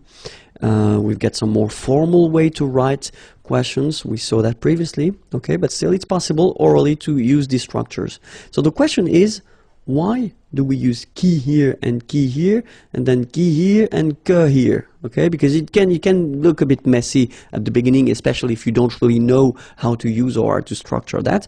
So the first thing that we've got to remember, yes, it's here. So the first part here, this qui, well, we will use this qui here just because we want to have the information and it concerns a person. Who, okay? Qui means who when we start the question with it, okay? Qui est-ce qui parle? Qui est-ce que tu regardes? And then we've got the second part here, as we saw, and it's quite interesting because we've got two options here, the first one and the second one. So the first one, you will use qui just because you will ask the question regarding the subject of the verb. You get the verb here, parler, okay? And the information that you want to have concerns the subject of this verb. And then here, we will use que just because we want to have the information concerning the object of the verb. So you've got regarder here, but then if you look carefully, you already have the subject. It's tu regardes, okay? So, qui est-ce qui parle? So if you want to translate it directly, you could translate it like, who is talking? Okay? Qui est-ce qui parle? Alright, so here, you want to have the information regarding the person, and then here, you want to have the information regarding the subject of the verb, parler. Okay? And here, qui est-ce que tu regardes? So, who are you watching?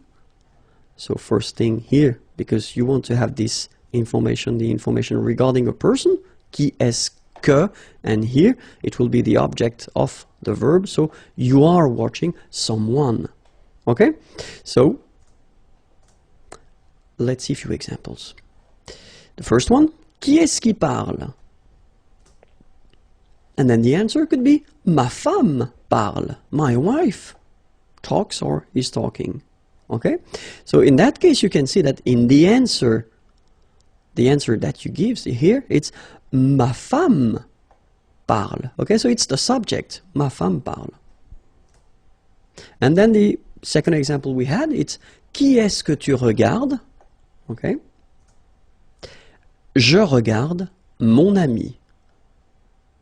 Okay, mon ami, my friend. Regarder was to watch or to look. Okay? Je regarde mon ami. And you can see here that it's, well, basically it's quite clear. It's quite clear. So, qui, just because you want the information for a person, and then the second qui, just because it will be the subject, ma femme parle. Okay? Here, qui, because it's the person. Mon ami, my friend, it's a person.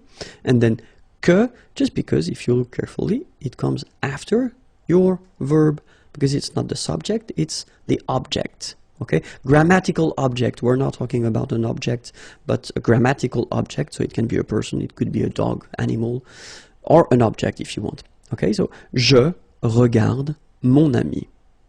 Alright? Now, let's see que. First question, qu'est-ce qui fait ce bruit? Okay? Second question, qu'est-ce que tu fais? All right? So remember that even if you don't have the que here, but you've got this QU, all right? It does mean that previously we had the here and here, but then as usual, if you look carefully, we've got here another starting here. So we've got to take our away. Okay? So let's see now.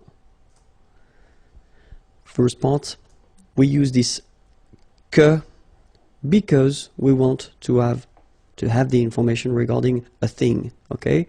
So we had qui previously and it was for a person, and then que it's for a thing. So it's not for a person, so que will be for a thing when you start the question with it. Okay, and then here, so remember we've got this qui here, and then we've got this que here. Well, it will be exactly the same idea that we had previously. So you will use qui here just because you want the information regarding the subject of the verb. You've got the verb here, to do, okay? And then here you put this que just because you want to have the answer with the object of the verb, okay? You've got the verb here, faire, to do, same verb, but then you've got the subject, tu fais, you do. Okay, so the first question, qu'est-ce qui fait ce bruit? What is doing this noise? Qu'est-ce qui fait ce bruit? Or this sound if you want. Qu'est-ce que tu fais? What are you doing? Okay, so let's see now the same question. Qu'est-ce qui fait ce bruit? And the answer would be, la voiture de mon père fait ce bruit. Okay, my father's car. Okay, la voiture de mon père. So if you translate it directly, it's the car of my father. And then you've got the verb. Okay, but then this long thing is the subject. La voiture de mon père fait ce bruit. Okay, so that's the reason why first we had this que, because it's a thing, it's not a person. Okay, and then qui here, because it's the subject of the verb faire. Okay, second question, qu'est-ce que tu fais? So if you remember carefully, it was what are you doing? Qu'est-ce que tu fais? And the answer, je prépare un chocolat chaud. Okay, so I wanted to put another verb in the answer just to well show you that is you don't really need to answer with the same verb, you know. Qu'est-ce que tu fais? What are you doing? Je prépare, so I prepare, je prépare, and then this is the object of the verb. So the object, just let me repeat, the grammatical object of the verb. So je prépare un chocolat chaud. All right, so now remember that we can of course construct these things with préposition, okay, just because in French we've got verbs, and verbs are in some cases constructed with préposition, so you will need to remember these things. So préposition can be à, avec, de, pour, and then chez. Okay, à qui est-ce que tu parles?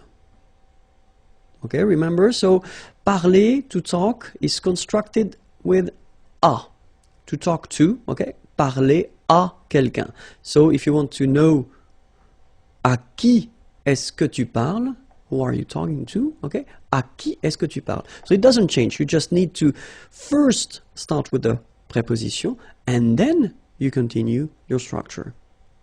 Okay, jouer, it's to play, okay. And then normally, if you're talking about a sports or activity, so sport or activity, then we tend to use this preposition à with it.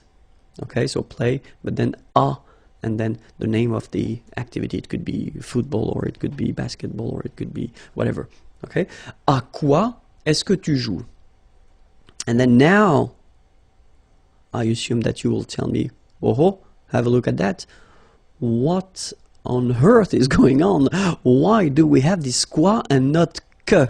Okay, well, because that's the rule, and we'll see that, but that's the rule in French. If you want to construct a question like here with que, but then it is constructed with a preposition, then que will change and then it will become quoi. Okay, that's the reason why. Qui doesn't change, que will be transformed into quoi. So that's the reason why here we've got à quoi est-ce que tu joues. Okay? Now, avec qui est-ce que tu viens? So venir is coming, avec, with, okay? Avec qui est-ce que tu viens?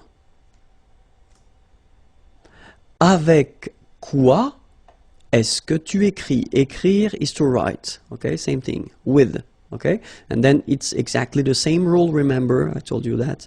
Que becomes quoi here. That's it. Avec quoi est-ce que tu écris? Okay, so remember, préposition with qui, no problem at all. But then préposition plus que, non. You will have to use quoi. Okay, so remember that's quite important because it can sound a bit strange if you're using this que instead of quoi with the preposition. Les nombres ordinaux. Les nombres ordinaux, premier, première. Okay, so you've got here the English version, so first, okay, but then as usually in French we've got the difference between the masculine form and the feminine form. Okay, so I will write here first masculine, then feminine, and I will read both. Okay, so premier, première. Deuxième, second, seconde. Okay, so it's quite interesting because here you've got deuxième and then it doesn't change. It's the masculine or the feminine form is exactly the same, so that's a good news.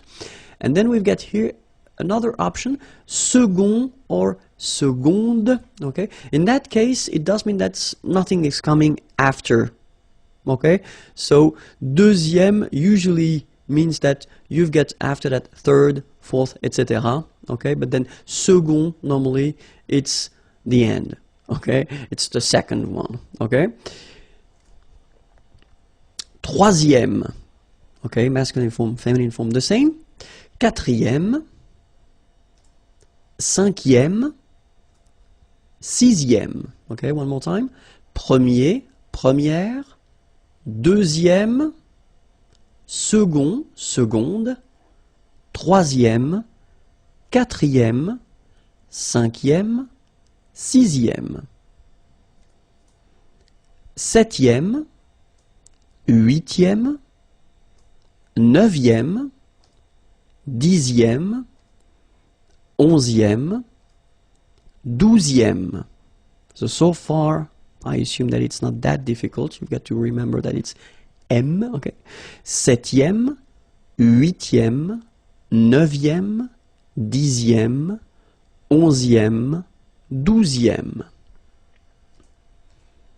Treizième, quatorzième, quinzième, seizième, dix-septième, dix-huitième. Okay. Treizième, quatorzième, quinzième, seizième, dix-septième, dix-huitième. Dix-neuvième, vingtième, vingt-et-unième, centième, millième, mille-et-unième. Ok? Dix-neuvième, vingtième, vingt-et-unième, centième, millième, mille-et-unième. In this lesson, we'll only focus on the verb être. Okay? So it will be a short one, but still quite important. Je serai, tu serais, il serait, elle serait, nous serions, vous seriez, il serait, elle serait. Alright, so remember, conditionnel présent, so if you want to translate directly this je serais, it's I would be. Okay, but in French we've got only one form like that. Remember, so AIS, but then you don't pronounce the final S. Je serais. Same rule here, no pronunciation of the final S. Tu serais. Phonetically, it is the same. And then the good news here, it will be exactly the same. So final T is not pronounced. So phonetically, you've got the same form as we had previously. Il serait, elle serait. Okay, so one more time. Je serais, tu serais, il serait, elle serait. Alright? So then, final S not pronounced, and then this is this yon, yon, remember it goes in your nose, it's nasal, yon, nous serions. Okay, then vous seriez, and last but not least, and remember, it's quite strange, but A-I-E-N-T, many letters, only one simple sound, E, as we had here, here, and here. It's exactly the same sound. Il serait, elle serait. Alright? Je serais, tu serais, il serait, elle serait, nous serions, vous seriez, il serait, elle serait. In this lesson, we'll focus on the conditionnel présent form of avoir, to have, okay? So, let's see now how it goes. J'aurais, tu aurais, il aurait, elle aurait, nous aurions, vous auriez, ils auraient, elles auraient. Alright, so if you remember carefully, this conditional present form, so it was introduced in this unit, so check the unit 7 and then put conditional present, you will find the whole description and the whole lesson of conditional present, but still, here, you can see that j'aurais, well, if you want to translate it directly, it would be I would have, okay, but then in French we've got only one form here, and then take a good look at the endings, AIS, AIS, AIT, IONS, IEZ, IENT, okay, the endings for the conditionnel present form. Okay, so let's see how you pronounce them now. J'aurais, so final S, not pronounced, j'aurais. Then same thing here, tu aurais, you don't pronounce the final S. Il aurait, same thing here, final T is not pronounced, elle aurait, okay? So you've got the same pronunciation here for the three first forms. J'aurais, tu aurais, il aurait, elle aurait, okay? Then, nous aurions, so this little link between the two, this liaison, nous aurions, final S not pronounced.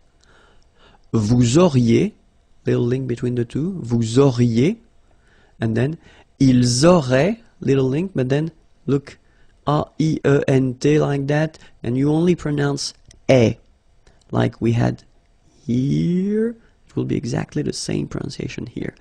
Ils auraient, elles auraient. Okay, so let's see that one more time.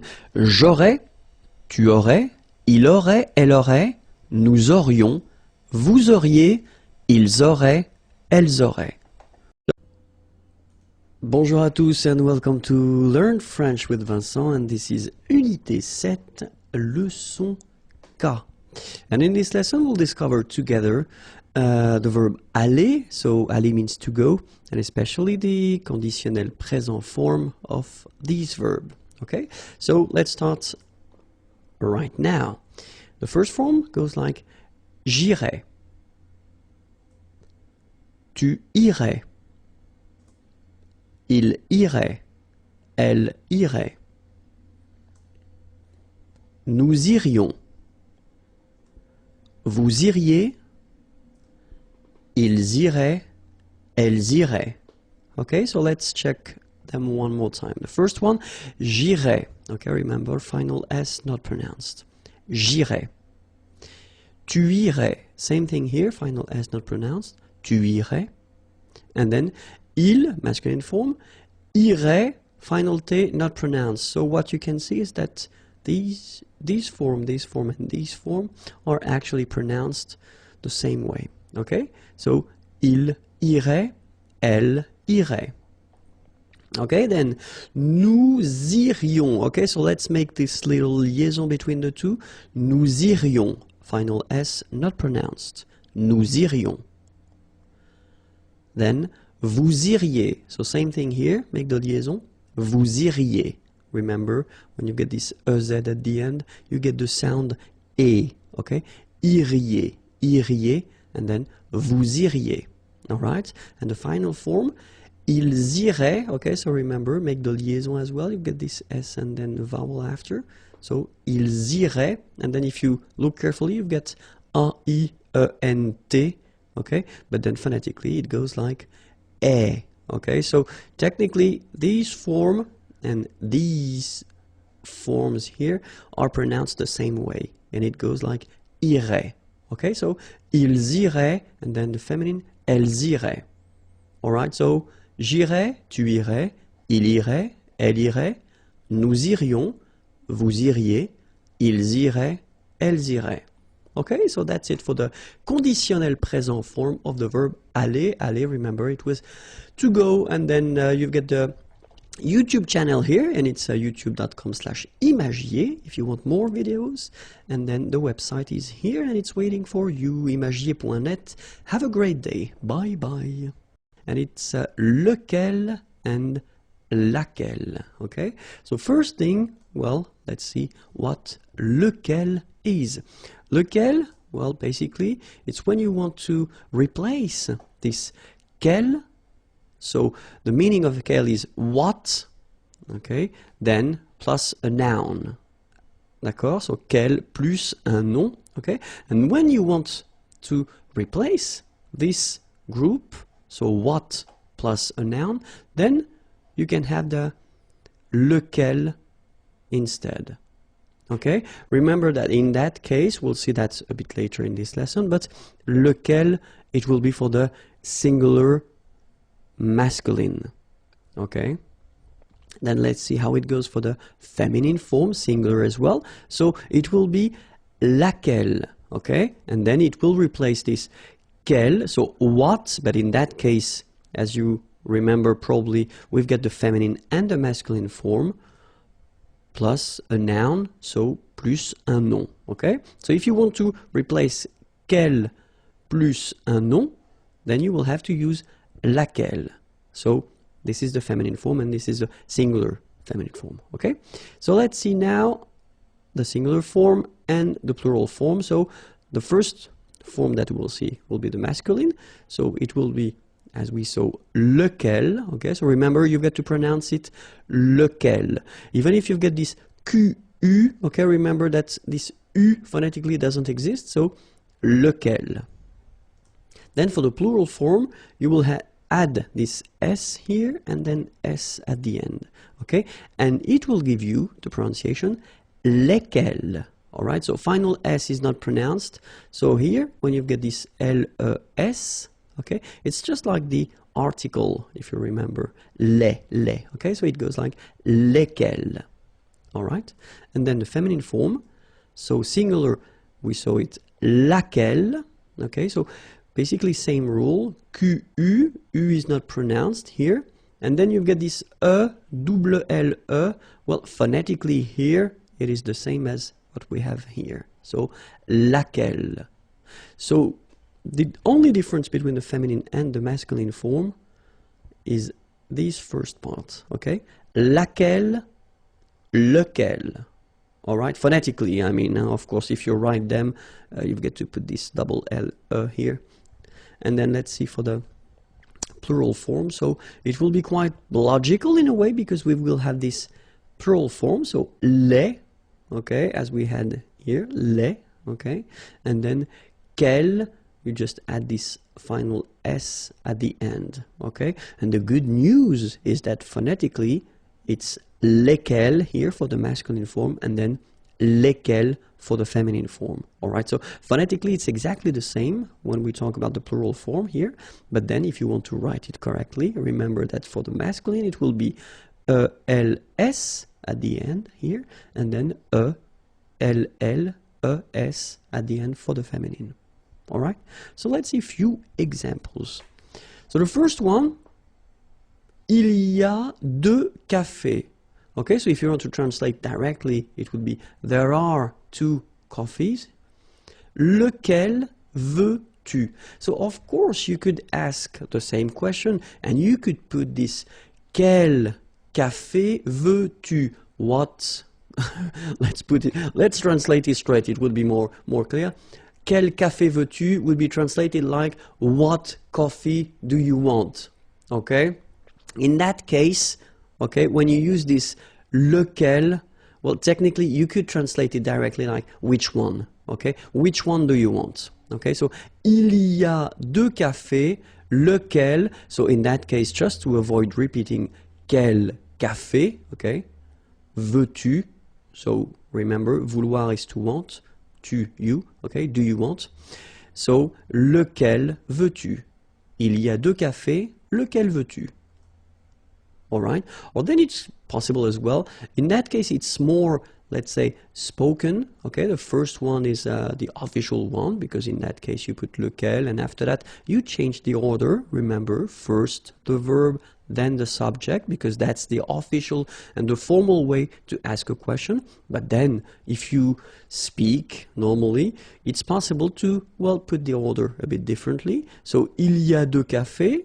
So, this doesn't change, of course, okay? Tu veux lequel? All right, so you just keep the normal order. So you've got the subject here, you've got the verb here, and then you put lequel at the end, okay? Tu veux lequel? All right, meaning is the same, but then it's better to use this second form orally and the first form, if you've got to write, then use this first form, okay? So let's see another example. So, 2 bus arrivent. Okay, so 2 buses arrive. Lequel prenez-vous? Remember, prendre is to take. Hein? Vous, you. Okay, so you could be the plural form, or then it could be the polite form for you. Okay, so lequel prenez-vous? Which one do you take? All right. Or then it could be as well as we saw in the previous example. You just keep the normal order, so subject, verb, vous prenez lequel. All right? And then another example. Voici les pâtisseries. Laquelle choisissez-vous? Okay, choisir, to choose. Voici les pâtisseries. Laquelle choisissez-vous? All right? Same thing here. Voici les pâtisseries. Vous choisissez laquelle? All right, so you can see that in that case it's the same. We just keep the normal order, so subject, verb, and then laquelle.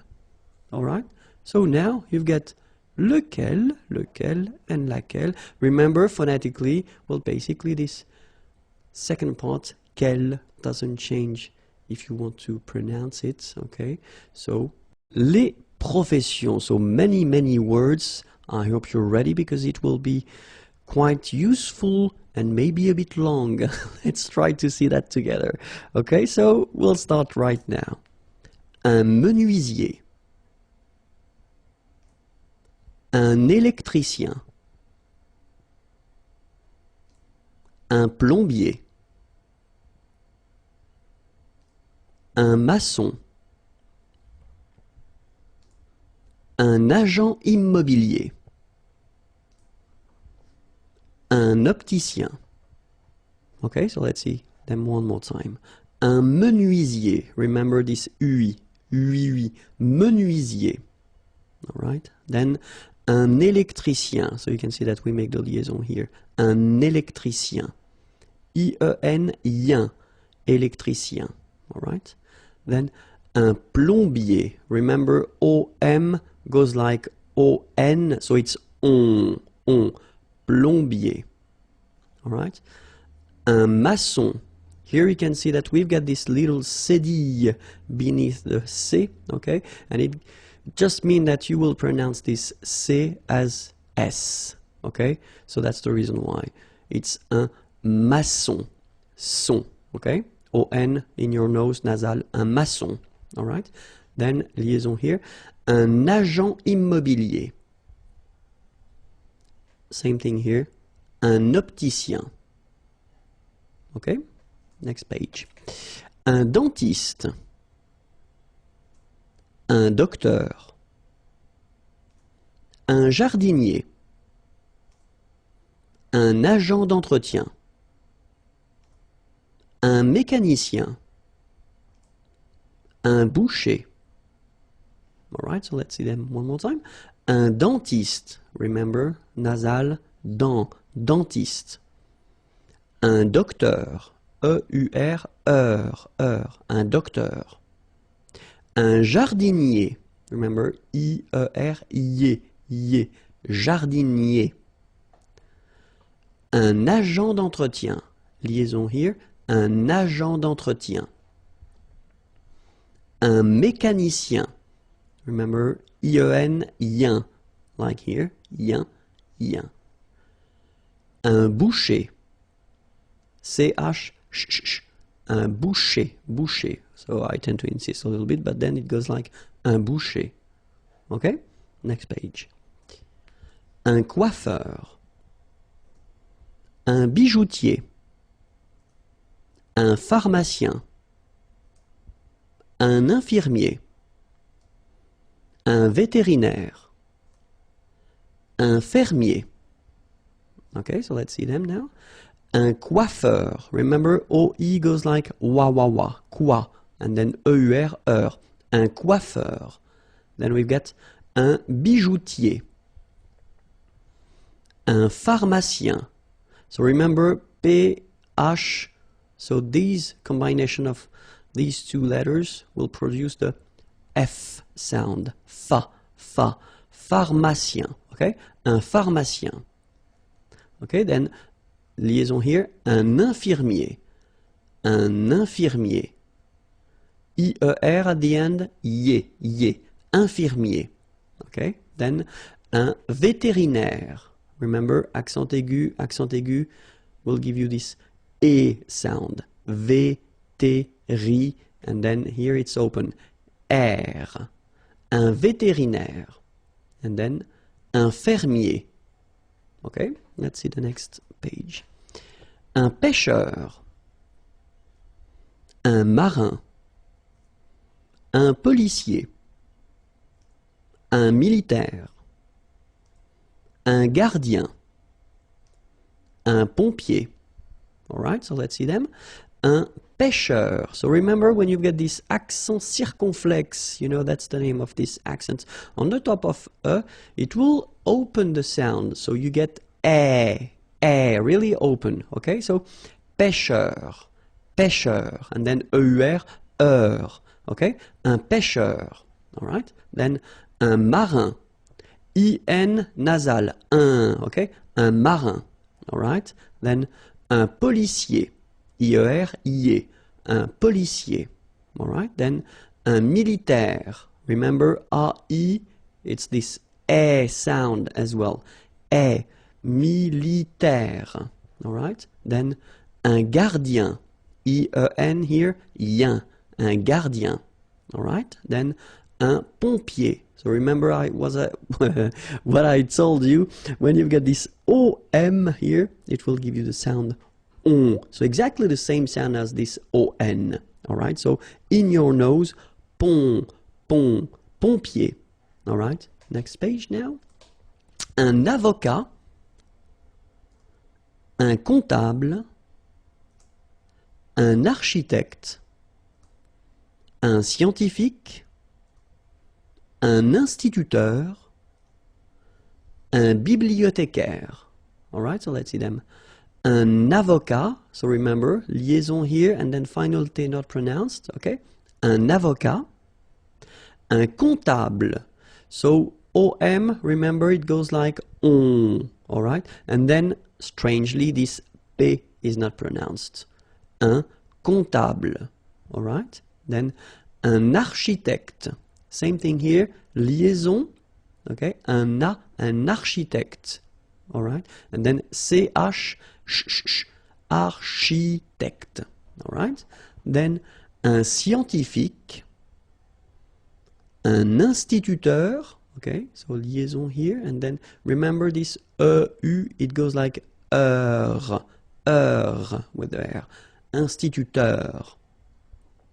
Then un bibliothécaire, bibliothé, remember in French the H doesn't exist, so you don't pronounce it. Bibliothécaire, un bibliothécaire. Alright, so let's see the others.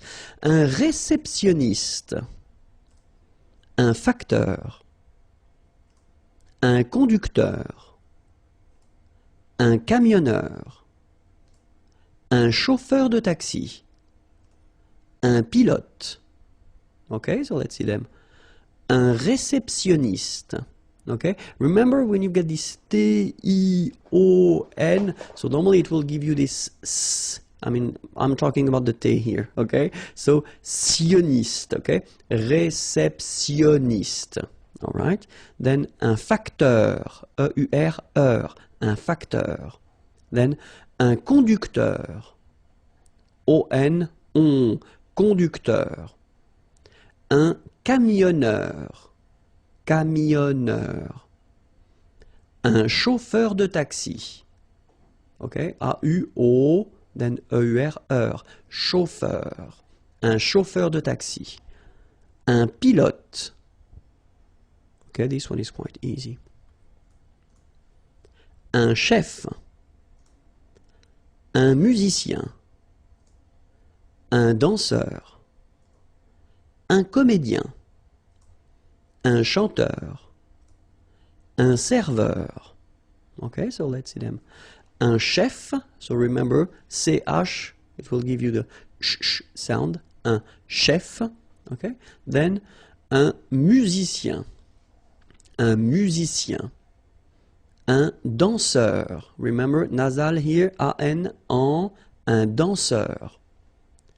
Un comédien. I-E-N, yen. Comédien. E, accent aigu here, gives you the E sound. Comédien, all right? Then, un chanteur. Un serveur. Un barman. Well, this one is not that difficult. Un sculpteur. Un sportif. Un peintre. Un photographe. Un journaliste.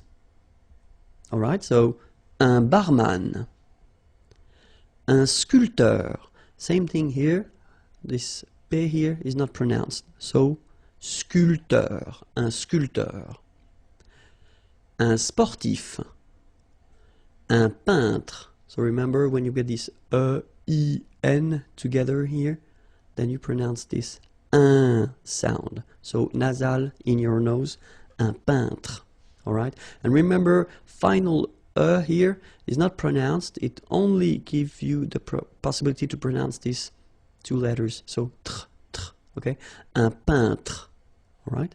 Un photographe. So here, PH, and here, PH, pronounce it like F, F, F, F. Photographe. Okay, same thing here. This you don't insist on it. You only pronounce this F at the end. Un photographe. Okay? Un journaliste. Same thing here. You know, final only gives you the T. Journaliste. Okay? Un barman. Again. Oh no, un sculpteur. So I've been putting 2 times the same page. Well, let's repeat it. Un sportif, un peintre, un photographe, un journaliste. Okay, so let's see the last page. Un rédacteur, un dessinateur, un couturier. Okay, so un rédacteur. All right, remember, accent aigu here, so you will have this E sound. Rédac. And then this okay? Un dessinateur, and then un couturier. Remember, O-U goes like OU, okay? Couturier. I-E-R-I-E, okay? Un couturier. This lesson, I thought it might be useful for you to have some vocabulary regarding cuisiner. So cuisiner is to cook, just because French people like to talk about food, they like to talk about cooking and all these things, so it's usually quite useful to have few words or few verbs to be able to discuss about that, okay? And especially at this level, unité 7, I think it might be the time. So let's start now. Éplucher, battre, faire mijoter, pocher, griller. Okay, so let's see them one more time. Éplucher. Okay, remember when we've got this CH, the sound is sh. Okay, éplucher. All right. First, group of verbs, okay, ending with er, so basically it is quite easy to conjugate. Okay, then battre, battre, okay, even if you get deux T here, two letters, well, basically you get only the sound of one, okay, battre, okay. Third group of verbs, a bit tricky to conjugate, but still, it's possible at your level. Then, faire mijoter, okay, faire mijoter. Then, pocher, okay, first group. Griller, okay? It's interesting because here you've got this E and then double L, okay? In most of the cases, and I don't say always because it's not possible in French to say always, we've got so many exceptions, but in most of the cases you will pronounce it y, okay? Griller, that's the reason why. Griller, okay? Remember er, because these are verbs here. Griller, pocher, éplucher, okay? You pronounce them A, okay, even if you get this R, okay, this combination of two letters, R at the end, will give you the sound E, alright, so griller, okay, let's see the others. Rôtir, cuire au four, bouillir, frire, couper, alright, so rôtir, don't forget this accent circonflexe, sorry. Then, cuire au four, bouillir, so that's maybe the tricky one of the list here. So, bou, and then yir, okay? Bouillir, so bouillir, bouillir, okay? Frire, and then couper. Well, couper is quite easy. First group here, so je coupe, tu coupes, il coupe. Nous coupons, vous coupez, il coupe. So quite easy to conjugate. Couper en tranches. Râper. Étaler au rouleau. Remuer. Mélanger. Okay, so let's see them. So here you get this couper again, okay? En tranches. So tranche is a slice, okay? So in that case, couper en tranches. Râper, so don't forget this accent circonflexe here. First group of verb, easy to conjugate. Étaler au rouleau. Okay, étaler, so first group of verbs, quite easy to make. Then remuer. So this, maybe it's the difficult one of the list. Remue, okay? Remuer, remuer. And then mélanger. Okay, remember, G, E goes like j, okay? Mélanger, mélanger. All right? Les plats d'un repas. So it will be a short lesson, but still, in the previous lesson we saw that all the verbs, well, the main verbs that we can use in French to discuss about cooking and how to prepare a dish. And now we'll see les plats d'un repas. Okay, so un apéritif, une entrée, un plat principal,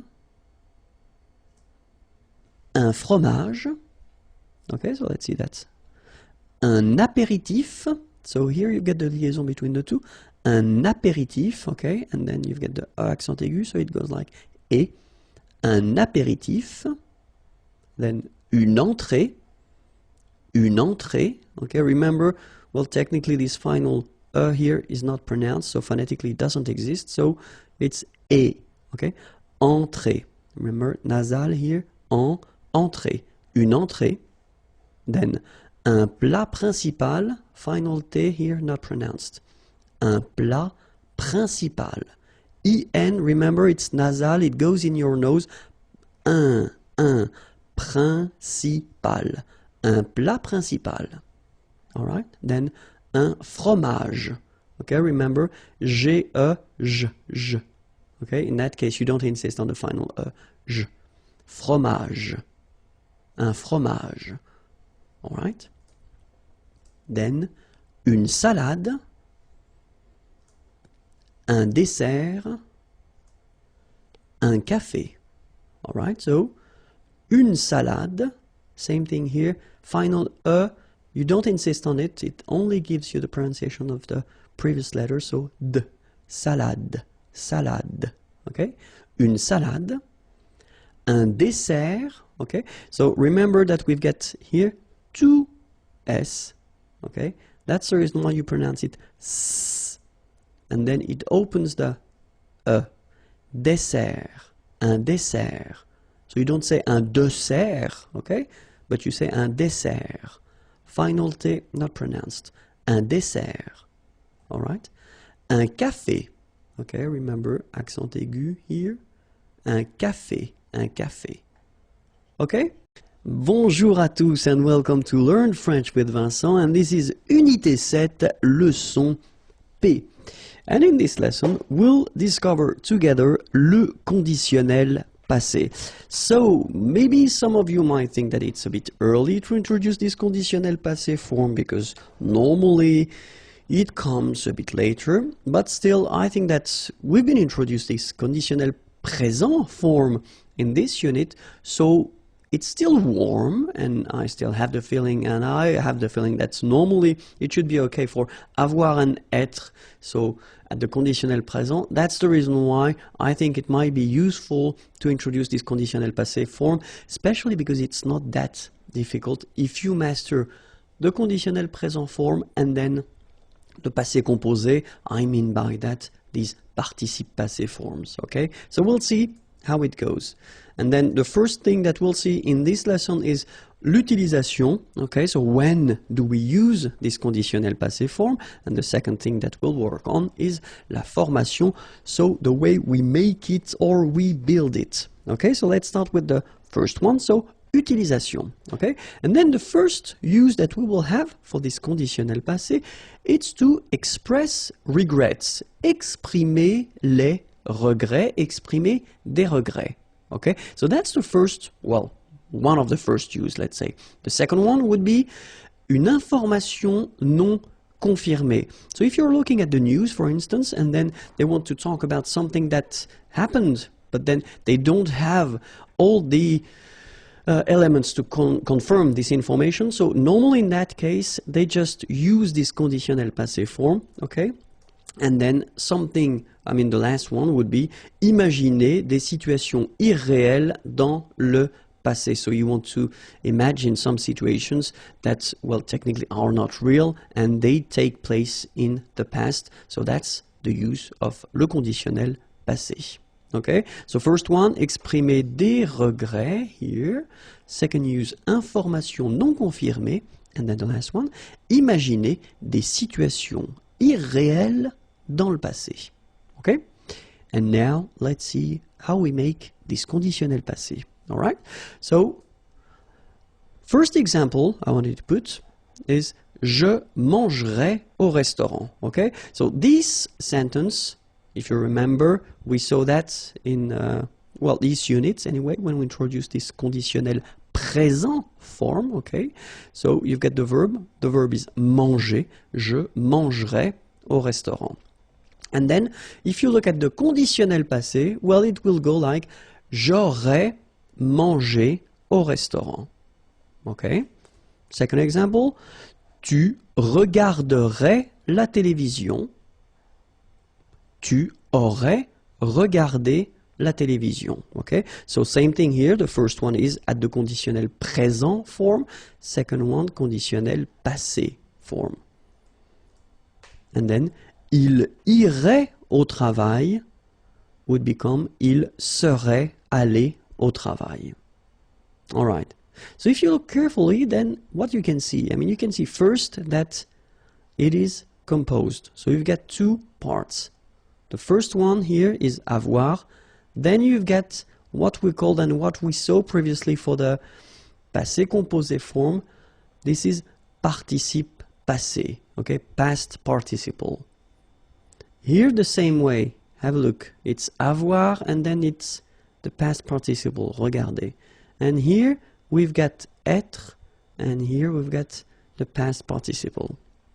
So maybe if you want to construct this conditionnel passé form, you will have first to use avoir, like we saw, but then avoir should be at the conditionnel présent form. Okay?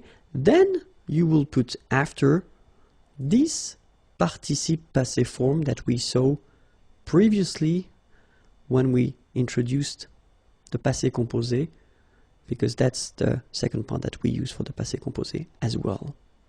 Alright, so first, avoir at the conditionnel présent form plus participe passé, past participle, then you will get your conditionnel passé form.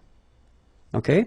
But we saw as well that in some cases we'll use être, but then same thing, it should be at the conditionnel présent form. Whoops, plus participe passé, so it doesn't change, and it will give you conditionnel passé. Okay, so you get to remember that in most of the cases, you will use avoir. Okay, so if you're not sure, if you've got a doubt, then put avoir. Okay, if you know that it should be constructed with être, then put être, of course. Okay, in both cases, remember they should be at the conditionnel présent form.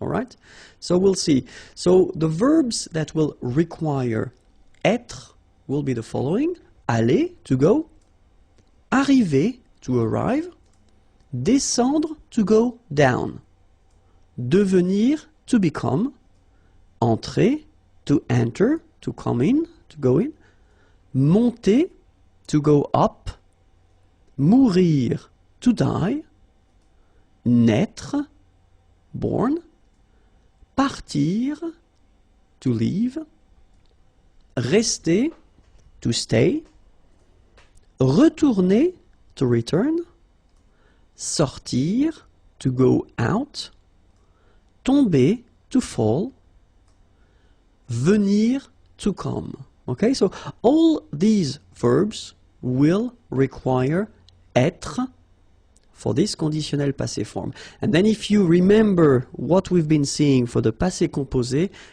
well, they are exactly the same verbs that will require être, whether for the passé composé or then for the conditionnel passé. And the good news is that we've got other composed tenses in French, and this list will be always the same. So it means that this list of verbs that will require être will be the same for all these composed tenses. Okay? So remember, one more time: aller, arriver, descendre, devenir, entrer, monter, mourir, naître, partir, rester, retourner, sortir, tomber, venir. Okay, so remember, you will have to use être with these verbs. Okay, so as I said, être, but then for the conditionnel passé, être should be conjugated at the conditionnel présent. All right, so let's see that.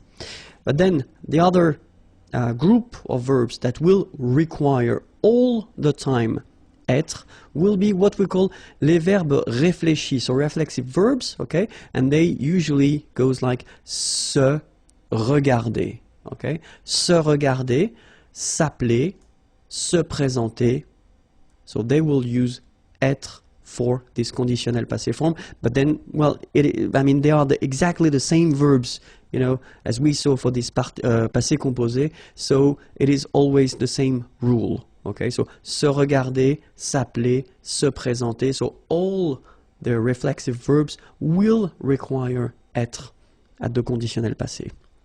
Okay, so let's see now how avoir and être, how they go at the conditionnel présent, because that's the first part that you will have to put. So it's j'aurais, tu aurais, il aurait, elle aurait, nous aurions, vous auriez, ils auraient, elles auraient.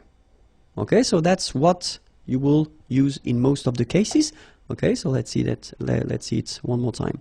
J'aurais, remember, final S not pronounced. Tu aurais, same thing here, final S not pronounced. Il aurait, elle aurait, final T not pronounced. Nous aurions, liaison here, this little link. Nous aurions, final S not pronounced. Vous auriez, liaison here, and then EZ will go like E. Vous auriez, okay, and the last one. Ils auraient, so liaison here. Elles auraient. And then look, if you've got A-I-E-N-T, then phonetically it goes like aurait. Okay, so phonetically you've got aurait here, aurait, aurait, and here as well, aurait. Okay, so it's quite easy to produce orally. And then être, je serais, tu serais, il serait, elle serait, nous serions, vous seriez, il serait, elle serait. Okay, so we'll see that one more time. Je serais, same thing here, final S not pronounced.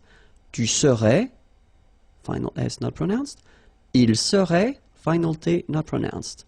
Elle serait. Nous serions, final S not pronounced. Vous seriez.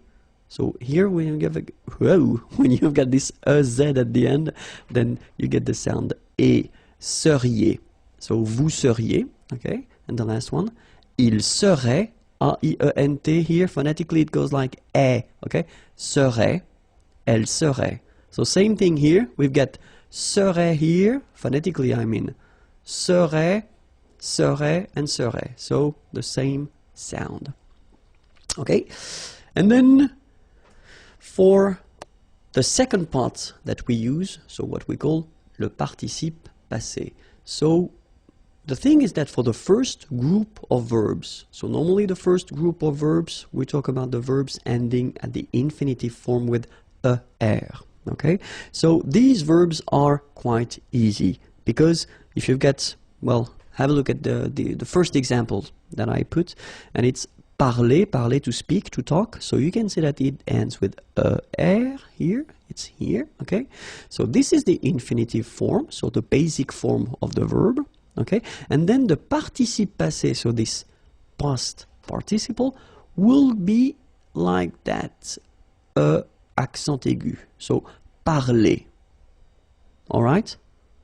Then the verb regarder, er here, will follow the same rule. Regarder, like that, with the accent aigu.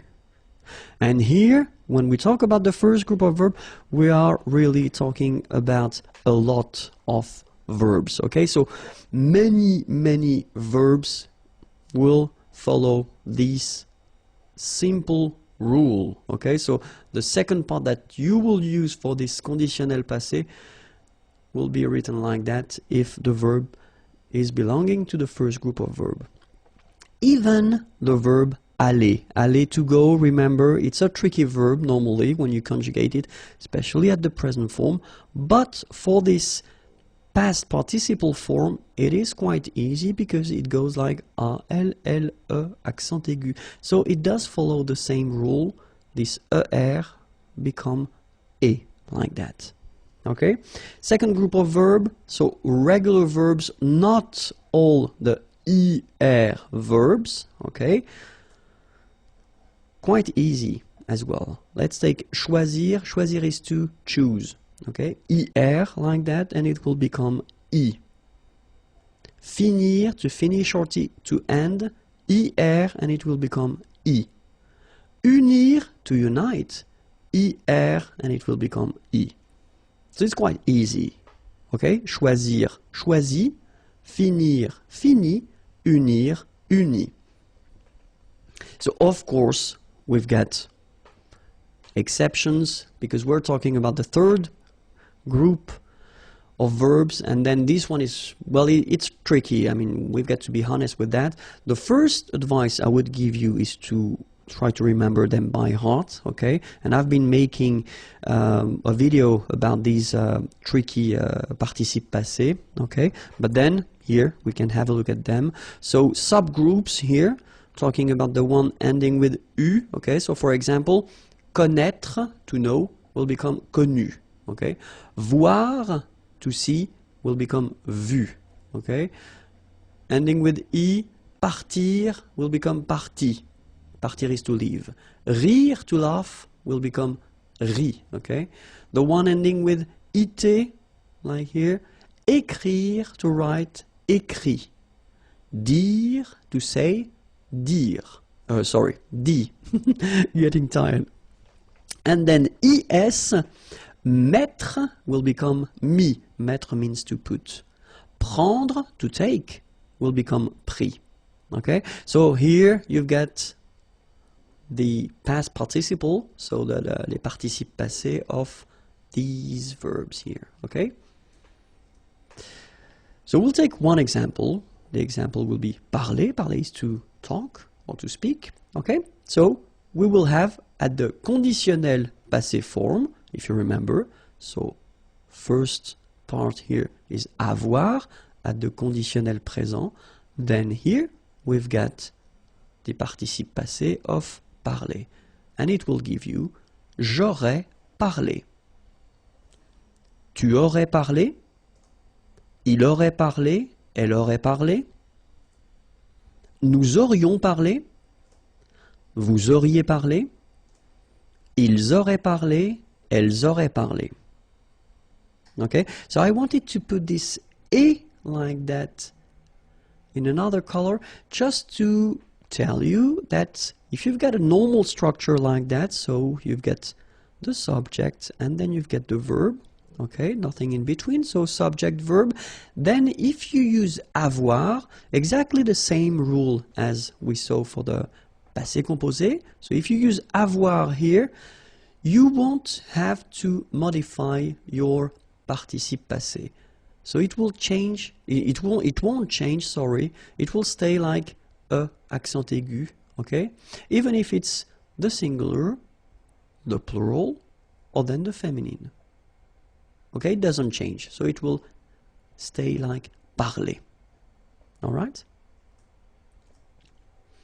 But if you use être, like here, il serait allé, okay? So remember, aller was belonging to this group of verbs that require être, okay, to construct this conditionnel passé, all right? Il serait allé. So in that case, you can see that at the end, it's allé like that without anything after.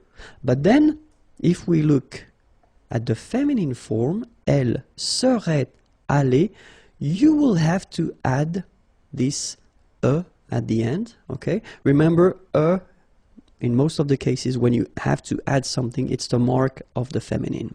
Okay, so elle serait allée, okay? But then phonetically it doesn't exist, all right? So it's aller here and then aller here, the way you pronounce it. But if you want to write correctly, you should put it. And then the same thing for the plural. We will have to put the plural, and then the mark of the plural, the thing that we've got to add at the end, will be S. The good news, as well, you don't pronounce it as usual in French. You write it, you don't pronounce it. Okay, so it doesn't change. It's aller here, aller, and then aller. Okay, phonetically the same thing, but remember, it's just a question of, well, being correct if you want to write it. Okay, and then logically, feminine plural, then you should add a mark of the feminine, as we had previously, and S mark of the plural. And guess what? You don't pronounce it. Okay, so phonetically it's aller, aller, aller, and aller. All right, but you need to write them. Okay, so let's see now the full thing. So, je serais allé, okay, and then if you want to make the liaison, it would be more beautiful. Je serais allé. Tu serais allé. Il serait allé. Elle serait allée. Nous serions allés. Vous seriez allé. Il serait allé. Elle serait allée. All right, so that's it. And then one example with these reflexive verbs that we saw, and then well, I just wanted to use this se présenter. Okay, so je me serais présenté, tu te serais présenté, il se serait présenté, elle se serait présentée, nous nous serions présentés, vous vous seriez présenté, il se serait présenté, elle se serait présentée. Alright, so if it's not really clear yet for these reflexive verbs, I mean the way you should conjugate them, I definitely advise you to check the lesson regarding these reflexive verbs, because I've been making one video regarding that, so it would be easier for you to understand the way we construct it, especially in that case why we put this je, me, tu, te, etc. Okay?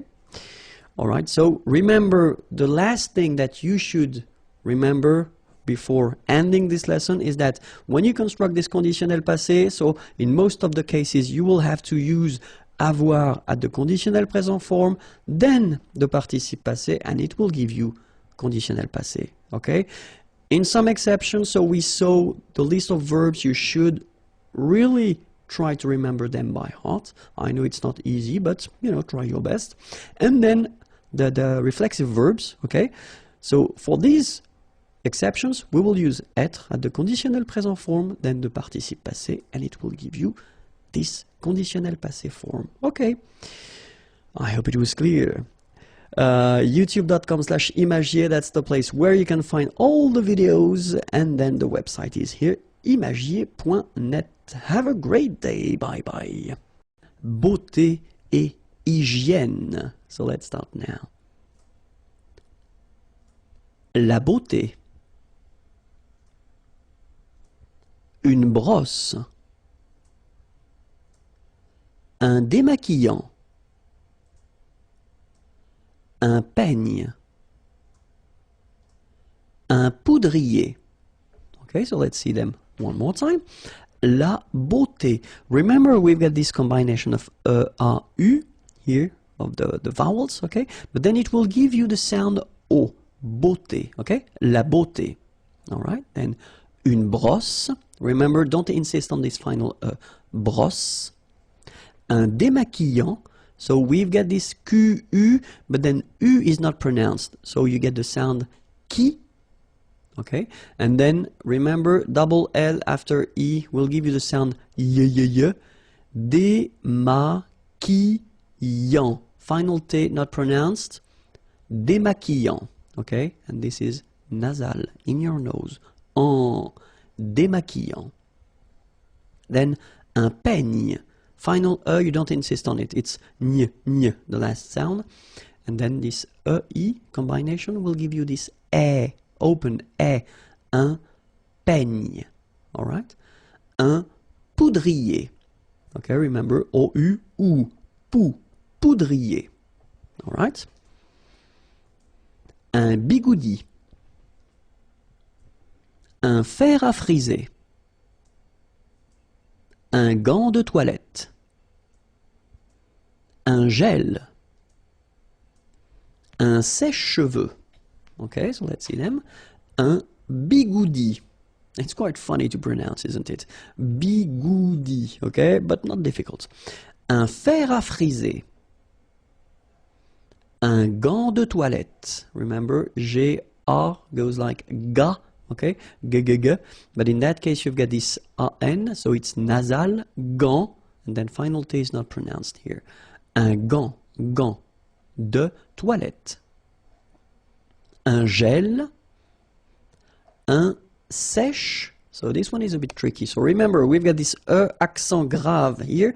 So it's really open. Sèche, okay, sèche, and then cheveux. Usually this one is a bit of a problem because some of the students normally pronounce it chevaux, okay? So try to keep in mind that you get E-U here. So it goes like okay, and then final X not pronounced, sorry, final X, should pronounce it the French way. Final X is not pronounced, so you get che, and then you get the, okay, cheveux, okay, and the full thing, un sèche-cheveux, all right. une laque, une hygiène, un crayon à lèvres, un rouge à lèvres, un maquillage. All right, so let's see them. Une laque. Remember the rule when you get this QU, well, U is not pronounced, so you get k like that. Une laque. Une hygiène. So remember we've got this Y here, vowel, and it's pronounced like E, okay? Hygiène. H doesn't exist, H doesn't exist in French, so hygiène. Un crayon à lèvres. Final S not pronounced. Lèvres. Okay? And then when you get this Y between two vowels, then you will have this cré. So like if you would have I here, A-I, cré, and then another I here, ion. Crayon. Un crayon à lèvres. Un rouge à lèvres. Same thing here, final S not pronounced, and then this E accent grave here, it gives you the E, really open sound. Lèvres. Alright? Un maquillage. Okay, so here, same rule, QU, but then U is not pronounced, so qui, and then y. Maquillage. Une crème hydratante. Un coupe-ongles. Un vernis à ongles. Un parfum. Un shampoing. Okay, so let's cover them together. Une crème hydratante. So remember, H is not existing, and then this Y is pronounced like I. Hydratante. Okay, don't insist on the final E, and this is nasal. Hydratante. Un coupe-ongles. Okay, O-N, remember, nasal, ongle. Un coupe-ongles. Un vernis à ongles. Final S here not pronounced. Same thing here. Vernis à ongles. Un parfum. So remember, even if you've got this UM like that, phonetically it's exactly the same thing as if you would have UN. So it's nasal and it's un. So it really goes in your nose. You don't pronounce the M at all. Un. Okay? So par, fin, parfum. Okay? Un parfum. And then un shampoing. Okay, this is a strange one, really. Try to listen to me and repeat. So maybe you shouldn't visualize the word, but still it goes like shampoing. Okay, shampoing. One more time, shampoing. Okay, the full thing, shampoing.